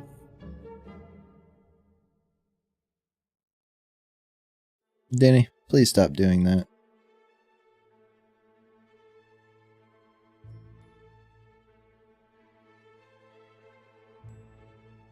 Actually, I think I can just launch it with Quorum. Zeal. Yeah, Zeal does a bunch of the overlay stuff. So, you know, if you open up, or is it Quorum Tool? I think they work together. But I think Quorum Tool is like the overlay stuff. But it's really, no. Yeah. It is. But I think other servers have it too. And then it gives you maps, timers, mob info, overlay, all kinds of DPS meters, all kinds of stuff. Yeah, you should be able to launch that when you launch Quorum from, the only thing I didn't like about the map was you can't see yourself on the map. It was driving me nuts. So I just used the other one for now. I have a feeling like later on I'll probably use some of the other stuff that it offers, but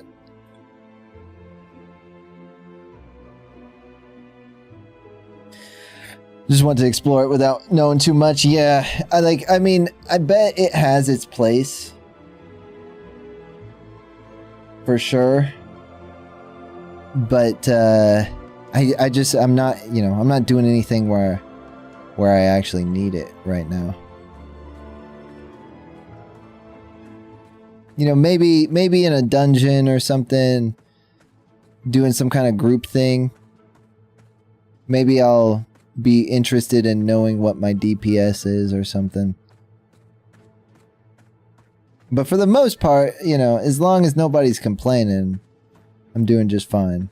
It's kind of how I think of it. Does it want me to go in here? Because I really don't want to go back in here. I was thinking maybe it wants me to go on top of the rocks. Maybe I should just wait for that guy to get back. I think the mob info one might be good when you're leveling. I couldn't get it to work right. Like, it wasn't telling me mob info. And then I went back to watch the video that showed us how to install it, where he shows off some of that stuff. And he also couldn't get it to show the mob info. So I just kind of was like, screw it.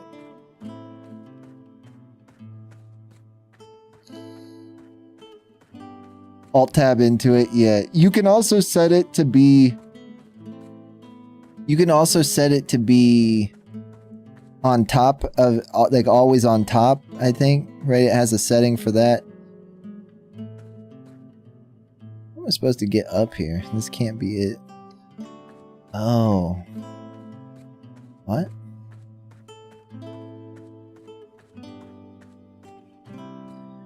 Which I did set, like, I tried using the map because when you go around and watch streamers, if you see them using a map, they're usually using that map that comes with the overlay thing.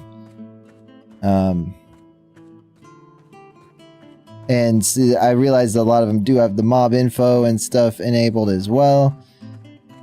They kind of just, I think they just set it to always on top and then, you know, make it basically part of their UI. The thing is, you guys can't see it because I use game capture, right? I don't like using screen capture or whatever it is when I'm streaming, right? I'm always afraid, like, you know, I have a password manager constantly running and all of that type of shit that saves my passwords, and I'm afraid I'll end up, you know, bringing up personal information or passwords or something and forget because I've been doing game capture in OBS for so long. Like, I can alt tab out of it right now, right? Now I'm in Discord, but it still shows the game. I don't know, that's just how I've always done it. So, I just disabled it, because you guys can't see it. Captures your game, yeah. I try to convince most new streamers to do that. I'm like, please don't use screen capture. I've seen it go wrong too many times. I've seen it go wrong with big streamers. I've seen Aiden Ross dox himself. I've seen XQC do the same shit. And Aiden Ross, when he did it, I wasn't watching live. I don't really watch Aiden Ross. But I saw a clip. When he did it, he got swatted for the next, 4 months every day. So there was a lesson to be learned there, and I'd like to think that I learned it.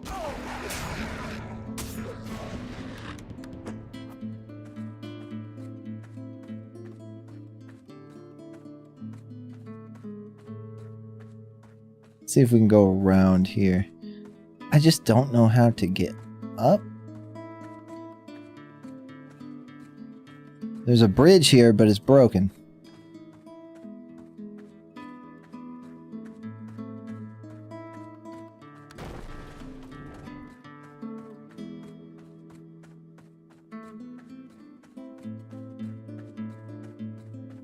I'm gonna run around this camp and go the other side.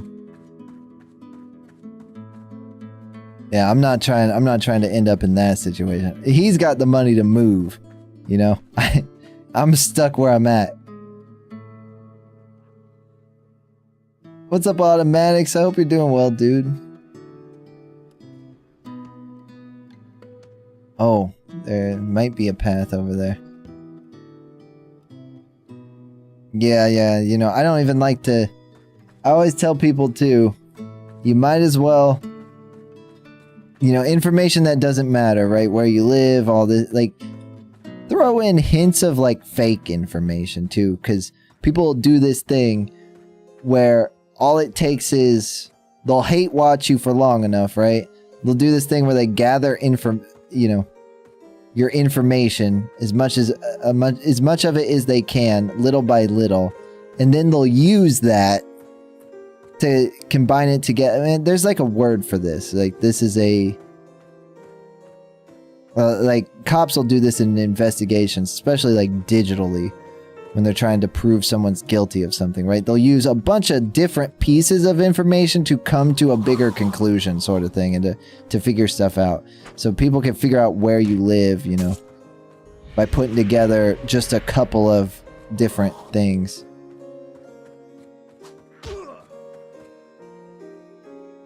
You leak your Amazon or something like that, too. Yeah, social engineering. Yeah, basically, yeah. People do that a lot with streamers, I've noticed. Well, shit, man. I don't know how to get up there. There's gotta be a good way, but I don't know how to do it. I'm probably about to wrap up with the stream tonight anyway. Yeah, and it's for most of us... I knew someone... See, even saying this is... It lives somewhat close to me, right? He's a streamer. And he's on Kick. And... that basically happened to him. They basically gained as much information from him as they could. Just passively. And then used it to figure out where he lives and his name, and basically dox the fuck out of him and swat him. And, he's averaging 60 viewers. So it's he's not even famous.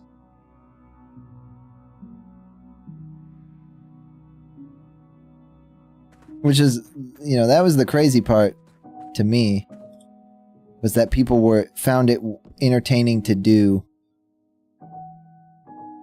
even to someone like that. Maybe more entertaining to do.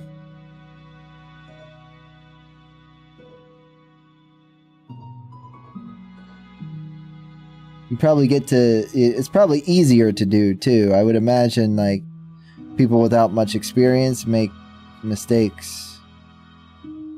They're more likely to make mistakes.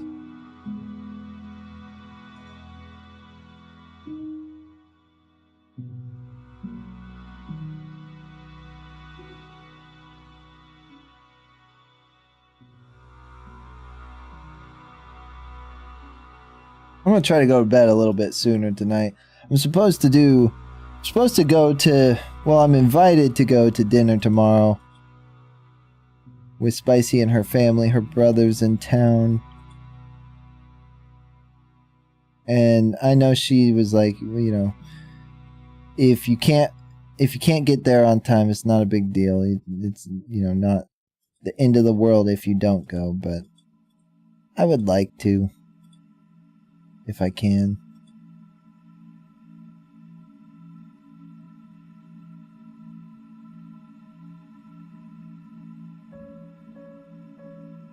Yeah, and the hard part is, man, like, they incentivize, at least on here, the, you know, Eddie and like the people in charge at the top, right? They really view Kick is, at least when they were starting it, right? They kind of view it as, okay, this will supersede reality television. Great idea. You know, I don't think that's a bad idea at all. But I don't, where I've always thought the problem lies with that idea is that the people that watch reality television are not the people that will come to a streaming website. Like, they won't even go to Twitch, let alone something more obscure, right? They're usually women. Not to say there aren't women on here, right? But I think the women on here are in the gaming community, right? That's kind of where women find, even like people like Amaranth, right? Amaranth is what she is, but she's also a gamer, like, you know. And when she early on when she was just starting, right, she played a lot of games. I used to watch her when she was a smaller streamer and less known, and she used to play some games, like just like old stuff, right? I remember playing like Roller Coaster Tycoon and stuff, and yeah, Spicy's mom always cooks some good food.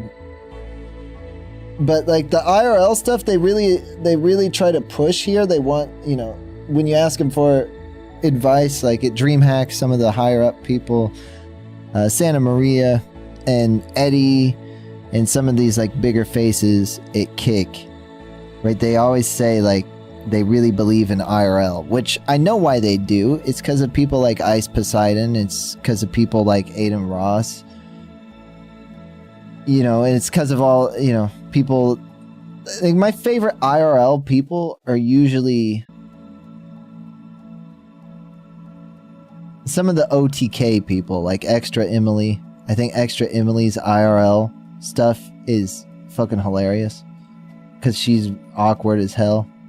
It wouldn't be nearly as hilarious if she wasn't as awkward as she is when she interacts with anybody. Spicy was actually the one, she was like, you gotta watch this clip. And I'm like, I don't want to watch IRL streams.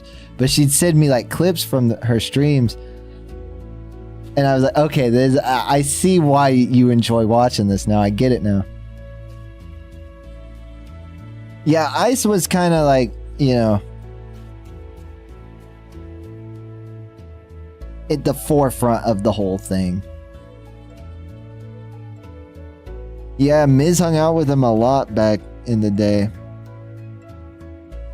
The whole shit with Mizkif is fucked up, right? But I can't lie, I've always kind of enjoyed Mizkif streams. So, like, I enjoyed his Mario, like him playing Mario 64.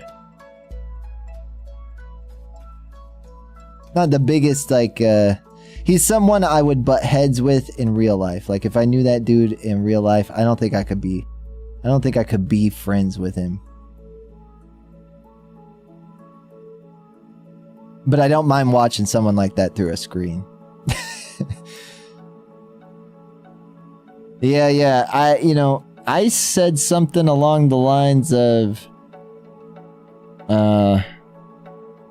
Mizkif got a little, he got what he wanted out of the relationship, the friendship, and then, left, which I think is probably true.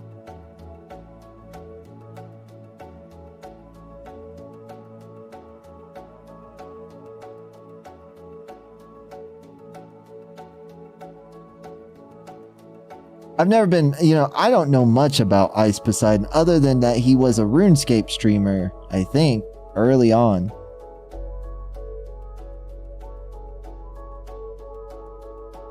It's about all I know, though.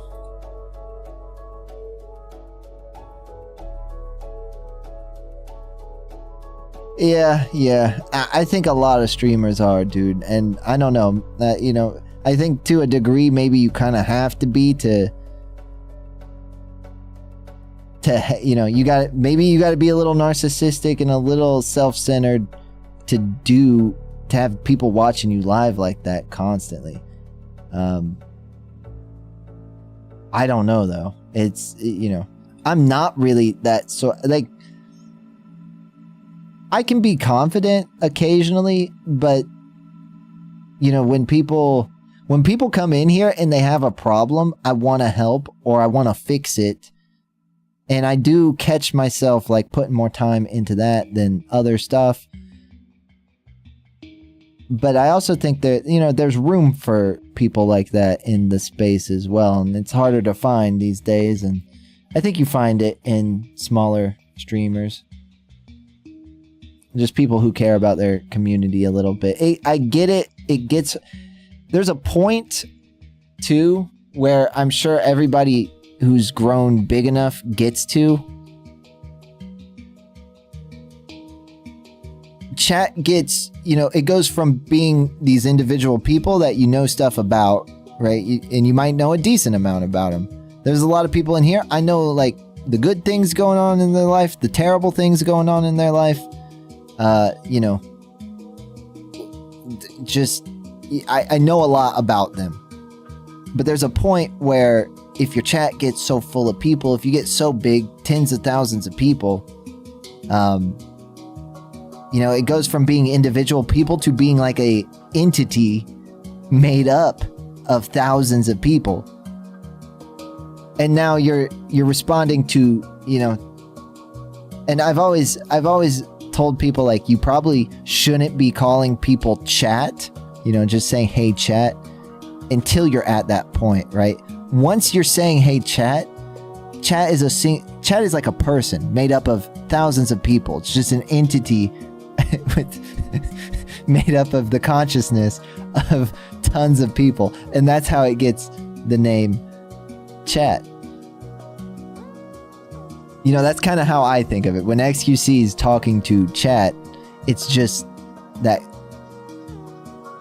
collective consciousness that never stops. But you won't be at that point right away, and you may never get to that point. It remembers, yeah. So, I remember a lot of the people in here right now, and I'm sure I'll always remember these people, even if it were to get super crazy, right? And the whole idea of giving out badges and stuff, I like to use the VIP badges and the OG badges to kind of like highlight these individual people. And I'm like, and it has its moments where it does get crazy in here and it's hard to keep up with the, everybody's messages. It's not, it's never like non-stop, but at the end of stream sometimes and at the beginning of stream, it can be pretty crazy on the front page. It's like, sometimes it's just nearly impossible to not miss something. And I'm the sort of person that will, I'll scroll up and make sure I at least read every relevant, important message. But then, there's also the issue of if you say something that I have a lot to, if I have a lot to talk about or a lot to say about whatever you just said, then I'm stuck in a 10-minute long rant. I'm stunned.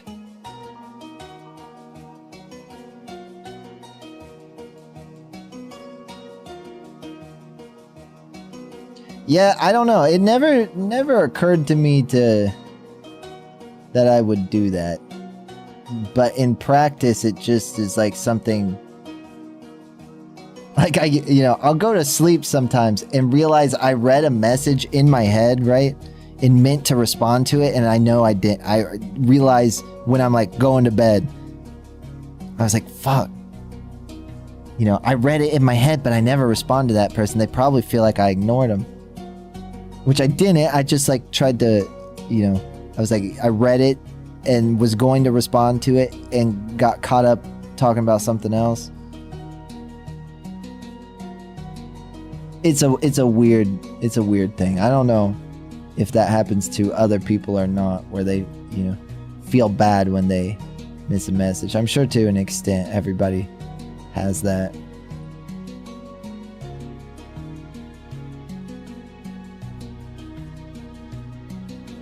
But even Spicy was like, you know, when we first started getting a decent amount of people in here, and when chat would get crazy and we'd be playing games together, she'd be like, you know, I'd stop to talk, and, you know, after stream she'd be like, you know, I think you should do more talking, you know.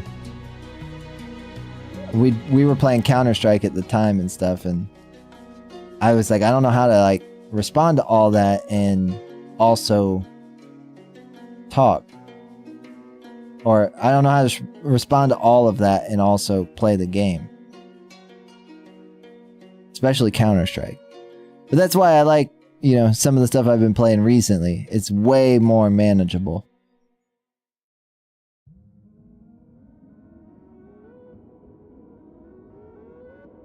Go ahead and wrap up the YouTube stream.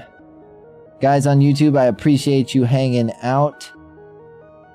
But I'm going to go ahead and end the YouTube stream. I'll be back Thursday. I believe RuneScape. On Thursday. But anybody who did stop by YouTube, anybody still watching, I appreciate you. And if you want to watch in full screen, Kick would be the place to do that. But I will see you